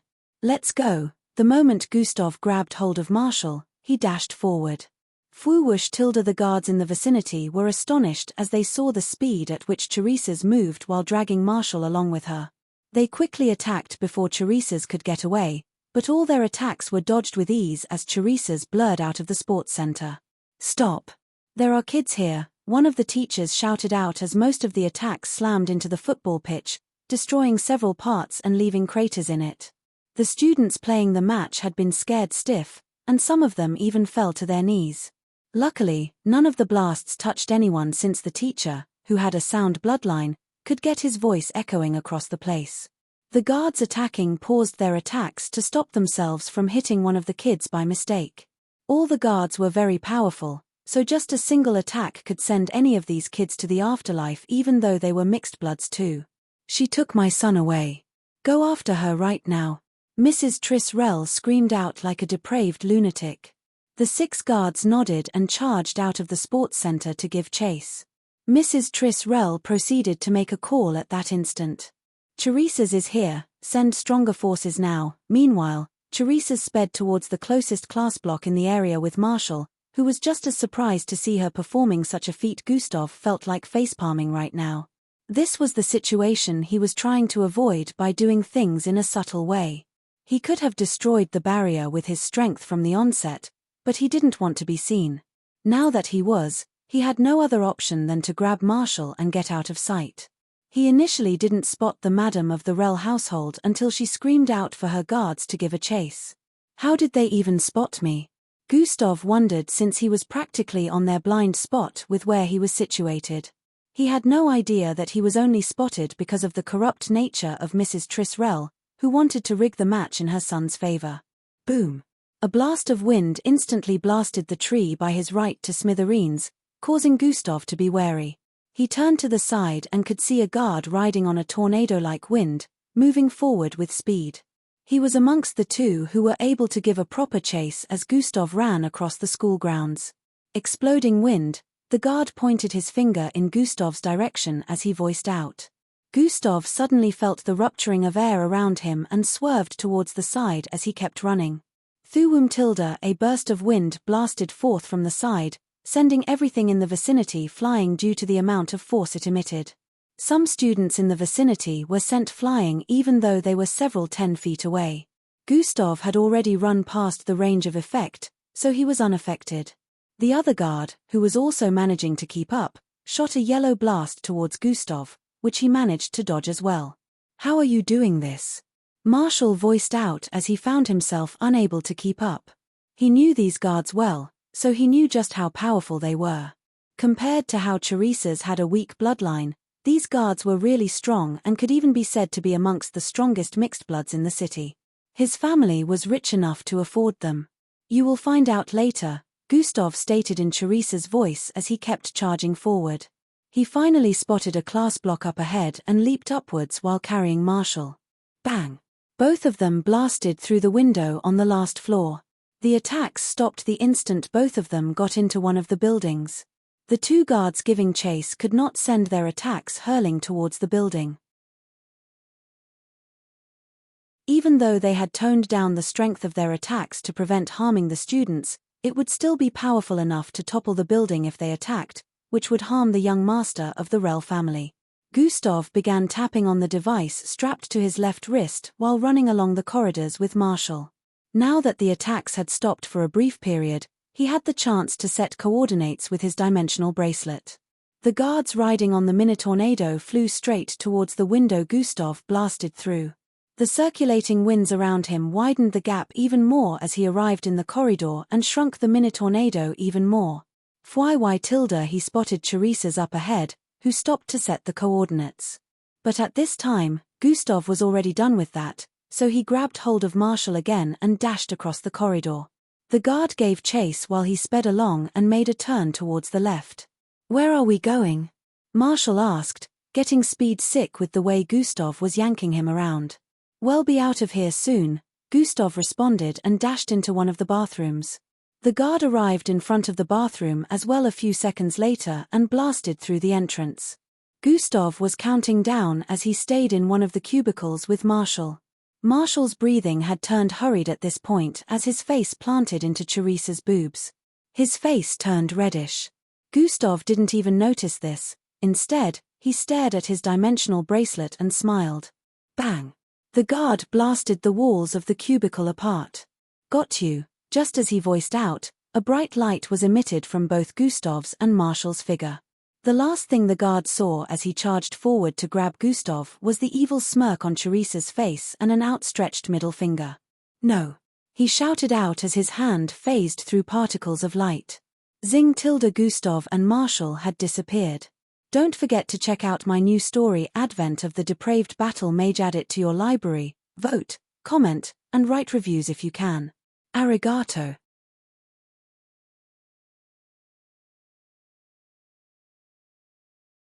Chapter 714. Evening time arrived, and the cops issued a citywide search for Marshall and Teresa's. Other private forces were also looking for them. It was impossible for them to say Marshall had been kidnapped because footage showed Marshall and Teresa's speaking to each other on the football pitch. This proved that they were acquainted with each other, especially with the way Marshall was smiling. The referee also stated that Marshall asked for the barrier to be taken down to leave. This made it obvious that he wanted to go with her. Teresa's was also a minor, so it was impossible to place charges on her being a kidnapper. However, the parents still had every right to send search parties after their child, as well as Teresa's, who was also their ward. This incident made headlines as different media outlets showcased it with headings like, "Starstruck lovers from the Rel family, Marshall and Teresa's elope together. Young couple from the Rel family escape from the clutches of their disagreeing family." These headings mostly suggested that Marshall and Teresa's relationship was not allowed by the family, which increased the bad reputation the Rel family already had. They were already known for looking down on others with a less renowned background, so this just put them in a more of a salty situation. Social media was being flooded with people bashing them and making jokes about how they were so bad that even their own son had to run away. Of course, they ignored all of this. The whole social media banter would not decrease the fact that they were still amongst the most powerful families in the city. Within the Rel household, the head of the family and his wife sat in the massive luxurious-looking living room with many people. "Find my son," he voiced out. "The problem now is we don't know who is involved in the shadows. Teresa's could not do that before, so there must be someone else who planned this," one of Marshall's uncles voiced out. "It could be the person who helped them escape during the last battle event 1 month back," another one of the family members voiced out. "The cops came out to say that person doesn't exist, so how?" Mrs. Triss Rel voiced out. "A fake identity, huh?" Just as the head of the family muttered, A guard came running into the living room. "Sir, Ma'am, there's an urgent call for you both," he voiced out as he arrived in their midst. Everyone knew that for a guard to rush in here in the middle of the main family meeting, the situation had to truly be urgent. The guard brought out a device and tapped on it, displaying a massive holographic monitor. True in tilde the instant it came on, every member in the living room opened their mouths wide. In a dimly lit space, Marshall was strapped to a chair with restraints, and a dark purplish glowing orb was floating right in front of him. What is going on? They all wondered as they stared at the holographic video call. Then a figure popped out from the side and stood on Marshall's left.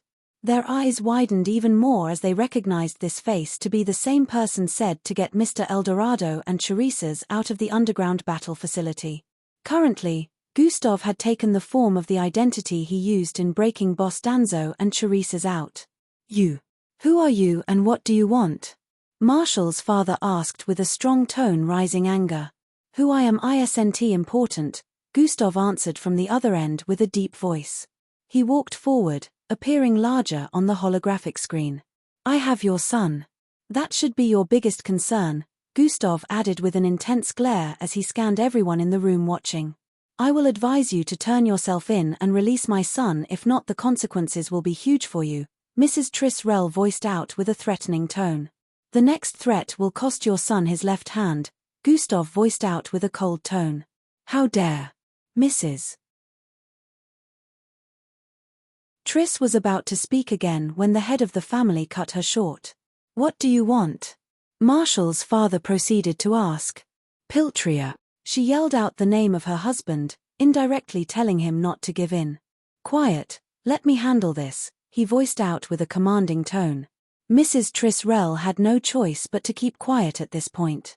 "Drop your charges on Mr. Eldorado, withdraw the forces searching for Teresa's and never try to harm her again," Gustav voiced out his demands. "Just this. You don't want money?" Marshall's father asked. "I don't need your money," Gustav stated. "Why don't you just—" Before Marshall's father could complete his statement, Gustav interrupted.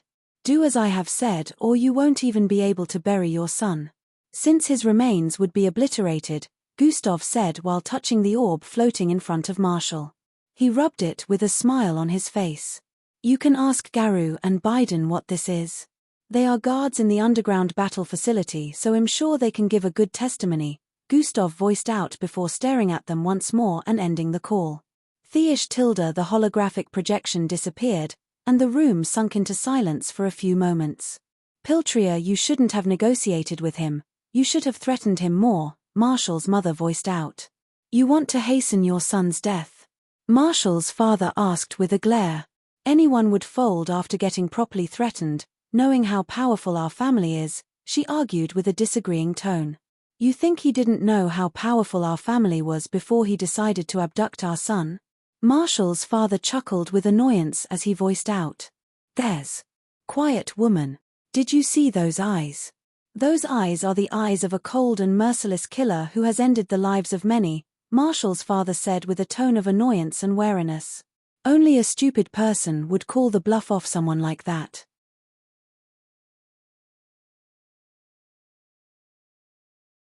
Chapter 7:15. Quiet, woman. Did you see those eyes? Those eyes are the eyes of a cold and merciless killer who has ended the lives of many, Marshall's father said with a tone of annoyance and wariness. "Only a stupid person would call the bluff off someone like that," Marshall's father added with a sigh. Even though Gustav was using a different identity, nothing could hide the eyes of a killer from him. There was no bluff to be called because Gustav would truly do as he had said. They called in experts immediately to try tracing the call. It would have been easier to do that if they were expecting such a call at first, but the whole situation came as a surprise to them. They didn't know Marshall was abducted since he willingly went with Teresa's, so they weren't expecting a call from anyone making demands. Unfortunately, they were unable to trace the call no matter how much they tried. From his own end, Gustav had done the necessary requirements to make sure the call couldn't be traced. The head of the family began to think about Gustav's demands and how he could fulfill them.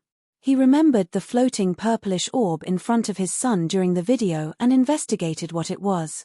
Since Gustav had mentioned the name of the two guards who had a clue about it, all he had to do was speak to them. The whole household was struck with fear after they confirmed what it was. Did you say it was dark purple? Red lightning was swimming around it. It was the explosion of that same item that destroyed the entire underground tunnelway and caused the burning sands on the surface to cave in. We almost lost our lives. Marshall's father recalled his conversation with the two. They remembered just how much destruction was caused after the explosion, especially when the underground battle facility was also trembling immensely from the impact. If that explosion had gone off in the city, at the very least, 3 streets would be obliterated. They now understood why Gustav said they would not be able to collect their son's remains because there would be nothing to collect after that. We have to meet his demands. At this point, Marshall's father became decisive.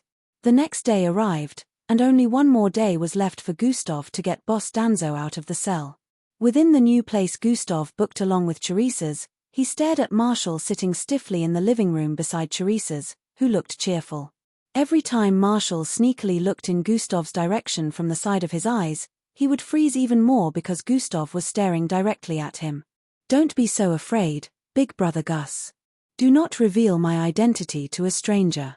I still don't trust him, Gustav voiced out before Teresa's could complete her sentence. But he helped you with the video call. The Rel family dropped the charges on Sir Danzo because of him. I'm sure we can trust him, Teresa's said while holding on to Marshall's hand. Marshall forced a smile, but it was obvious that he was still scared stiff of Gustav. He didn't have a choice, Gustav responded while standing up. This was an abduction. With or without you here, I would still get him to do as I wanted, Gustav added while walking towards the kitchen. Does that mean you would have truly sent his body parts if his parents didn't cooperate? Teresa's asked before Gustav disappeared into the kitchen. Yes, Gustav's voice echoed from within. Eek, Hes so scary, Marshall voiced out with a lone tone. Don't worry, Hes actually nicer than he shows. He just likes to hide it, Teresa's said in a comforting manner. She also found Gustav scary, but remembering everything that had happened in the last month, she knew there was more to him than just someone who acts like they have no emotions. He had every reason to leave her behind or cast her out after she had misbehaved several times, but he still tolerated her and even saved her before going back for Boss Danzo.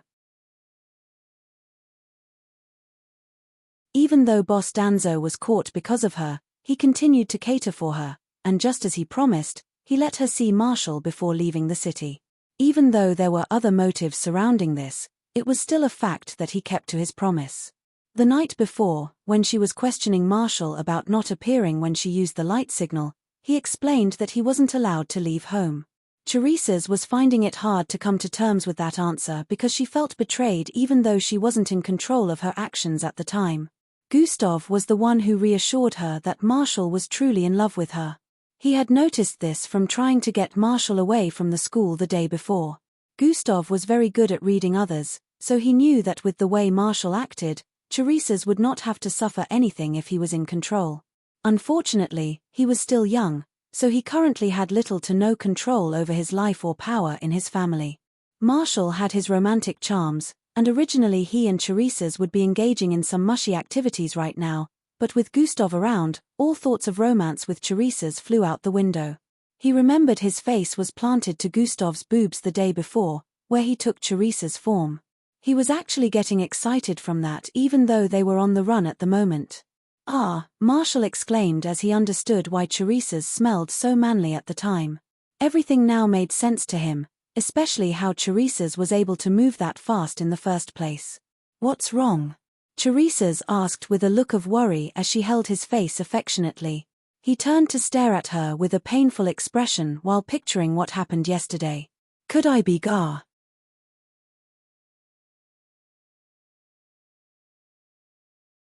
Chapter 7:16. Gustav would occasionally shake his head in the kitchen while preparing breakfast. 16-year-olds falling in love. How is that even possible? Just because it didn't happen with you doesn't mean others get to share in your unfortunate romance situation, the system suddenly voiced in his head. You little bit. Gustav nearly cursed out loud as he heard that. You go silent for days, then suddenly come back to taunt me, Gustav said internally with a tone of annoyance. You think I'm not busy in here? There's tons of work and preparation. The system responded with a tired sigh.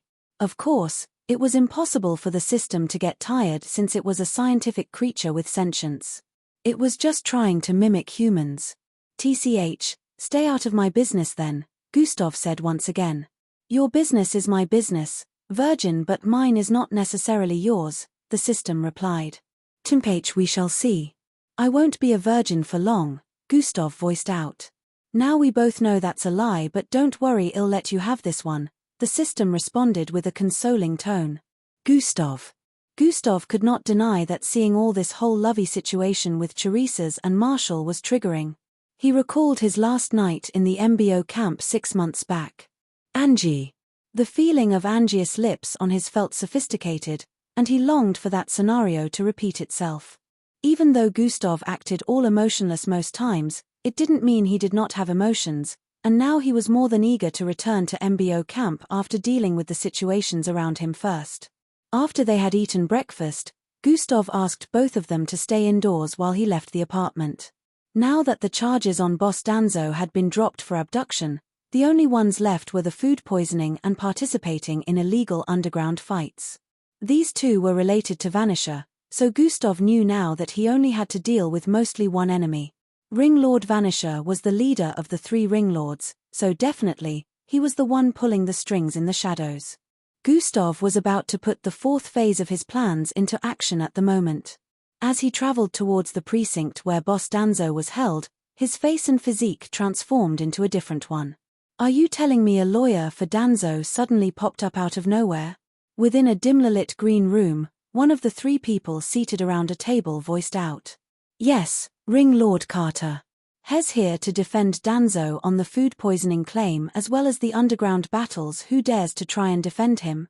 Such guts. He goes by the name Peter Gill and has managed to issue a hearing for Danzo regarding both charges. He has gathered some claims and evidences regarding the charges. Interesting. So someone dares challenge us, the woman in the midst of these 2 men voiced out. We will need to find out everything on this Peter Gill and end him before he tries anything, Ring Lord Vanisher voiced out. So the hearing is happening in the next 2 hours. We were asked to inform you from the court to be in attendance. What? 2 hours? How is that even possible? They voiced out in disbelief. How can they allow the hearing to be held in 2 hours when this lawyer just arrived today? Prevent it from happening for the next 2 days, Ring Lord Vanisher stated. It's from the higher ups, we cannot do anything about it. This lawyer seems to have powerful backing. Interesting. I did not see this coming, Ring Lord Vanisher was lost for words. He would originally have everything under his control, but the case seemed to be the opposite in this situation. Looks like we have no choice but to attend with our own lawyer then. Breaking news, the notorious Mr. Eldorado has been granted bail. The abduction charges has been taken off and it is said to have been a misunderstanding on the part of the REL family. Breaking news, the notorious Mr. Eldorado has been granted bail. It is acclaimed that everything so far had been a set-up and he was convicted wrongly in the first place. Mr. Vanisher in a pinch as claims of his illegal activities has been put to light. Claims of manipulation has also been. By evening time, different media outlets covered the current situation about what was happening in the city with Boss Danzo and Vanisher. Gustav had pulled some strings and unsurprisingly managed to get a hearing for Boss Danzo, where he also managed to help him get bail. All the research so far had paid off today, and he had released so many claims backed up with statements from several sources about Ring Lord Vanisher's hidden illegal activities, which was linked to how Boss Danzo got pulled into the underground battle arena in the first place.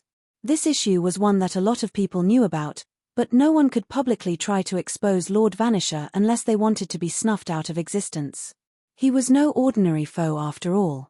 Exposing such secrets brought even him a lot of troubles, so he wouldn't take such a situation lightly. Unfortunately for Vanisher, this time, he was up against Gustav, who didn't care about all this. Yes, the lawyer was actually him in disguise. The claims Gustav had revealed during the hearing were backed by sources which Gustav explained had to be anonymous in the meantime since their lives would be at stake. It was hard to make do with this since the panel needed more evidence, but they were able to grant Boss Danzo bail due to this, and an investigation on Vanisher started getting carried out by the police force. Since Gustav would have to reveal at least one of the sources during the hearing, he made use of himself. He had recorded his talk with Boss Danzo, where Boss Danzo explained everything that was happening, so he made use of that, saying it was a call where Boss Danzo was asking for help.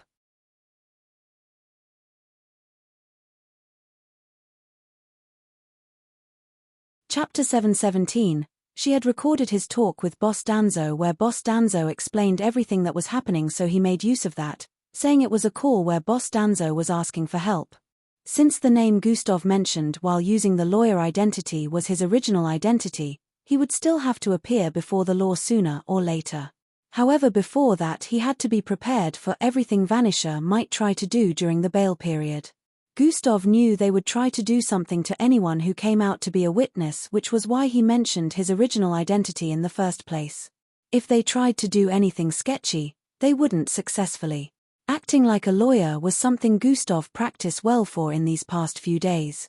Gustav's intelligence had reached a state where he only had to see something once to remember it forever, and his reading speed was also very fast. Using all this to his advantage, he learnt quickly how he was going to deal with the case himself, presenting a fake lawyering identity. Calling in a favor from one of the MBO generals, they pushed some buttons to make sure the hearing was heard 2 hours after Gustav went to the station as Boss Danzo's lawyer. It was proven that the food poisoning happened to be a mistake, and Boss Danzo wasn't informed about the young girl's allergy. The judges even asked for Vanisher's son to come say something as a witness, and surprisingly the young boy took Boss Danzo's side. He mentioned that Boss Danzo was never informed about that particular allergy because they themselves never knew the girl was allergic to that. The only charge that was left to proof now was the illegal underground battle, which wasn't done out of free will. This was why there was an investigation going on as of now. Back at the new apartment, Boss Danzo sat on the sofa while Gustav served some non-alcoholic wine to everyone. They were celebrating his return, and Teresa's was very joyful seeing as he was back. She had no idea how Gustav did it, but she was glad he did. The guilt she felt since he was caught had been eating her up inside. Seeing her again, it was as if Boss Danzo could tell exactly what was going on and hugged her like a child. "It's okay, it's not your fault. Gustav already explained everything to me." These words were enough for her to let go of the guilt while sobbing uncontrollably. At least that was over and done with now, and Boss Danzo was questioning why they had a stranger in their midst. "Oh, him. I abducted him," Gustav responded bluntly. "PFFFT. Boss Danzo spat out the wine from his mouth as he heard that. "What?" He thought he didn't hear properly and asked again. "I abducted him. Only fair since his parents were also planning to kill a child. This is only mild in comparison," Gustav voiced out with an unbothered tone and sipped some wine. Marshall was copped up on the sofa opposite Boss Danzo, still with a stiff look on his face. Teresa's was seating besides him. Boss Danzo now understood that this was the kid whose parents planned Teresa's deathmatch with him. He couldn't help but admit that Gustav's words were making sense. If people who committed crimes and brought others' downfall without thinking were to have the same thing happen to them, maybe they would think twice before they did such again. Like in this case, if Teresa's had ended up getting killed by the Rel family and someone else killed the child of the Rel family, they would understand how it felt like to lose a child, which might make them think twice before committing such evil acts next time. But even with this, Boss Danzo didn't completely accept Gustav's behavior and began to reprimand him. "Well, you're back now, at least that's all that matters to me. I will return him to his parents when I get you both out of this city," Gustav voiced out after a brief argument with Boss Danzo. "When will that be?" Boss Danzo asked. "The day after tomorrow," Gustav replied. "Teresa's, say your goodbyes. You two probably won't see each other for a long time," Gustav added. "But his parents agreed to leave me alone. Do I still need to leave the city?" she asked with a crestfallen look. "They can't be trusted to keep to their promises. There's no guarantee that after I and Boss Danzo have left this city, they will not re-engage on their word," Gustav said factually. "You can come back again one day when you know you're powerful enough to protect yourself, or after Marshall has taken control of his family, Gustav added. Teresa's sighed as she realized Gustav's words were making sense. People like the Rell family who saw the world as their playground might not stick to promises if they didn't feel the need to. There would be no point to endangering her life. Marshall touched her face and turned her head to face him. It's going to be okay. We will keep in touch and in the future we will meet again, he muttered while rubbing her face affectionately. Chenem, a wry smile appeared on Teresa's face as she nodded. I would say get a room, but you kids are too young for that, so. Hands where I can see them, kid, Gustav voiced out like a party pooper ruining the moment. You're just jealous 'cause you're still a virgin, Teresa's yelled while bringing out her tongue. Gustav. How did she know? Gustav froze like he just got pierced by a million invisible arrows. So pitiful. You're now a laughingstock to the kids as well, the system chipped in and bursted into laughter. Boss Danzo was not left out. It was irregular to render Gustav speechless, so this moment was quite funny to him. Shut up, Gustav stared at Teresa's with a glare before turning to face Marshall.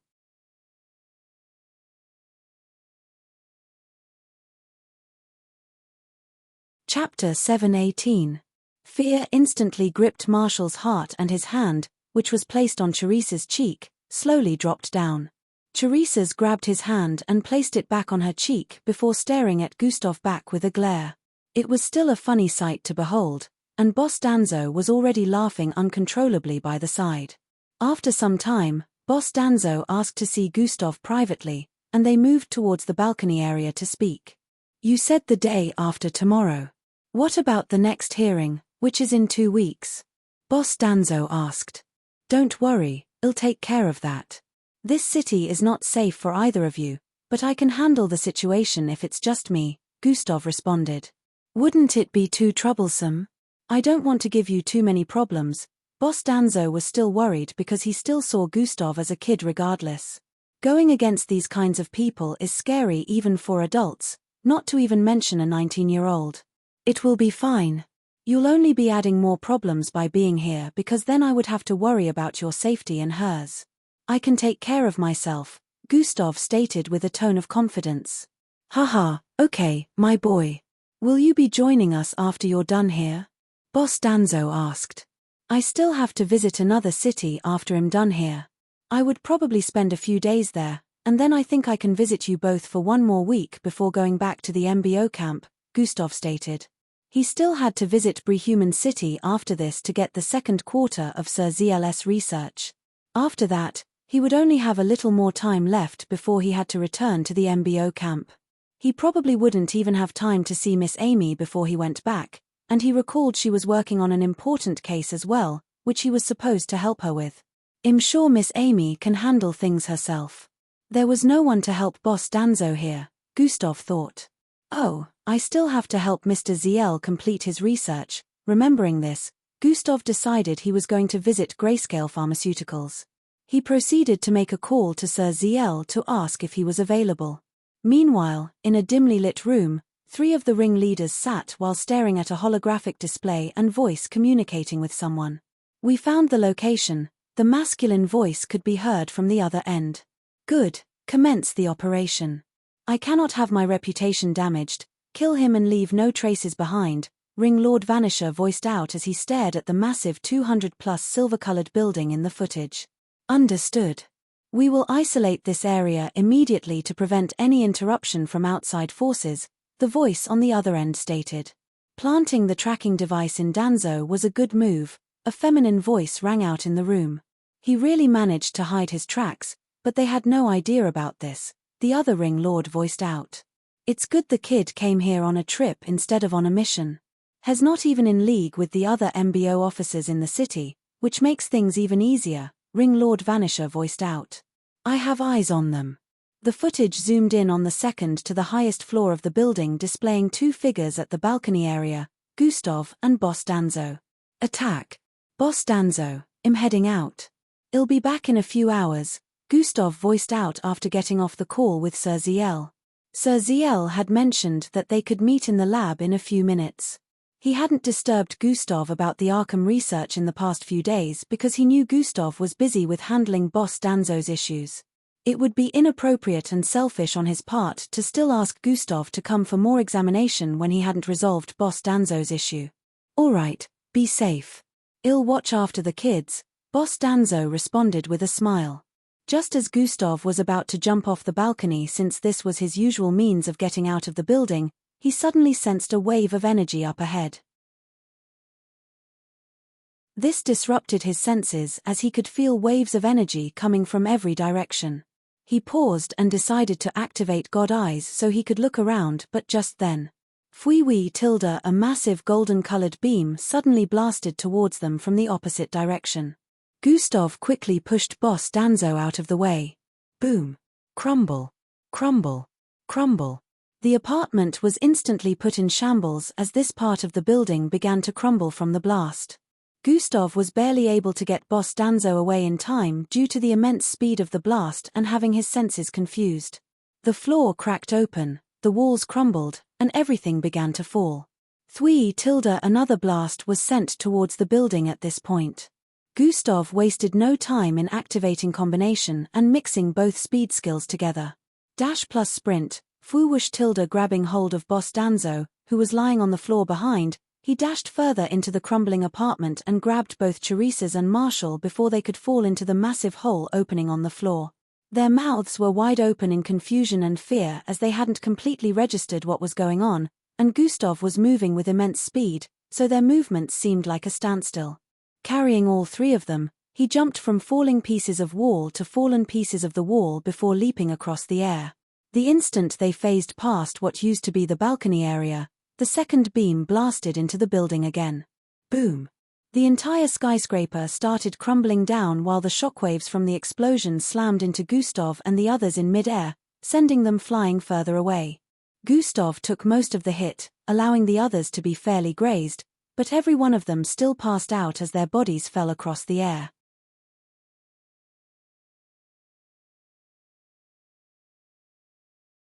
Chapter 719. Gustav took most of the hit, allowing the others to be fairly grazed, but every one of them still passed out as their bodies fell across the air. They were thousands of feet above the ground, so even though they had been falling for several seconds, they were still far from touchdown. Gustav opened his eyes while they fell across the air, feeling a searing pain in his back.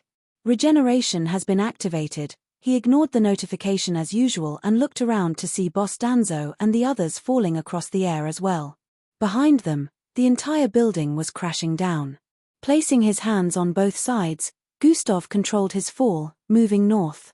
Grab! He arrived in front of Boss Danzo's falling body and grabbed his collar. He proceeded to place Boss Danzo's unconscious body on his back. Marshall and Teresa's were all falling further towards the left, so he had to control the angle of his fall once again. Moving towards the side, he managed to grab their collars. At this point, they were only a few hundred feet away from making contact with the ground. Gustav straightened his body while holding on to everyone. Smoke had covered the entire vicinity from the explosions due to the multiple attacks, but Gustav could see clearly after activating God Eyes. Just when they were a few feet away from making contact with the ground.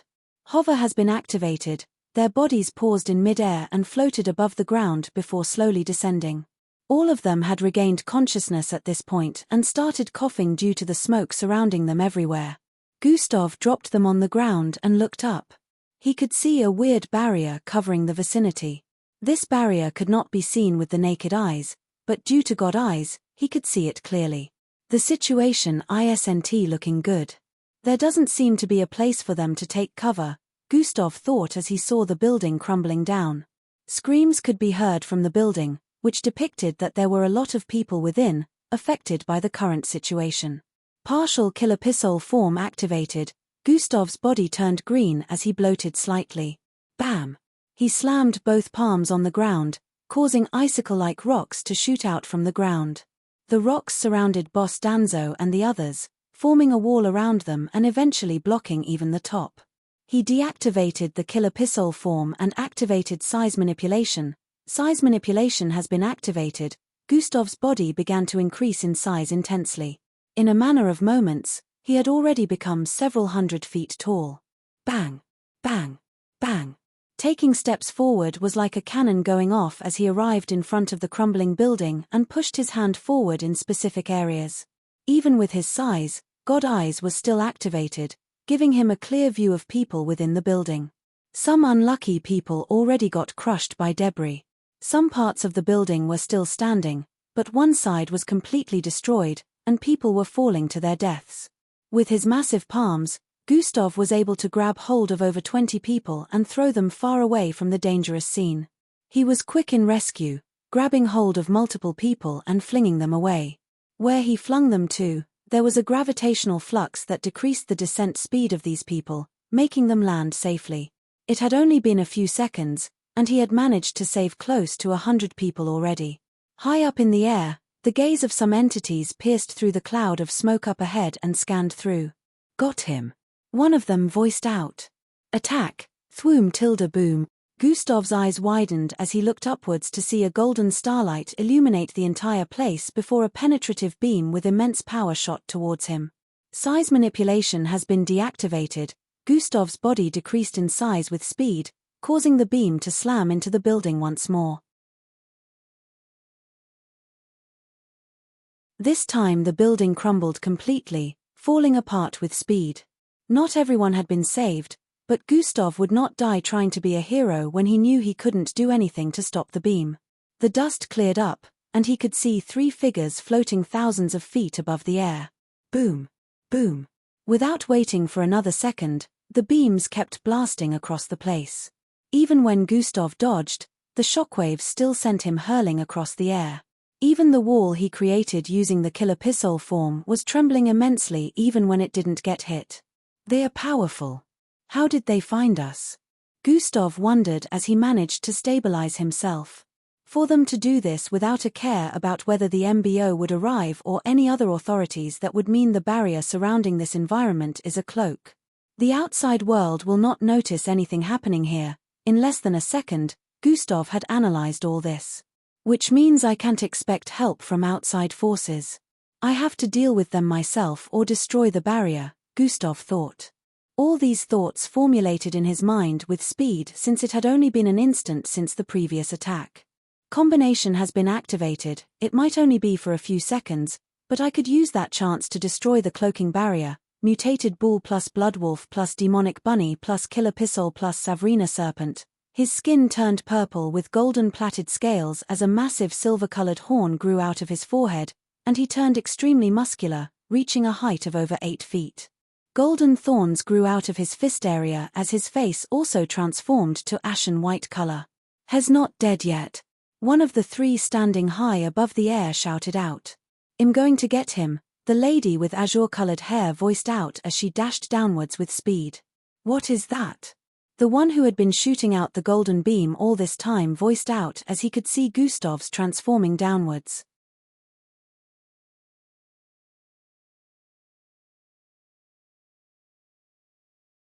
Chapter 720. Just keep attacking. I will get the Danzo and the girl. The one with a tin-shaped head and purple bodysuit flew down as he voiced out. The girl who swooped down could spot a menacing-looking creature with glowing white eyes, purplish and golden-colored scales covering some parts of his body, and muscular-looking 9-feet-tall physique where Gustav was initially located. How did his strength level increase so much compared to earlier? She was surprised as she felt the immense energy coming from him. Thwoom tilde the golden beam shot down again, radiating with immense starlight. Gustav's right arm bulged intensely as he arched it downwards with force, concentrating power into his hand. Throwing it up with force, waves spread across the vicinity as his fist traveled towards the beam of golden light shooting down. Boom! The grounds cracked open as his fist collided with the beam, and a force of energy also blasted upwards as well. Whoosha tilde everyone who was hundreds of feet away got blasted backward by the force as the golden beam of light was catapulted back into the air with sheer force. The ground kept collapsing from the force, and a massive crater was created in a matter of moments. The 3 attackers had widened eyes as they saw the beam getting shot back. Boom! It exploded in the sky, sending the one who was swooping down, flying. None of them had expected this development from a falcon ranked. Gustav didn't waste any time and leaped upwards. It was like the air was being ripped apart as he shot upwards with speed and suddenly appeared in front of the one who had started the attack. Bang! A fist to the face sent this mixed blood hurling downwards with blood and teeth in his mouth. Hes fast.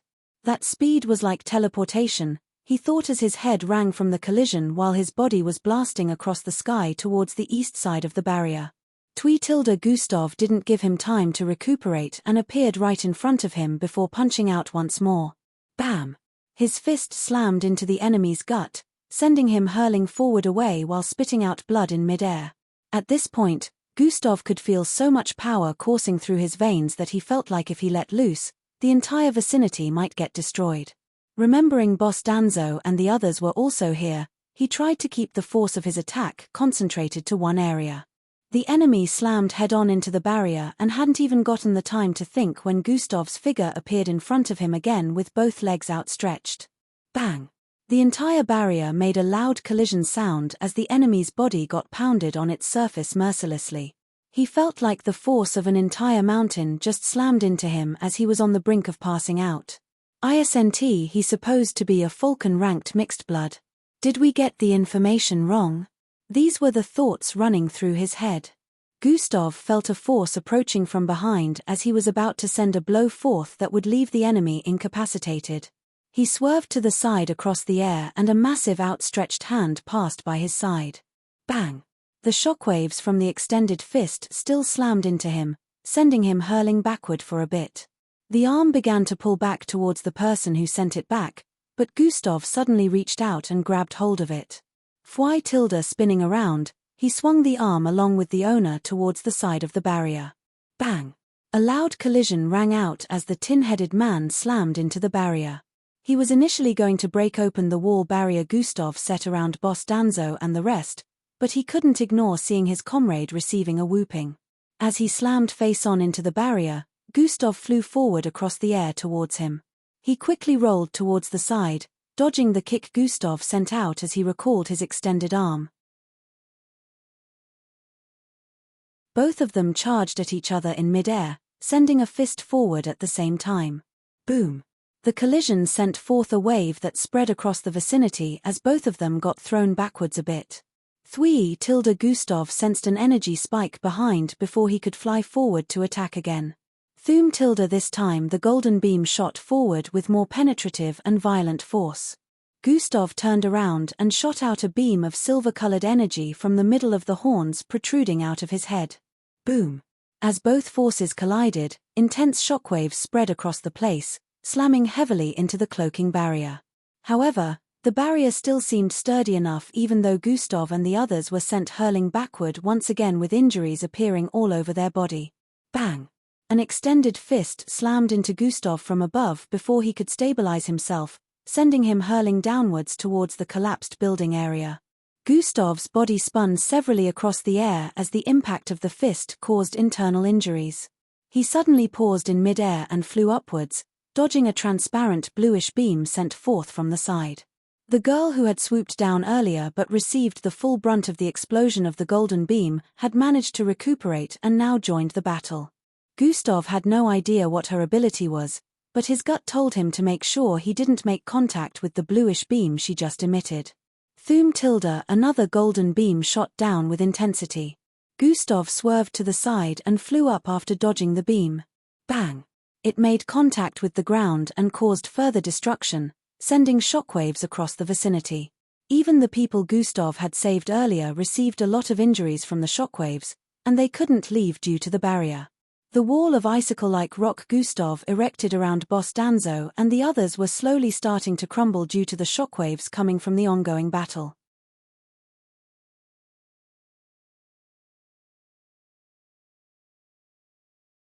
Chapter 721. The wall of icicle-like rock Gustav erected around Boss Danzo, and the others were slowly crumbling due to the shockwaves coming from the ongoing battle. All everyone could see were after-images of the figures battling due to the immense speed at which they were moving.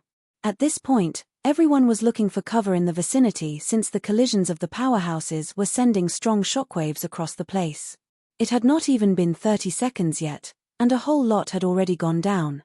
I only have around 10 seconds more before running out of energy with this form. Gustav could see how much energy was getting depleted every second he maintained this form, so he knew how long was left before he ran out of energy. This ultimate combination form increased his strength level several times, which made him a little stronger than the current opponents.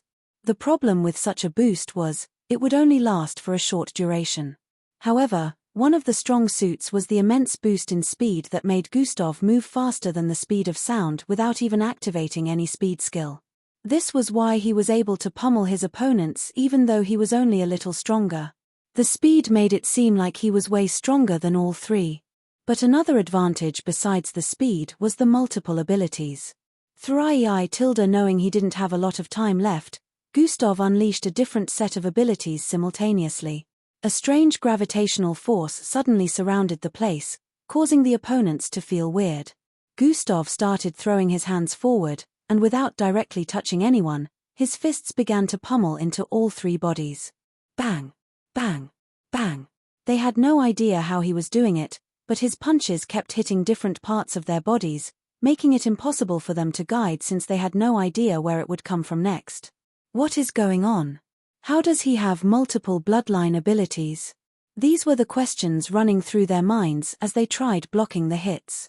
Gustav suddenly spread his arms out and clapped both palms together. Sonic waves suddenly blasted forth from his being, slamming heavily into all three opponents and sending them hurling further away. Gustav resumed pummeling them with fists, using the weird gravitational energy to send it across the place and inflicting their bodies with more injuries. Until one of them suddenly activated an ability, causing her body to shine with bright blue light.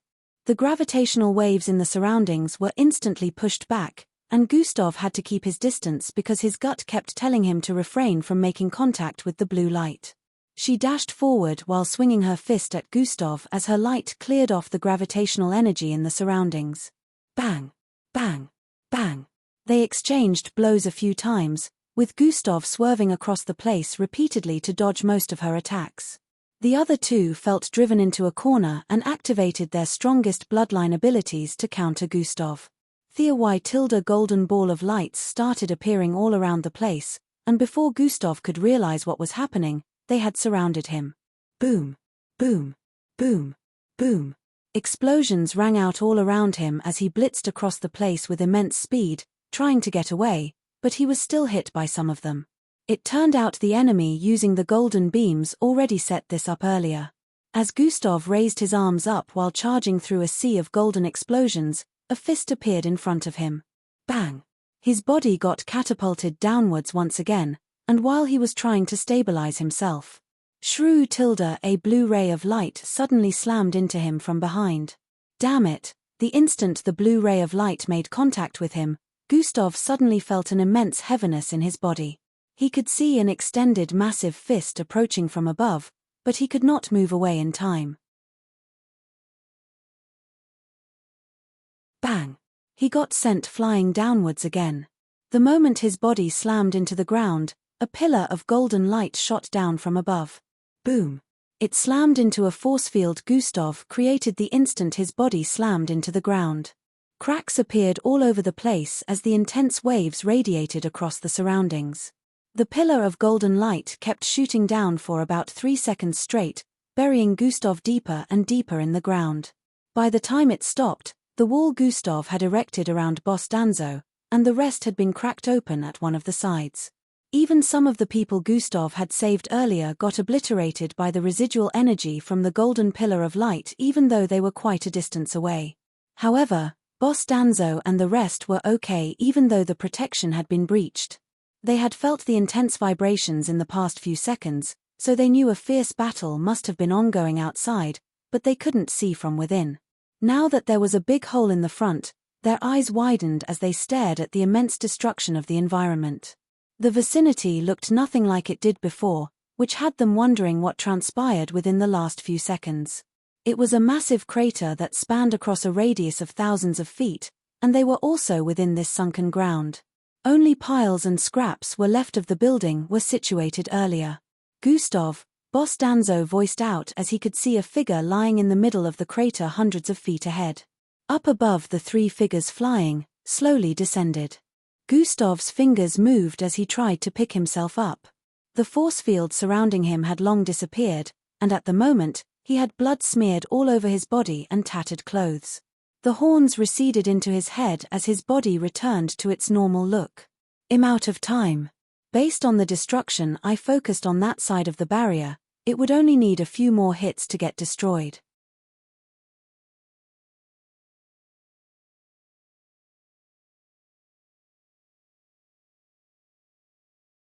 Chapter 722.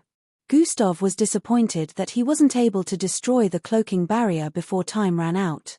Even though he had blood all over his body, he wasn't seriously injured because of the force field he erected around himself at the last second.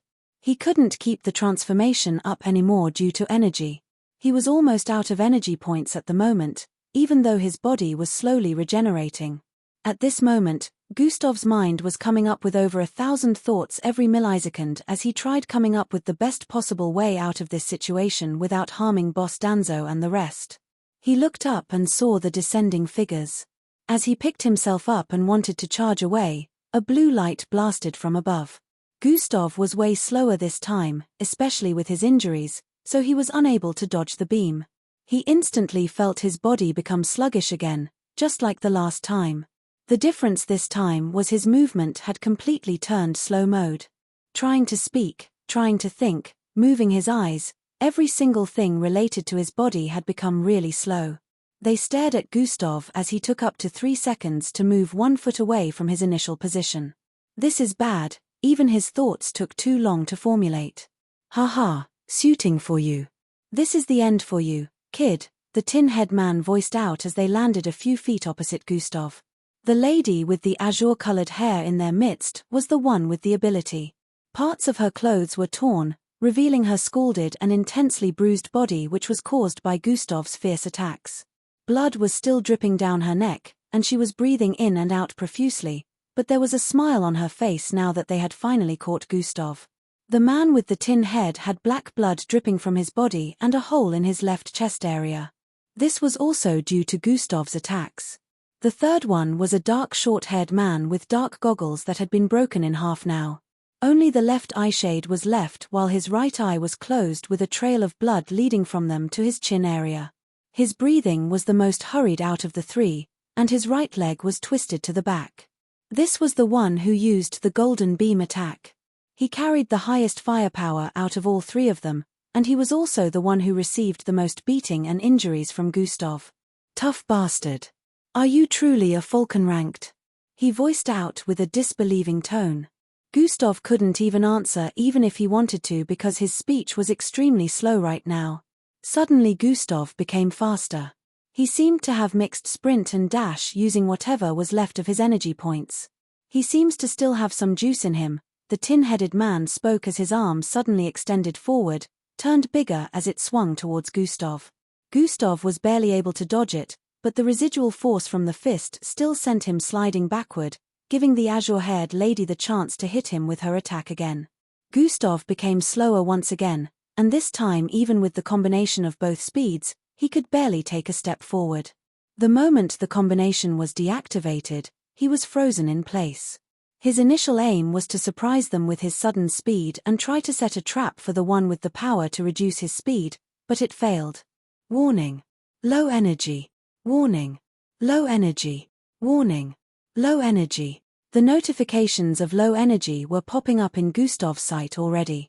It seemed the system would forcibly put him to sleep if he used up any more energy.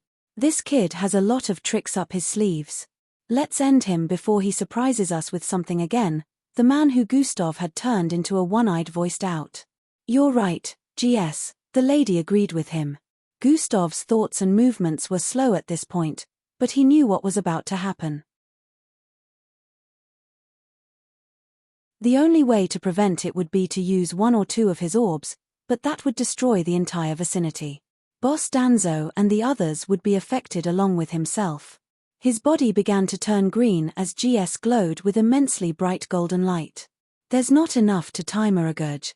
Gustav gritted his teeth as he tried to speed up the process of what he was trying to do. The golden beam shot out of GS's chest towards Gustav, who was about 100 feet away. Gustav's eyes widened at this point. Is this? He wasn't even able to formulate his thoughts completely before they arrived in front of him. Gustav. A familiar voice yelled his name as he felt his body getting pushed out of the way by someone who had suddenly just arrived on the scene. Gustav's head began tilting to the side as he turned to stare at who this person was while his body flew across the air. Bostanzo. His eyes widened in fright as he watched the golden beam pierce through Bostanzo, blasting his body across the air. No! Gustav screamed out loudly in slow motion as he spotted Bostanzo's last smile at him while his body flew across the air with a massive hole in the middle of his torso. Gustav landed a few feet away and kept staring at the area where Bostanzo's body landed, but he couldn't see any movement from him. Where did Danzo come from? The enemies were surprised after the attack landed on the wrong person. Bostanzo! Gustav screamed out as tears threatened to spill from his eyes. God Eyes has been activated. Warning. Low energy. Gustav still tried to confirm if Bostanzo was alive regardless of the warning. He couldn't see any life signs in Bostanzo's body as he lay lifeless. This cannot be.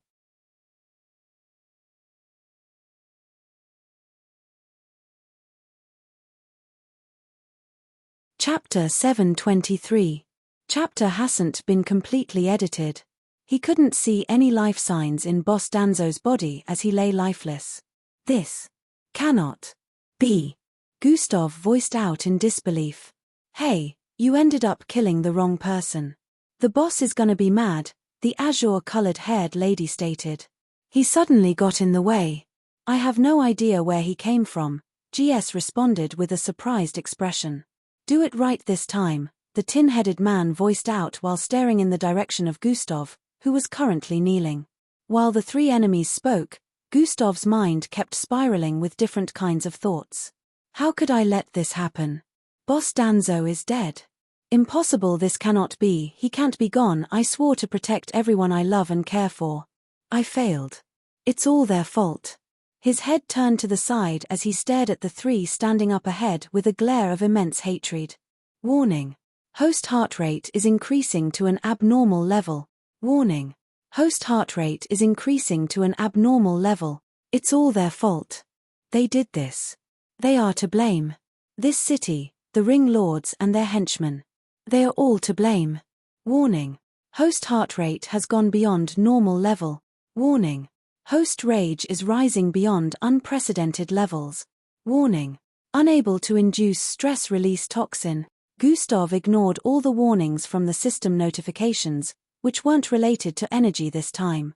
He kept giving the three a death stare as thoughts appeared in his mind. They all deserve to pay. I will destroy you all. Gustav screamed out with a tone that caused the entire vicinity to shake.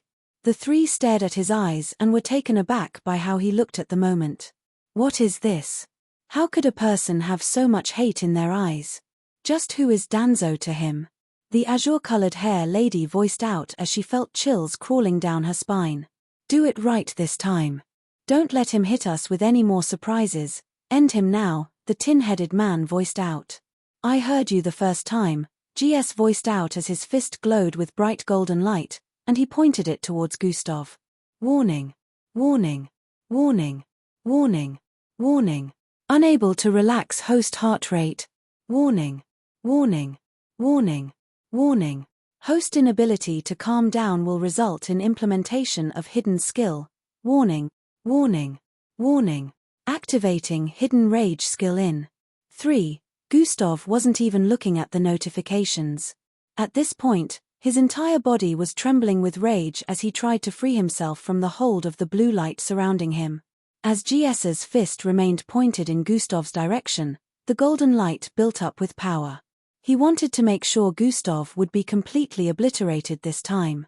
If the blast had been bigger earlier, Boss Danzo and Gustav would have been consumed together regardless of whether he was pushed out of the way or not, so he didn't want such an incident to occur again. Hi-aha! Gustav was screaming out with so much energy, with his face looking devious as his muscles bulged intensely.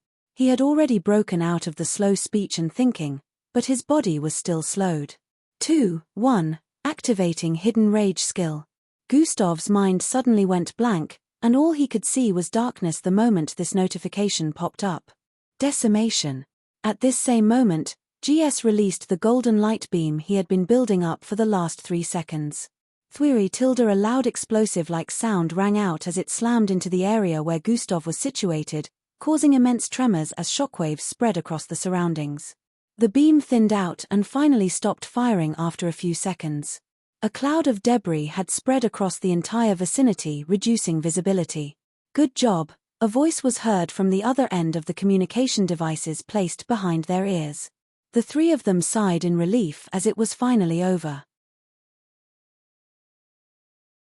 They hadn't expected it would take a lot of effort to bring down a Falcon-ranked mixed-blood since all 3 of them were Kilo-ranked. "These injuries will take some time to heal even with a recovery pill," GS voiced out as he touched his right eye, which was shut due to Gustav punching his eyeball in. "Time to go," the tin-headed man voiced out. "What of everyone here?" the azure-colored haired lady asked. "Don't W." Before the tin-headed man could voice out completely. "Badump. Badump." A loud heartbeat reverberated across the place. It beat twice and stopped. "What is that?" The moment GS stated, a dark and violent wave of energy suddenly blasted forth from where Gustav was situated earlier. Boom tilde the dust in the vicinity instantly cleared up and a figure radiating with dark and red wave-like aura could be seen standing in place. The grounds began trembling intensely as the figure slowly raised its face up. "Is that Gustav?" Fear struck the azure-haired lady as she asked after seeing the hollow pitch-black and red-colored eyes. The other 2 couldn't answer because they also had no idea what they were staring at right now. This figure was pitch black with patches of red and oozing forth with violent and powerful energy that caused the ground to tremble. Unconsciously, all 3 of them were shrinking back with slightly trembling thighs. "Hi-ya-ya-ra!" The figure screamed out with a rageful tone, causing explosive waves to blast across the vicinity. "Wooshoosh tilde," everyone was sliding back from force of the winds the scream generated. "You are finished." Gustav's voice rang out like an explosion once more. "Tfyish tilde," the dark figure suddenly disappeared and reappeared in front of the azure-haired lady. She only blinked once and found a pair of menacing dark red eyes in front of her. Her mind was hit with hallucinations in which she saw herself dying in thousands of gruesome ways in an instant. An inexplicable amount of fear and pain gripped her heart, like she was experiencing every form of death in reality and not hallucinating it. By the time she snapped out of it, she could see her vision rising beyond the ground. She was already close to 50 feet in mid-air while she could see her body on the ground with Gustav's hand pierced through it.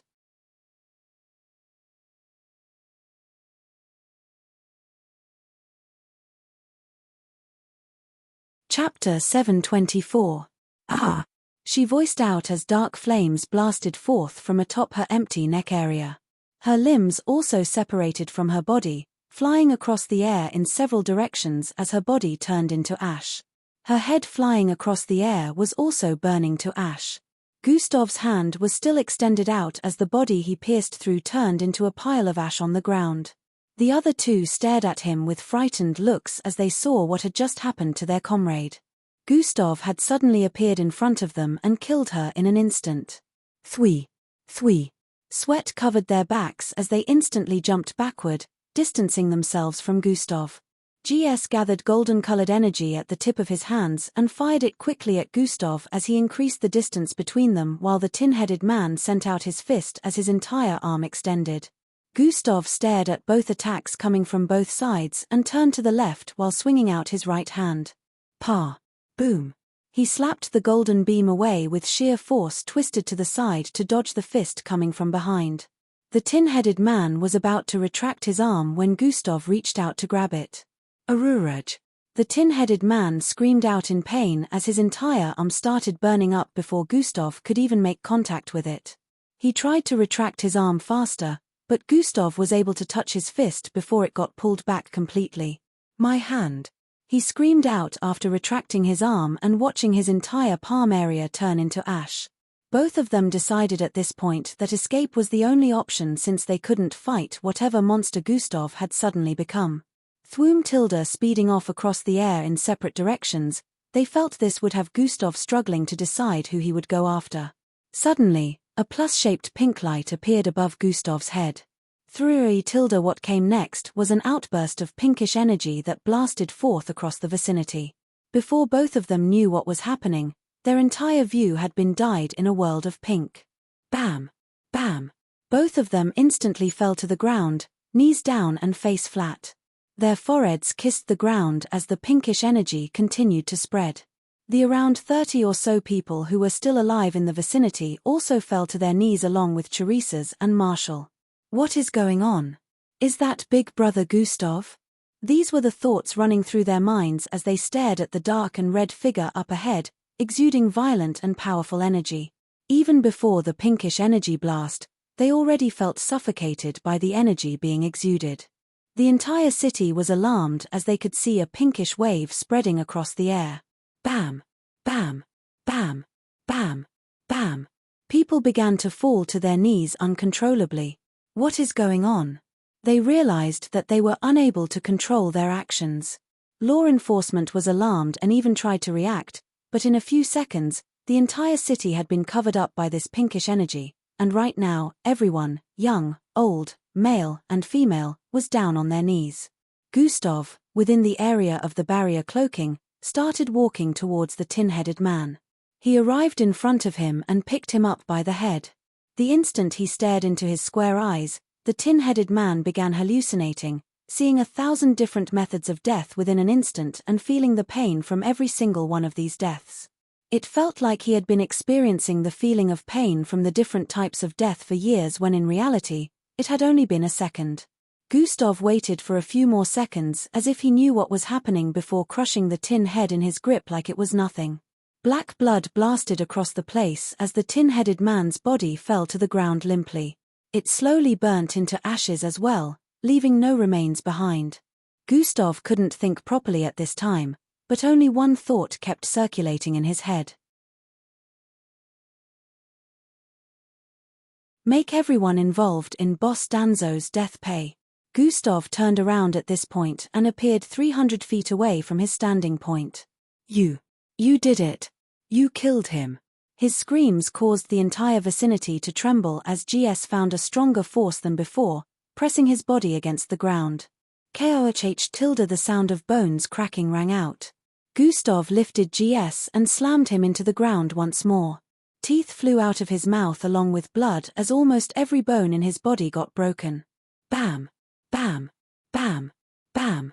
Gustav slammed him into the ground several more times until he was on his last breath. His face was soaked in blood and had been completely disfigured at this point. Gustav stared into his eyes, causing him to hallucinate like the others as he felt immense pain from dying a million types of death within several seconds. Unlike the others, he kept screaming out like he was undergoing more intense torture. After a few more seconds, Gustav ripped his head from his neck and blasted his remains across the place. The last thought that came to GS's mind just before his death was, why did I agree to embark on this mission? The pinkish energy covering the entirety of Burning Sands City retracted at this point. A wave of fear penetrated the hearts of the citizens as they regained their ability to move. The instant the pinkish wave arrived back at the barrier cloak, it caused the entire barrier to crumble like glass. The entire vicinity vibrated as the cloak tore off, revealing to the rest of the city how that area currently looked. Gustav stood in place and grabbed the communication device that fell on the ground. The instant he tapped it, an image of a dimly lit room appeared where 3 people could be seen. The rage burning in his eyes still hadn't calmed as he instantly disappeared from his current standing spot.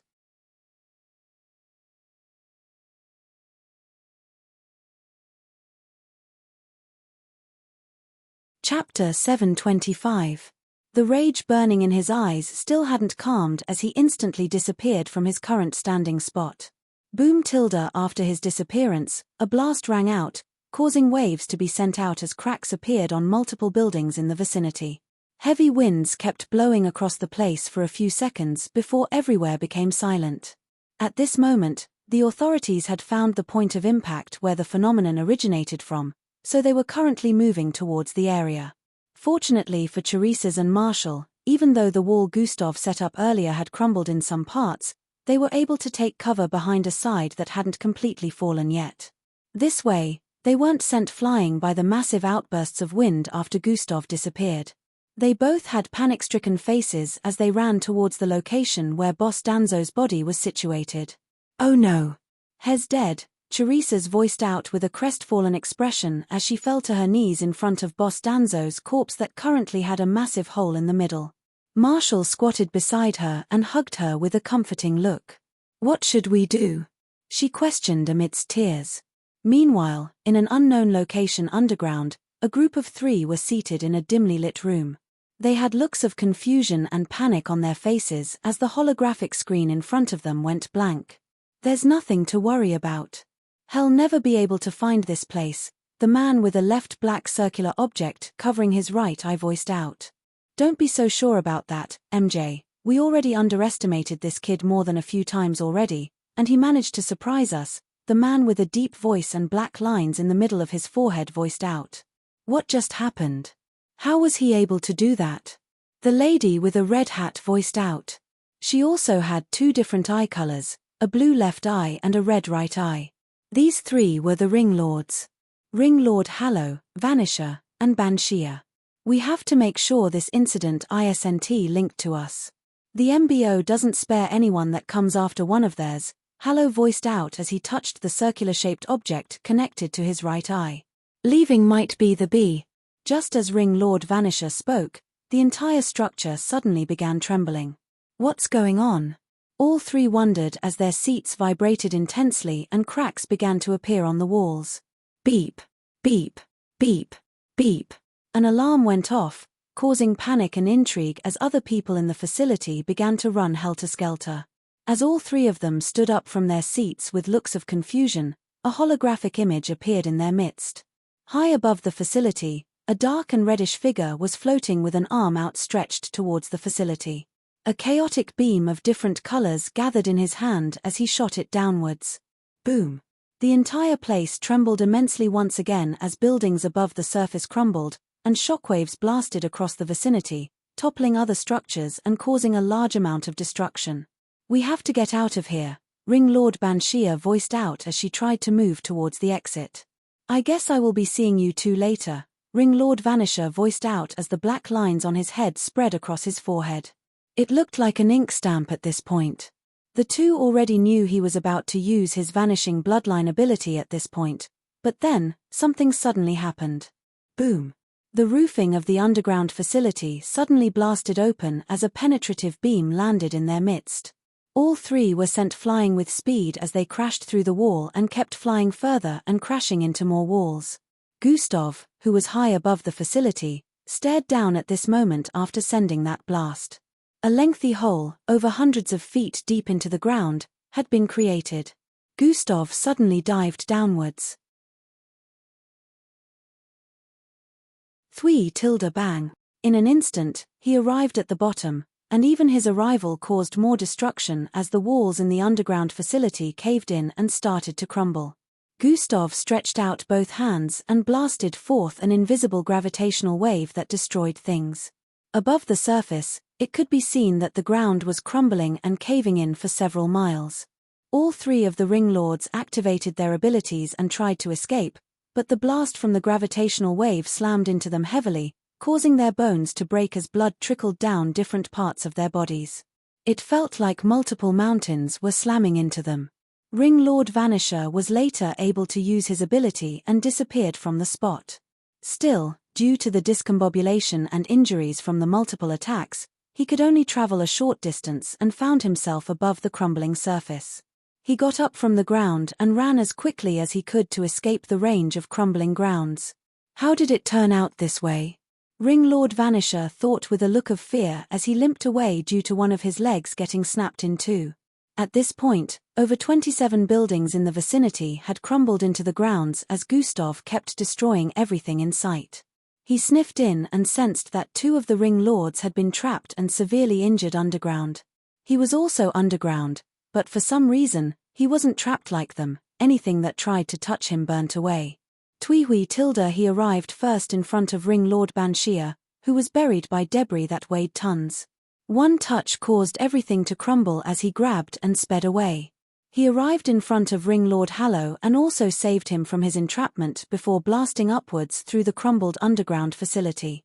The ground opened up right in front of Ring Lord Vanisher as he was limping away, and Gustav appeared from within, carrying both Ring Lords.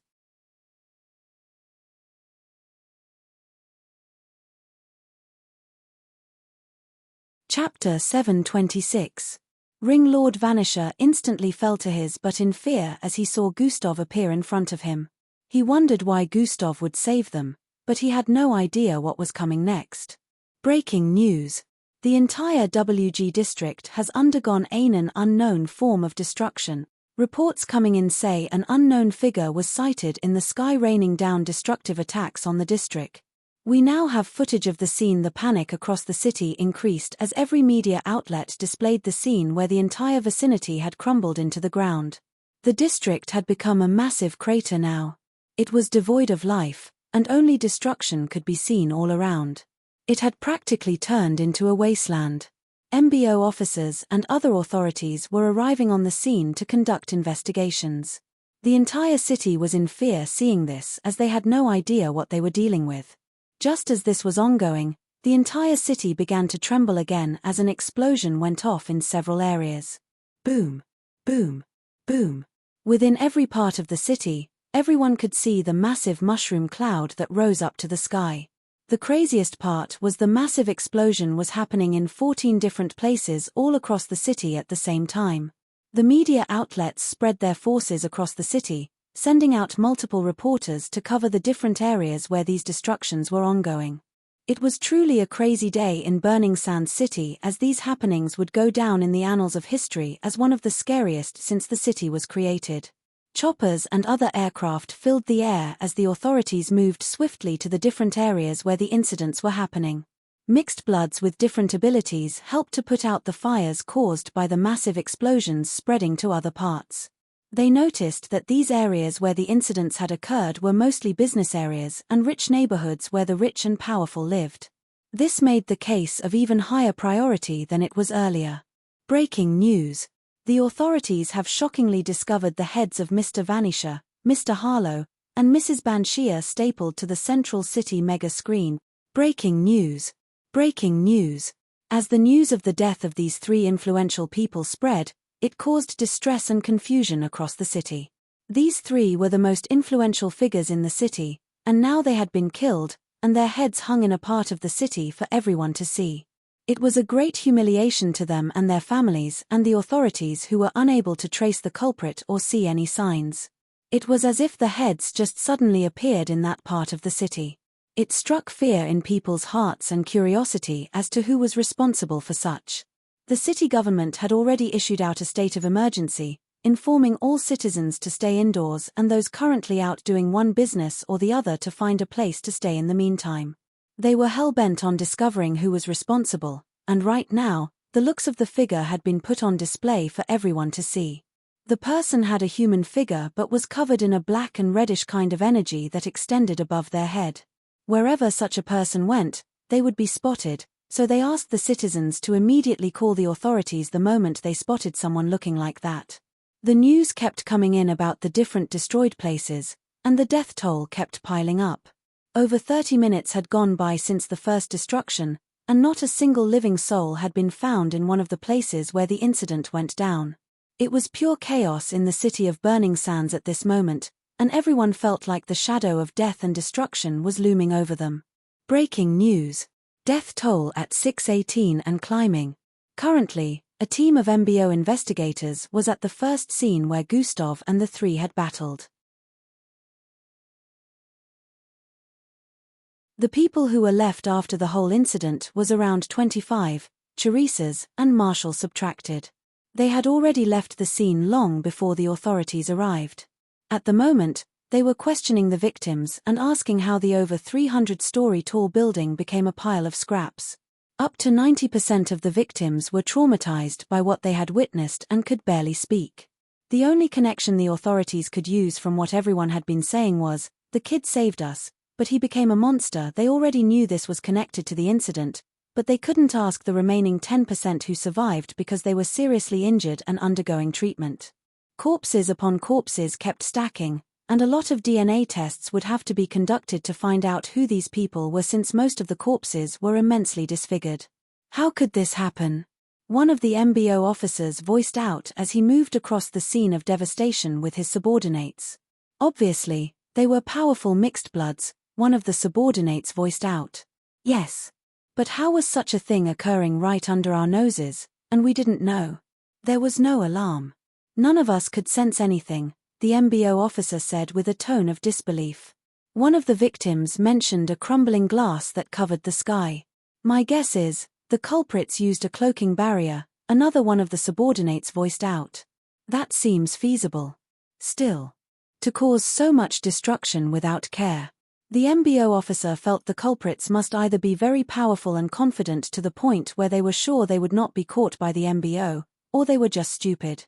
But whoever this kid is that was mentioned, we need to figure out his identity as soon as possible. He is the key to finding out what has happened in the city today.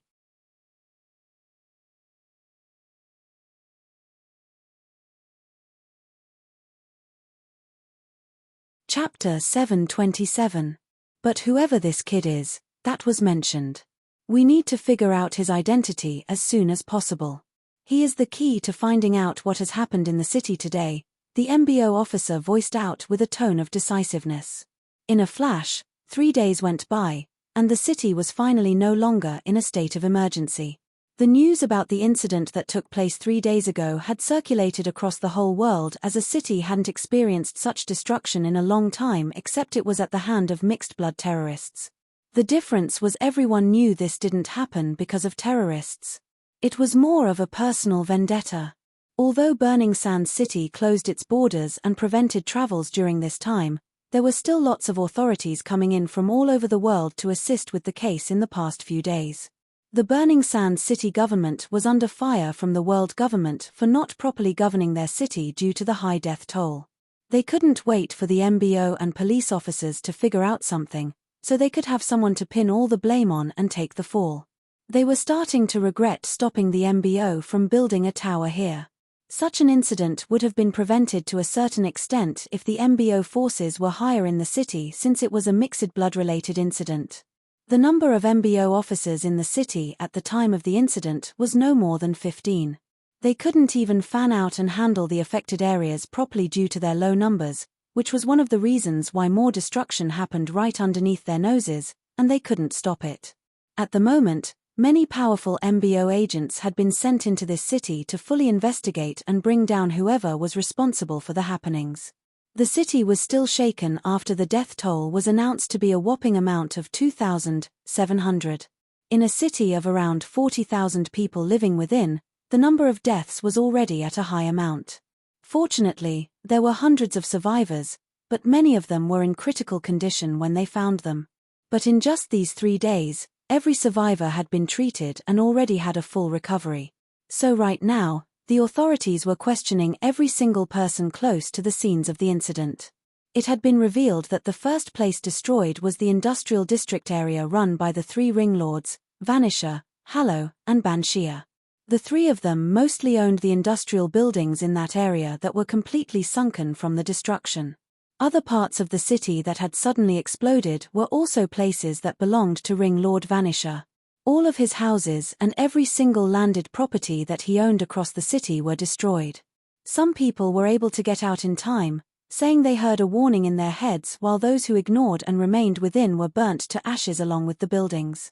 As the news upon news of the discovery was released in the past 3 days, everyone understood that this was a personal vendetta against the 3 ring lords. The other powerful figures in the city employed more powerful mixed bloods during this time to protect themselves due to fear that whoever the culprit was would come after them too.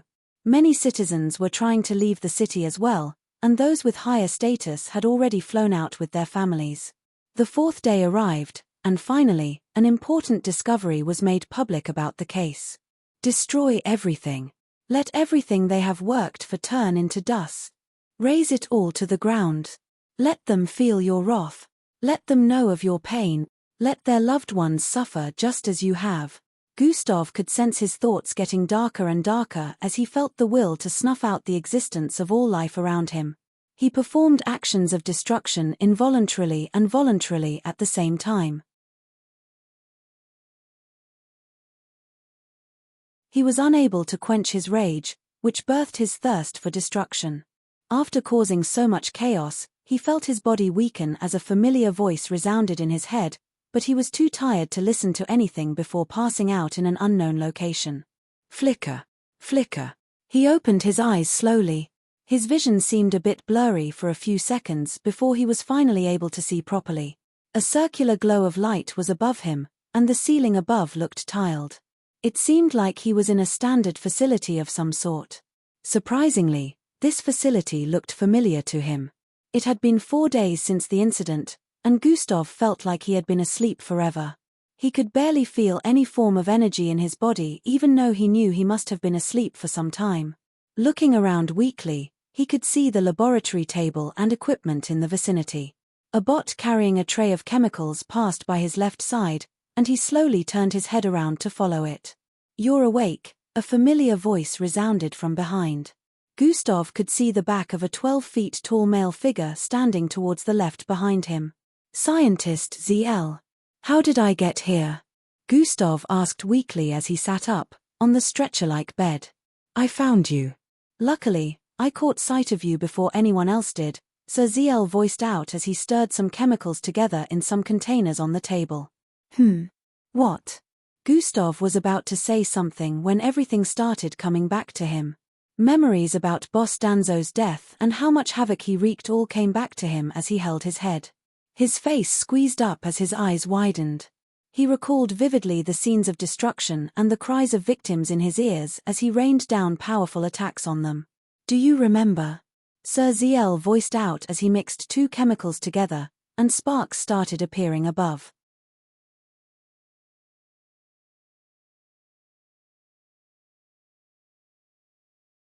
Chapter 728.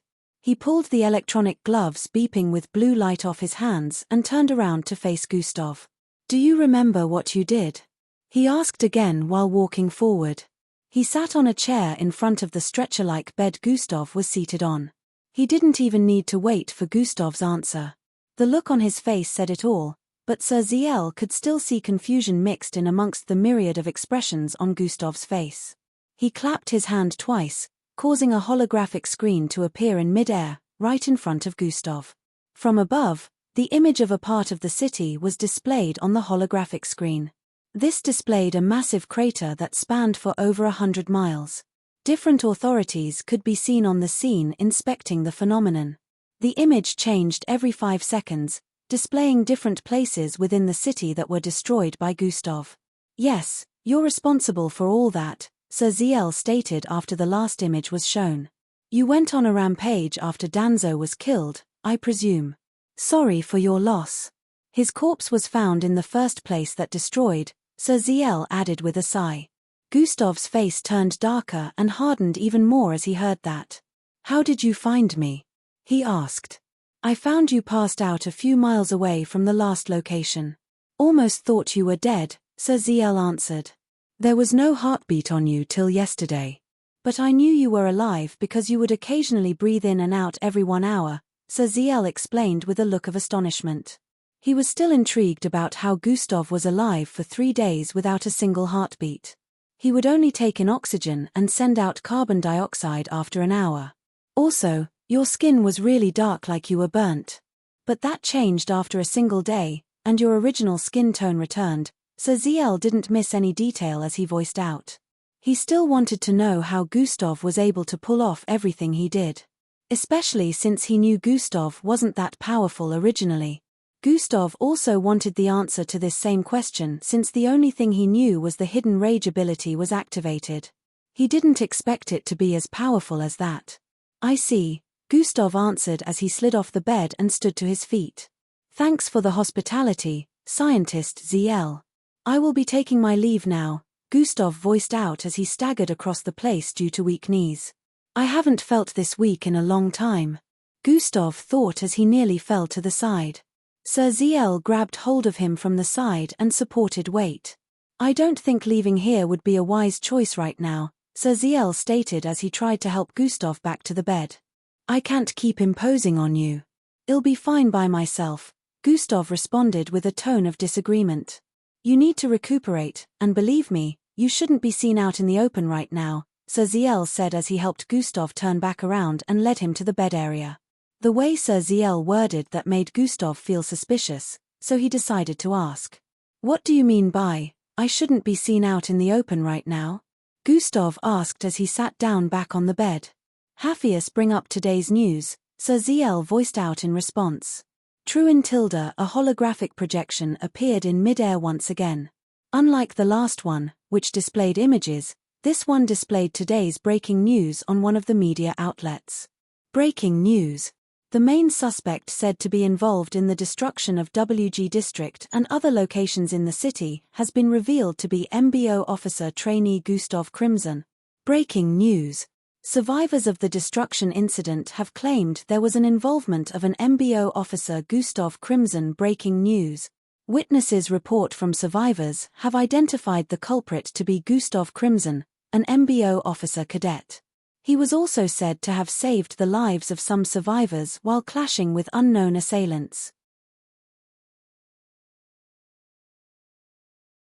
Gustav watched as different media outlets showcased different versions of breaking news, all with a similar connection. Gustav Crimson is now wanted worldwide, according to some of them. The survivors said outrightly that he caused the destruction after transforming into a monster, which was identified to be the form Gustav took when decimation was activated. Some of the survivors he saved from the hotel building said it wasn't to blame since he was battling with 3 other powerful entities that wanted to murder everyone. So far, they had figured out that the whole chaotic incident was linked to him, and now they wanted to get him to know the full story. Gustav was now wanted all across the world for being the main suspect in the mass murder and destruction of properties worth hundreds of millions. In other words, he was now a fugitive. At this moment, the world was in awe since a lot of people still recognized Gustav to be the golden star of the MBO candidates just a year ago. Different kinds of questions ran through everyone's minds as they saw the news circulating across the globe. Shouldn't he be in training? It has only been a year. How did he become powerful enough to cause citywide destruction? Many questions were related to this, which was why people felt a lot of things didn't add up with the news. Every single authoritative force in the world was out to get Gustav at the moment while he was in Sir ZL's personal lab. So now I'm wanted. Gustav mumbled with a slightly tired tone. Well, over 2,700 people died, so this is to be expected, Sir ZL responded candidly. Gustav didn't really know what to say to this. Thinking about the whole scenario now, Gustav realized that when the decimation skill activated, all he could think about was rage and destruction.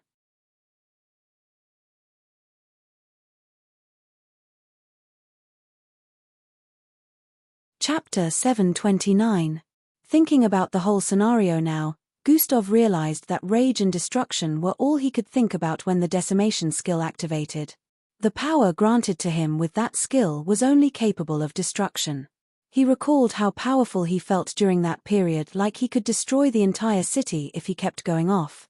However, now that he was awake, he could feel that something wasn't quite right with the way he felt now due to his body feeling extremely weak. He felt like he wouldn't be able to channel bloodline energy at the moment. Gustav held his hand up slightly and stared at it. I lost control. Boss Danzo. I'm sorry I couldn't protect you, but I have destroyed the bastards responsible for your death, and I don't regret what happened, Gustav said internally. I know you wouldn't have wanted me to do anything, especially when none of these actions would bring you back, but I would never be able to live with myself if I had let them get away with this. Gustav looked down as he thought. Revenge truly doesn't take the pain away. Gustav didn't know when droplets of tears began to fall from his eyes. Even with all that power, in the end, I'm still a miserable piece of shit who was unable to change the outcome of the situation. You were the very first person to ever treat me like I was not an empty space in the world. A leech. A thorn. An invisible entity.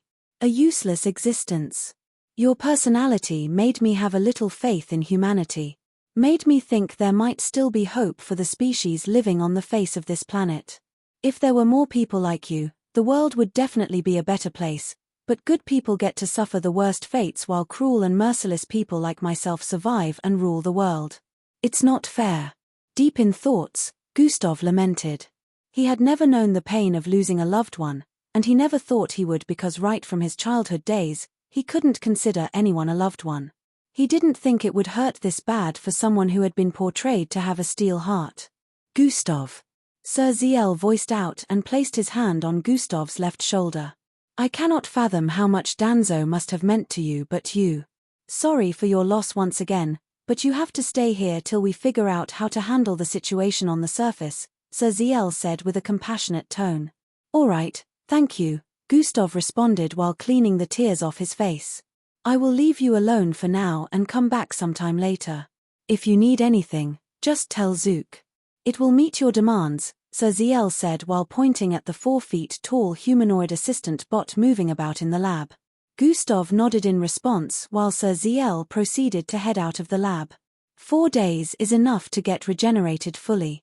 Am I still weak because of the skill? A backlash, maybe? Gustav thought as he tried channeling his bloodline. His body made some weird bubbling sounds for a few seconds before going silent.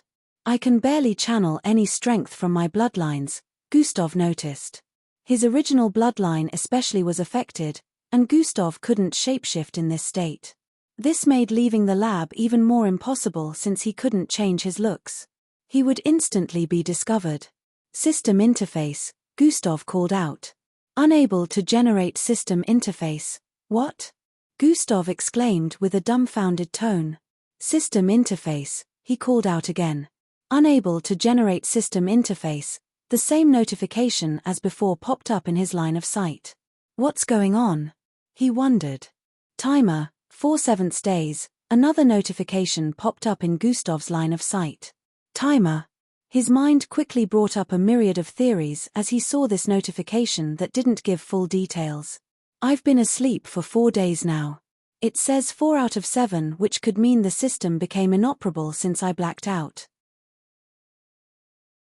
3 more days are left till it becomes operational again. This was the most meaningful theory he could come up with at this time. He remembered that this was like the time the system had an upgrade over a year ago. He had to wait for 3 to 4 days before he could use the system. However, in this case, he knew it wasn't a system upgrade since the system was whole again. It would need an immense amount of power to upgrade beyond its current state.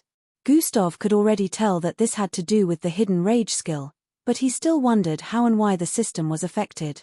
Looks like I have to wait now, Gustav sighed as he thought. He hated this feeling of vulnerability, but there was no choice right now. As he lay on the bed, he suddenly recalled something and jerked up. Teresa's and the other kid. He recalled creating a barrier of aerosilk around them, but Boss Danzo was able to appear in front of him and block the hit, which meant the wall was encirclement was broken through. If they were among the deceased, it would also be breaking news since the other kid has a powerful and popular background, Gustav analyzed. That means they are alive somewhere. Probably hiding away for now. The authorities must be searching for them as well. Gustav felt the survivors must have mentioned the presence of 2 other kids in the vicinity. Since both of them were witnesses, the authorities would definitely want their input on what happened. These 2 were the only ones besides Gustav who knew how the incident began. I'll have to ask Sir Ziel to find them for me, Gustav thought. In an unknown region, several high-standing MBO officials sat in a boardroom. 12 of them sat around a massive table in the middle, which displayed a holographic image of Gustav dressed in his cadet outfit.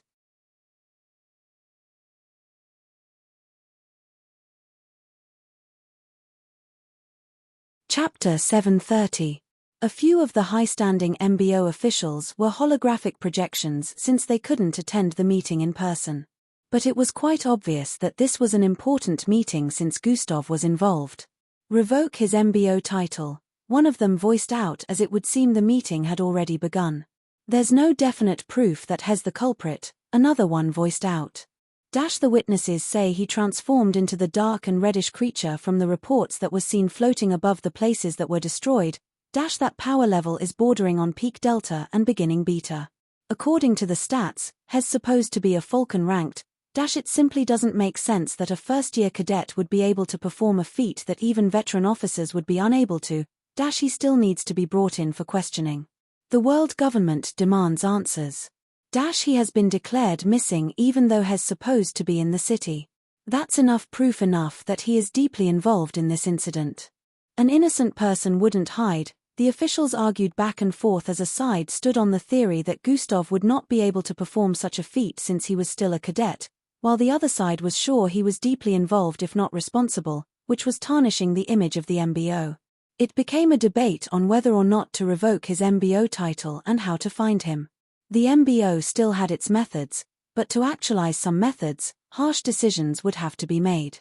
A middle-aged looking man with a double-tipped green arrow tattoo on his chin area along with a long green braided hair in the middle of his head was at the front of the table. This happened to be the most important position around the table. However, he still hadn't said a word yet and kept listening to the others argue. I suggest we implement the life sign tracking apparatus and find him instantly. You know what the side effects are. Is anyone willing to negate it for him? Or are we just going to let him suffer it when we are not sure if he is truly responsible for the incident? Tough situations require tough measures. The whole place quietened the instant the middle-aged man with the one strand of green braid made a loud hum. Everyone turned to face him since they could tell he was about to say something. Has his mentor been informed yet? The man questioned. Young Miss Amy is currently on a mission, so I don't think she has been informed, one of them answered. It has only been 4 days since the incident. No drastic steps shall be taken yet, the man voiced out. Yes, Great Commander Merbuis, every official in the vicinity answered in unison. Deploy a squad of special agents to Burning Sand City with scout-related bloodline abilities to find him. 1 more week of searching and sending out warnings for him to turn himself in should be enough leniency. After that, drastic actions can be taken if he still chooses to remain hidden, Grand Commander Merbuis stated with a strong tone. Also, inform his mentor, he added while standing to his feet and turning around to leave. I'll like to see how the young miss will react to this, he said internally while leaving the room. Vehicle City. In a city surrounded by a wall of blue clouds, the streets were peaceful and bustling with activity just as a city would. Vehicle City was known for its interspace travel stations. If one wanted to travel out of the Earth and wasn't rich enough to afford to go through MBO means, Vehicle City was the place to visit. Lots of people who wished to migrate out of the planet or just wanted to visit other planets on expeditions made use of Vehicle City a lot. Although the organizations that owned space stations in Vehicle City were licensed, making it legal, some people still wouldn't travel with them even though it was cheaper. One of the reasons was there were rumors of the organizations using spacecraft that hadn't been well serviced or having some kind of engine issues. This made some people skeptical about coming here to travel out of the planet since they didn't want to get stuck in space due to spacecraft engine failure. Nevertheless, people who had no choice would still come here. Presently, Miss Amy was in a part of this city. Within a space station takeoff ground, Miss Amy could be seen holding onto the neck of an 8 feet tall and buff man as she floated in mid-air, right beneath the engine area of a massive spacecraft. This spacecraft looked similar to 2 discs placed side by side, silver in color but looking a bit worn out. It was the size of a 10-story building. Red Shadow, on the count of 3, start the engine, she voiced out with a cold tone. Roger that. Red Shadow's voice resounded in her ear even though he wasn't there. The man whose neck was being held onto tightly shook in fright as he tried freeing himself from Miss Amy's grasp, all to no avail. Since you want to do this the hard way, then why not? Just know that the blast and temperature from the engine of a spacecraft when it is about to start is enough to disintegrate you in a matter of seconds, but I will still remain unaffected. Well, of course, you know this since you own this establishment anyways, Miss Amy stated with an unbothered tone. Please, I've told you everything I know, the man shouted out with a fearful look. Not enough. Tell me more, Miss Amy stated. I don't know anything else, he answered with a pleading tone. 1. Miss Amy began counting down. Please, I swear that's as much information as I know. He really didn't tell me much. 2. Miss Amy kept counting down. No, please no, I have a family, the man kept shouting out. I don't care. Miss Amy responded with a death glare before adding, 3.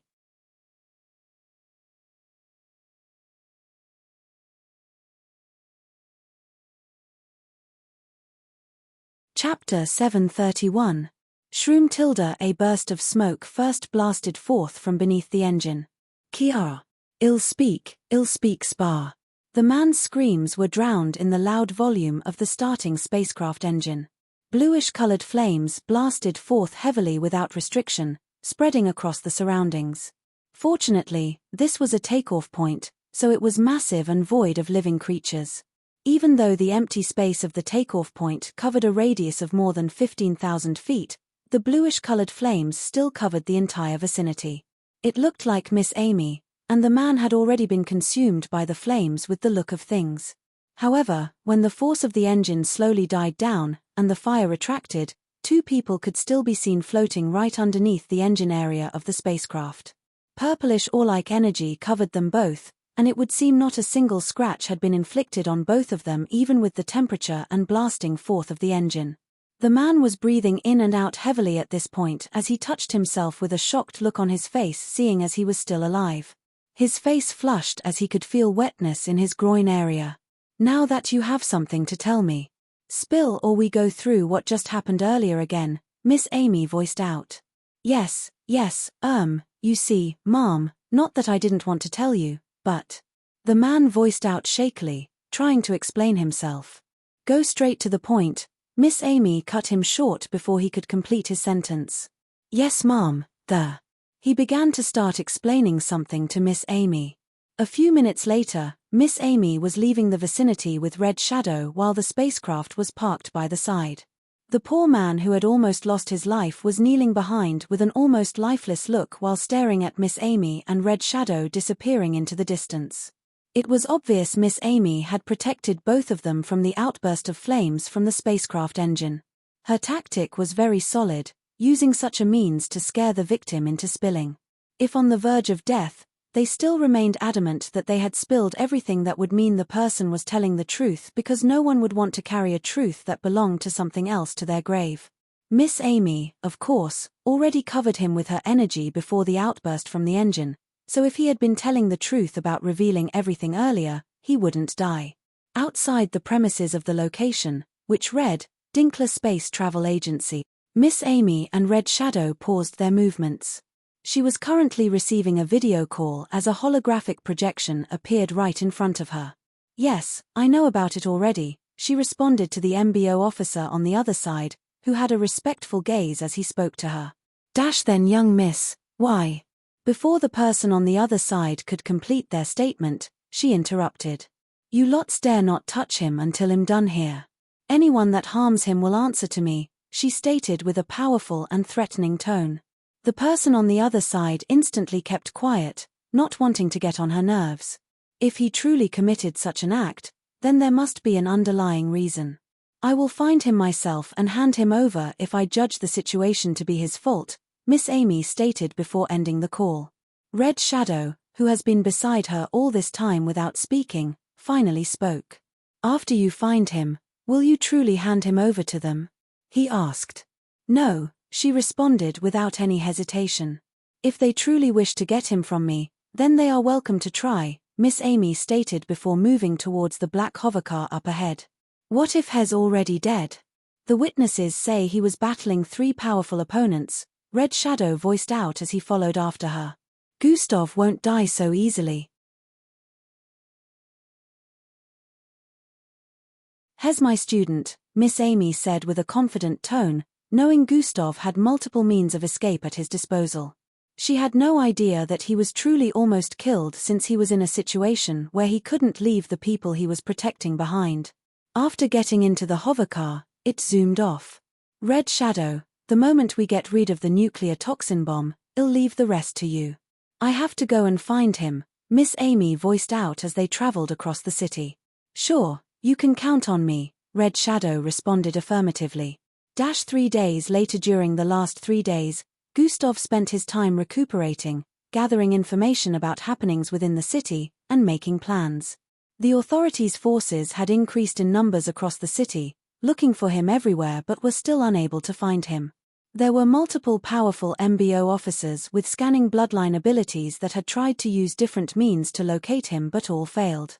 Sir ZL's personal lab was crafted with well-cloaking tiles and top-notch technology that rendered most of these abilities useless even though some of them were very powerful. Gustav just had to stay hidden within the lab in the meantime. The MBO was the most powerful force on the Earth and one of the most powerful across galaxies, so it was no surprise that they would have a lot of forces. But still, top-notch criminals like Jabal would still be able to escape regardless because they were able to couple technologies like this with their intelligence. However, it had been a long time since the MBO mobilized this amount of force, and this was due to the number of lives lost. If Jabal was in this same situation, it would be extremely difficult for him to escape since they had never come after him like this before. The city had been locked down, so no one could leave or come in except officials.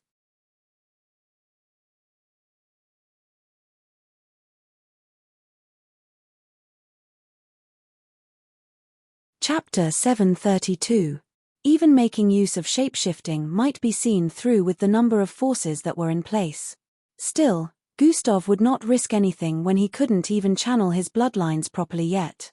Fortunately, during the last 3 days, he had healed up quite well. He was able to channel his bloodline abilities to a certain extent, but he felt it would still take a few days more before he could get back to his initial state.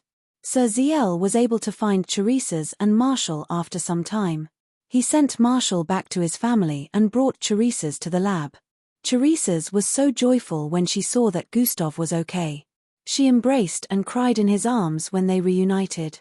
Gustav was glad that she was okay, but Teresa's was sure Gustav wasn't okay remembering what happened to Boss Danzo.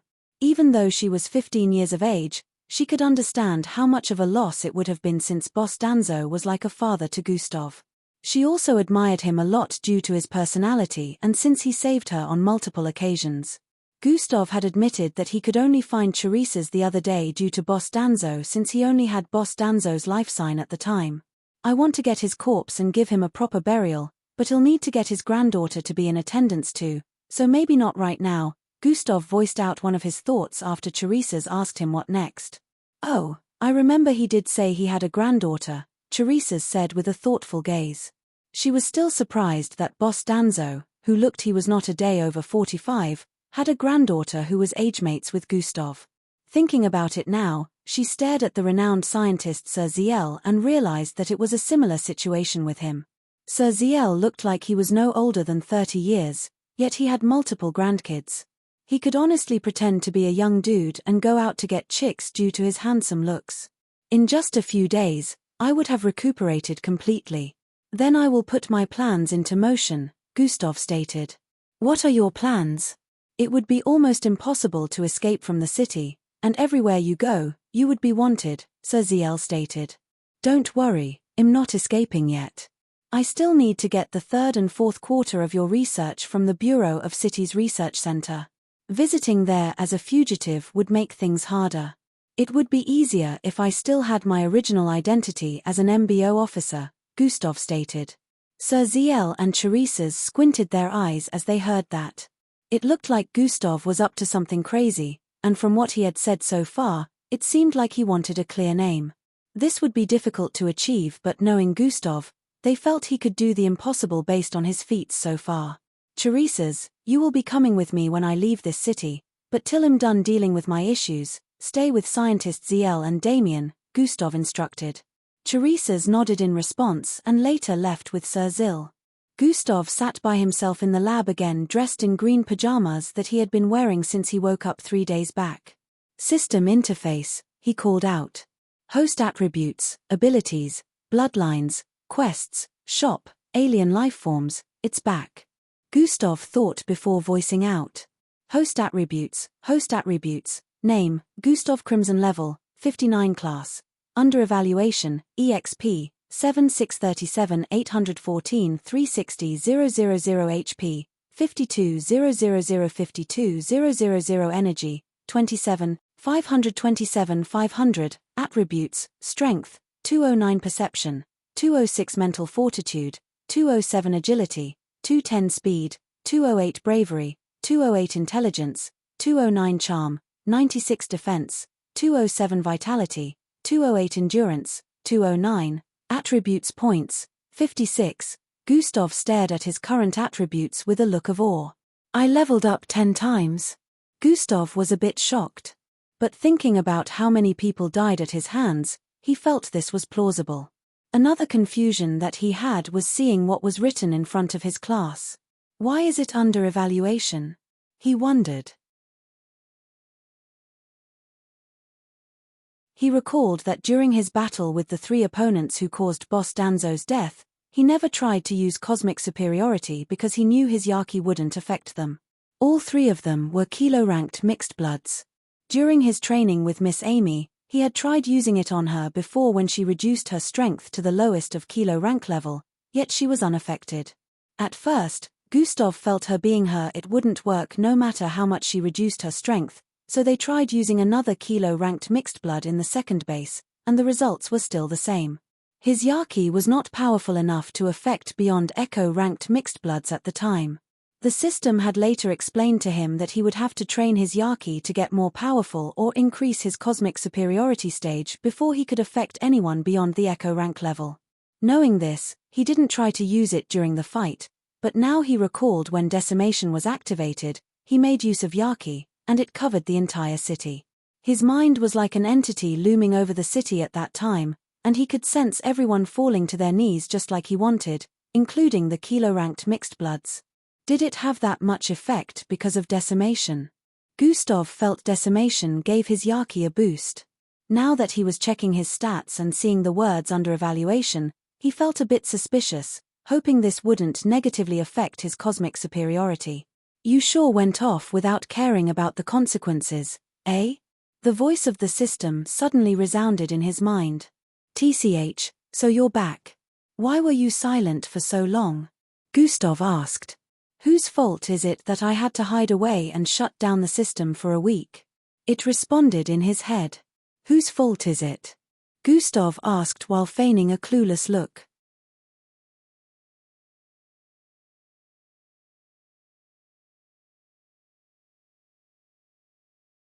Chapter 733. Whose fault is it that I had to hide away and shut down the system for a week? It responded in his head. Whose fault is it? Gustav asked while feigning a clueless look. Don't play dumb with me. For a computerized being with a sentience, the system almost sounded annoyed when it was supposed to be emotionless. Psi even the automatically induced calming toxin didn't work, the system said once again. I have toxin immunity, Gustav reminded the system. Which I can easily override since I live inside of you. But your emotions were just too strong, the system stated. It is understandable since you lost someone important to you. Human emotions. A strong vulnerability, but also a powerful tool, the system analyzed with a fascinated tone. Gustav. Sorry for your loss. I could really feel every speck of emotion, and even now, I can feel the anguish within you. You blame yourself for what happened, the system said with a sympathetic tone. How could I not? I push myself day in day out to get stronger, and even with everything, I was unable to protect the one person who cared for me like a father even though we're not biologically related. Gustav voiced out with a darkened face. There was nothing you could do about it. The enemies were out of your league. If he had not intervened, you would have died, the system voiced in response. Although you wouldn't because I would have teleported you away in the last minute that would mean everyone else would have died, Gustav couldn't hear this because this was the system's inner thoughts.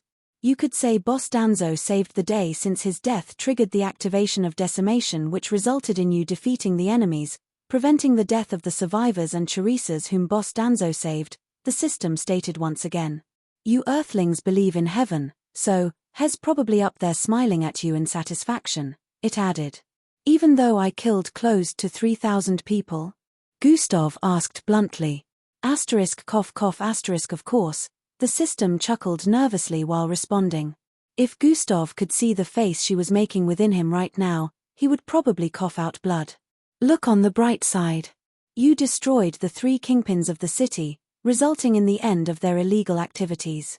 This has made other big shots in the city go into hiding, feeling they might be next, so illegal activities might as well be inexistent in this city for a long time, the system analyzed. I don't know about that. Evil can never be truly rooted out, Gustav voiced out in response. But at least you've prevented a lot of future deaths. The illegal underground battles will no longer be able to hold, which means people in similar situations like Boss Danzo won't be exploited anymore, and there won't be unnecessary deaths. There's still a lot of good that came out of this, the system tried assuring Gustav. Gustav's heart remained on the fence with this one. He knew the system was trying to make him feel better, but he wasn't so much of a hypocrite that he would pretend like his actions were noble. He wasn't truly concerned about all those deaths because he could sense that he gave a warning before destroying those structures. He was feeling pathetic because he couldn't prevent Boss Danzo's death. Why was the system on lockdown for a week? Gustav decided to ask. The decimation ability is not one that gets activated without consequences. It gives you the strength to climb several levels higher in power than normal, but then it saps your life force while activated, the system explained. It saps life force? In what way? Does that mean the number of my years decrease or my potential? Gustav questioned. Well, since the hidden ability is no longer so hidden, I might as well reveal this. Every second it remains active withdraws a month's worth of life force from you, the system revealed. A month?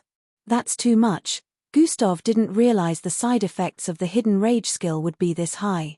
The skill was activated for about 20 minutes before you passed out, so your life force has decreased by 100 years, the system made the calculation and voiced out. Gustav instantly realized the calculations were accurate the moment it was voiced out. Based on the increase in bloodline rank, a mixed blood could live for as long as 300 to thousands of years. My current level, Falcon rank, mixed bloods at this stage tend to live for as long as 600 to 700 years, which means I should have 500 or 600 years worth of life force left, Gustav analyzed. You probably don't know, but the vitality from having me within you actually increases your life force, the system revealed. Really? Gustav questioned. Yeah, but that doesn't mean it should be wasted. Anyways, it doesn't really matter. It is close to impossible to activate decimation without immense rage, which isn't something that comes about so easily, so I'm sure we won't be seeing this ability in a long time if not forever, the system stated, which caused Gustav's face to lit up with curiosity. Close to impossible to activate without immense rage? Which means it's possible to activate it without rage, but the chances are slim? Gustav couldn't let go of the loophole in the system words and tried to clarify. Moving on. The reason I deactivated for a week is that your body was extremely weak after decimation was deactivated due to a large amount of life force that was sapped from you. Your body would explode if I normally operated at the time, since I'm whole now compared to the first time I found you, the system explained. Looks like it doesn't want to talk about that, eh? Always withholding information from me tch, Gustav said in his inner thoughts away from the system's perception. Oh, I see.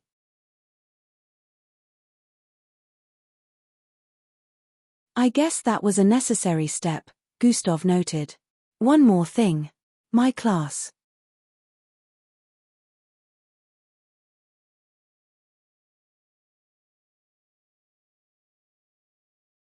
Chapter 734.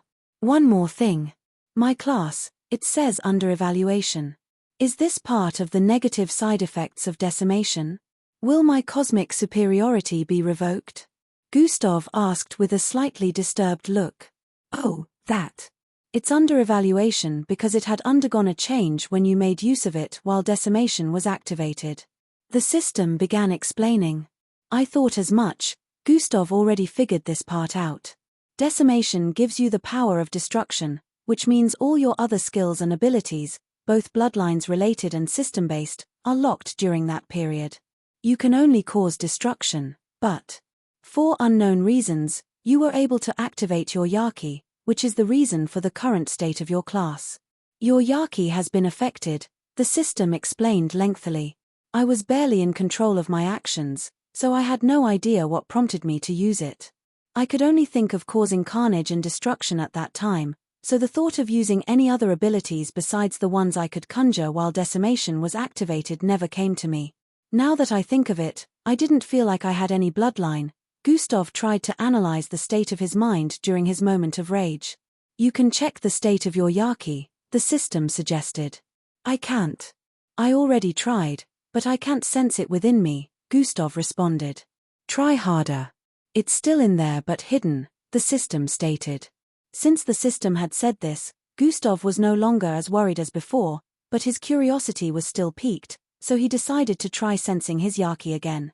Just like he said earlier, he had truly tried to sense his Yaki, but he couldn't. Maybe it was due to the fact that he was still recovering, so his senses weren't as strong, but now that the system told him to try harder, he decided to do just that. Gustav focused his senses on his internal structure, phasing through the outline of his multiple bloodlines within. His senses scanned through, trying to find Yaki like the last time. About 2 hours later, Gustav finally sensed a small flicker of the Yaki's energy. It was slightly different from how he recalled it to be, and it seemed like another type of energy was making its presence. Gustav followed his senses, scanning deeper and deeper into his internal structure. Then finally, his senses came across a kind of ashy-colored wraps. It looked like mini-sized ash-colored band-aids were wrapped around something. Through a thin gap within one of the wraps, Gustav could see a slightly pink glow. From the energy that emitted, Gustav already knew that was his Yaki. But it would seem his Yaki was sealed by these ashy-colored wraps, and he had no means of freeing it at the moment. He tried making his senses wrap around the restraints and remove them, but it didn't work. The pinkish glow he could see from the gaps looked like they were slowly changing in color. In some areas, he could see a tinge of red, while in some areas, it was transparent pink, and in some, it was deep pink. It's changing. This means I'm not losing my cosmic superiority. Gustav was relieved seeing this, but this led to another curiosity. He wondered what the end result would be. Although he was curious, he didn't bother asking the system because he knew it probably wouldn't reveal any more information to him at the moment. The only thing he could do right now was wait. On the bright side, he could shapeshift now even though he hadn't completely recovered. Even though he could only maintain it for like an hour, it was enough for him to go out into the city and check the current state of things. Gustav told the humanoid bot in the lab to get him some clothes. In a few minutes, Gustav was dressed in some baggy blue shirt and shorts. He had an afro-styled hair with a darker skin and a shorter frame. His looks had completely changed.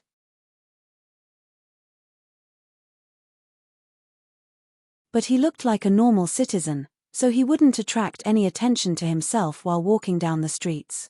He leaped through the window from Sir ZL's office and landed several feet away from the building. From there, he began walking on foot. Was this look inspired by EE? The system asked in his head. Who cares? Gustav responded half-fastly as he moved to the nearest public transport station. If things don't get better, you might have to forget about seeing them ever again, the system stated, hinting at his friends in the MBO camp. Doesn't matter. They probably already heard the news by now. If I don't ever go back to the MBO camp, then our acquittance ended months back, Gustav responded in his mind with an emotionless look.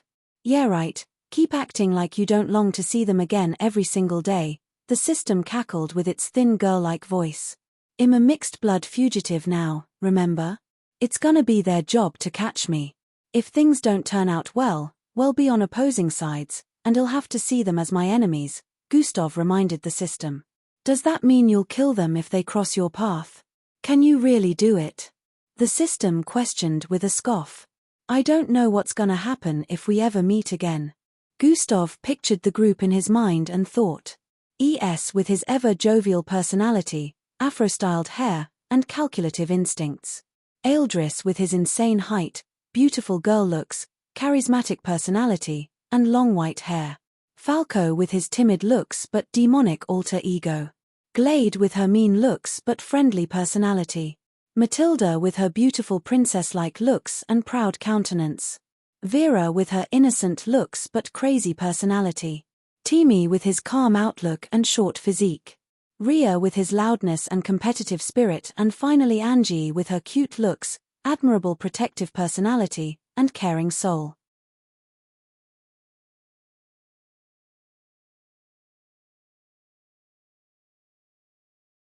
Chapter 735. Gustav realized he missed them more than he cared to admit, but with the state of things right now, if the disastrous situation wasn't handled, they might end up as enemies. I just gotta do my best, I guess, Gustav thought as his face showed with determination. Minutes later, Gustav arrived at the location where the battle between him and the three mixed bloods, Ring Lord Vanisher hired, took place. During his trip here, he had seen the state of the city from outside the hover bus windows.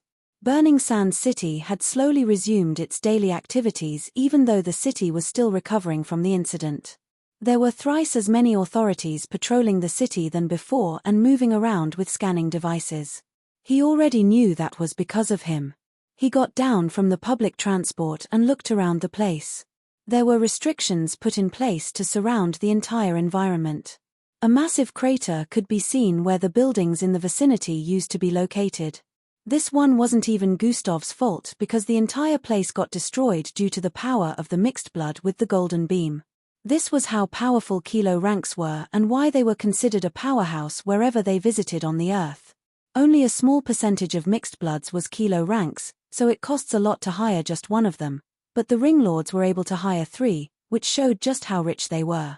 They had accumulated a lot of illegal money. Gustav could see people on the scene beside the authorities. Some people came to drop flowers here as it would seem they were family members with some of the deceased who were obliterated on the spot. Some of the deceased were lucky enough to still have corpses, but some got completely obliterated.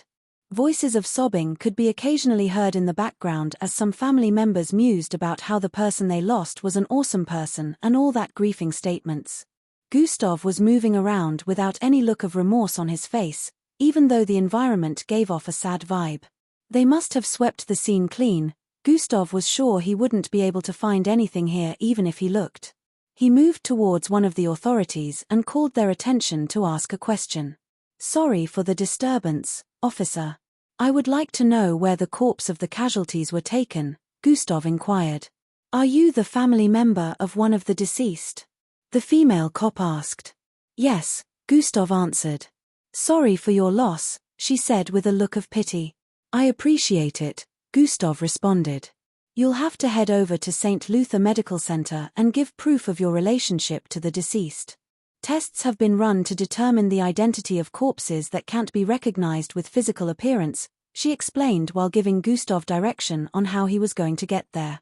"Thank you," Gustav responded before turning around to leave.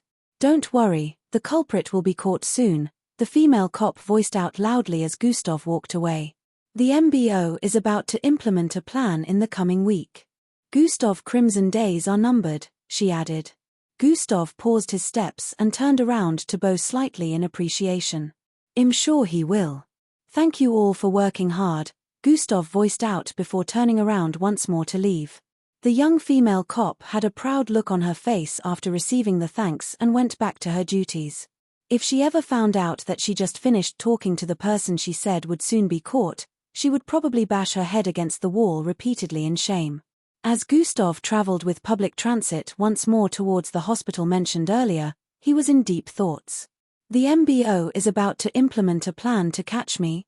For her to sound so confident, it must be something foolproof. Gustav was curious as to what the MBO was up to. "I have to be really careful then," she said. "In the coming week,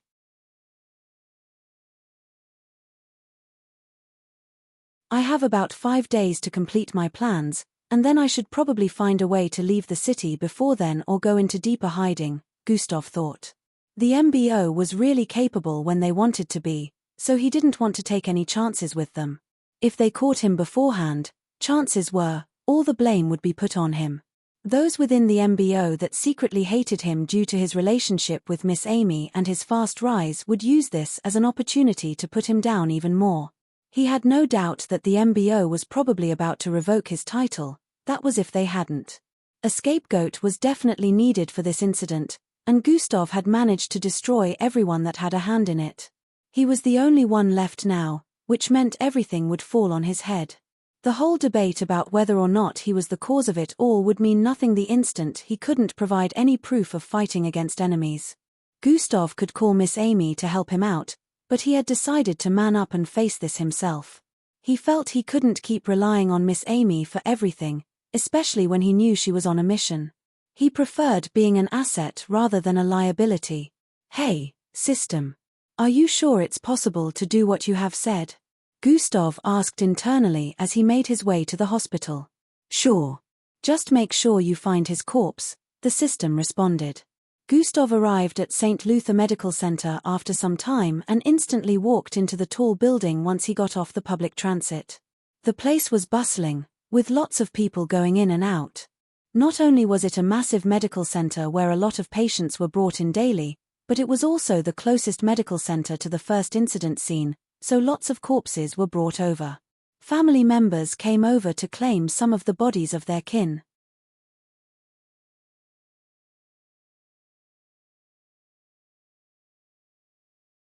Chapter 736. Gustav didn't even bother meeting up with one of the medical personnel here because he already knew they would ask for identity. He wasn't biologically related to Boss Danzo, so the next step he took was to scan the entire building using God eyes. His eyes moved from place to place as he looked for the office where records were kept. In a few minutes, he found it and took the disguise of a medical practitioner before moving into the office. He had quickly knocked a doctor out and kept him hidden in one of the lockers in his office. Normal people were still no match for mixed bloods after all, especially when it was someone like Gustav. The doctor was knocked out before he knew what was happening. There were about 4 doctors in the records room at the time when he moved in, and 3 of them were ladies. They greeted Gustav thinking he was the original doctor, and asked what he was looking for. Gustav explained, and one of them moved in to grab the record he was looking for. In a few moments, she handed a square-shaped pinker-sized device to Gustav. He tapped on it, and information about what he was looking for appeared in the holographic format above the device. Classified deceased information: deceased name, Adrian Danzo AGE, 79 Cold Room NO, 29 Tag NO, 982 floor, 13. Why is it classified? Gustav asked with a confused look. Besides the other information, he could see the red label above that said classified. Gustav looked at the other doctor who came in here to check on one and didn't see the same red label above. "Oh, Dr. Marklin, did you forget? The authorities asked us to report immediately if anyone came looking for this person's corpse," the lady responded from the other side of the counter. "Oh, I see, thank you," Gustav responded. After checking the info for a few seconds, more like he hadn't already crammed it, he passed the device back to them and left. "Hey, don't you think Dr. Marklin was acting a bit strange?" one of the ladies questioned with a weird look. "Yeah, he would have scolded us at 10 times for things we didn't do before leaving," the one in the middle voiced out. "And he even said thank you." "He never says thank you," the third one added. It would seem the identity Gustav had taken on was quite the problematic one. Not performing said actions made them see Gustav as extremely suspicious. Gustav would normally not arouse any suspicions with stealing identities if he didn't have to engage in conversations, but in this situation, it was inescapable. This made one of them recall something and walk out of the office. Gustav arrived at the 13th floor of the building, which was a floor full of storage rooms for corpses. He recalled the room number he was looking for as he walked along the massive corridors. This area was pretty scanty since only a few people in medical outfits could be seen around here. Gustav recalled what the lady said about Boss Danzo's information being restricted and the instruction of the authorities. Good plan to catch anyone who comes for Boss Danzo's corpse and question them. Gustav was glad he didn't try to pretend like he was a family member using the other disguise. That would lead them to call the cops on him, which could prove disastrous since he couldn't tell if they would have devices that might unmask his fake identity. "I have about 40 minutes of shape-shifting energy left. Will it be enough?" Gustav asked the system. "It should only take about 15 minutes to extract the data," the system responded. "Alright, let's do this then," Gustav said internally as he arrived in front of the door that had the number 29 above it. He walked in after using a print cube that belonged to the doctor. The instantly he got in, he found himself in what looked like a hall of cryogenic pillar-sized tubes. The internal structure of the room was much bigger than how it seemed from the outside. This was made possible through the shrinking space technology that was possible in this day and age, but it was only applied to some special types of buildings. Gustav looked around and could not even see a single person in sight. This place was devoid of living creatures except for himself, but there were cams monitoring, so he had to be careful with his actions. The cryogenic pillar-sized tubes were all colored gray, so it was impossible to see what was within, but it was quite obvious that corpses were kept within all of them. Each had number tags attached to their tops, so Gustav instantly scanned the entire place using God eyes and found tag 982 in a few seconds. He moved towards the far end of the northwest side of the room and arrived in front of one of the pillar-like tubes. Beep, beep, beep. After tapping a few holographic buttons by the side, a loud mechanical opening sound was heard. The front of the tube slid open, and a stretcher-like platform where a corpse with a massive hole in its torso area was strapped to shifted outwards. It stretched towards the front and placed the body strapped to it in a horizontal position. Gustav stared at the familiar dried-up corpse beside him, and emotions began to well up from within again. "Boss Danzo," he mumbled with a low tone as tears gathered in his eyes. He quickly placed his palm on his face and forced the tears back, not wanting any to drop. "There's no time to waste. I'll come back to give you a proper burial rite," Gustav said internally before stretching his right hand out. "Are you ready?" he asked the system. "Ready. Do it," the system responded. Gustav nodded slightly and placed his palm on Boss Danzo's dried-up face. Processing brainwaves reanimation. You're tuning in to the Celestial War YouTube channel. Don't forget to subscribe and join us on this journey to catch the most captivating stories,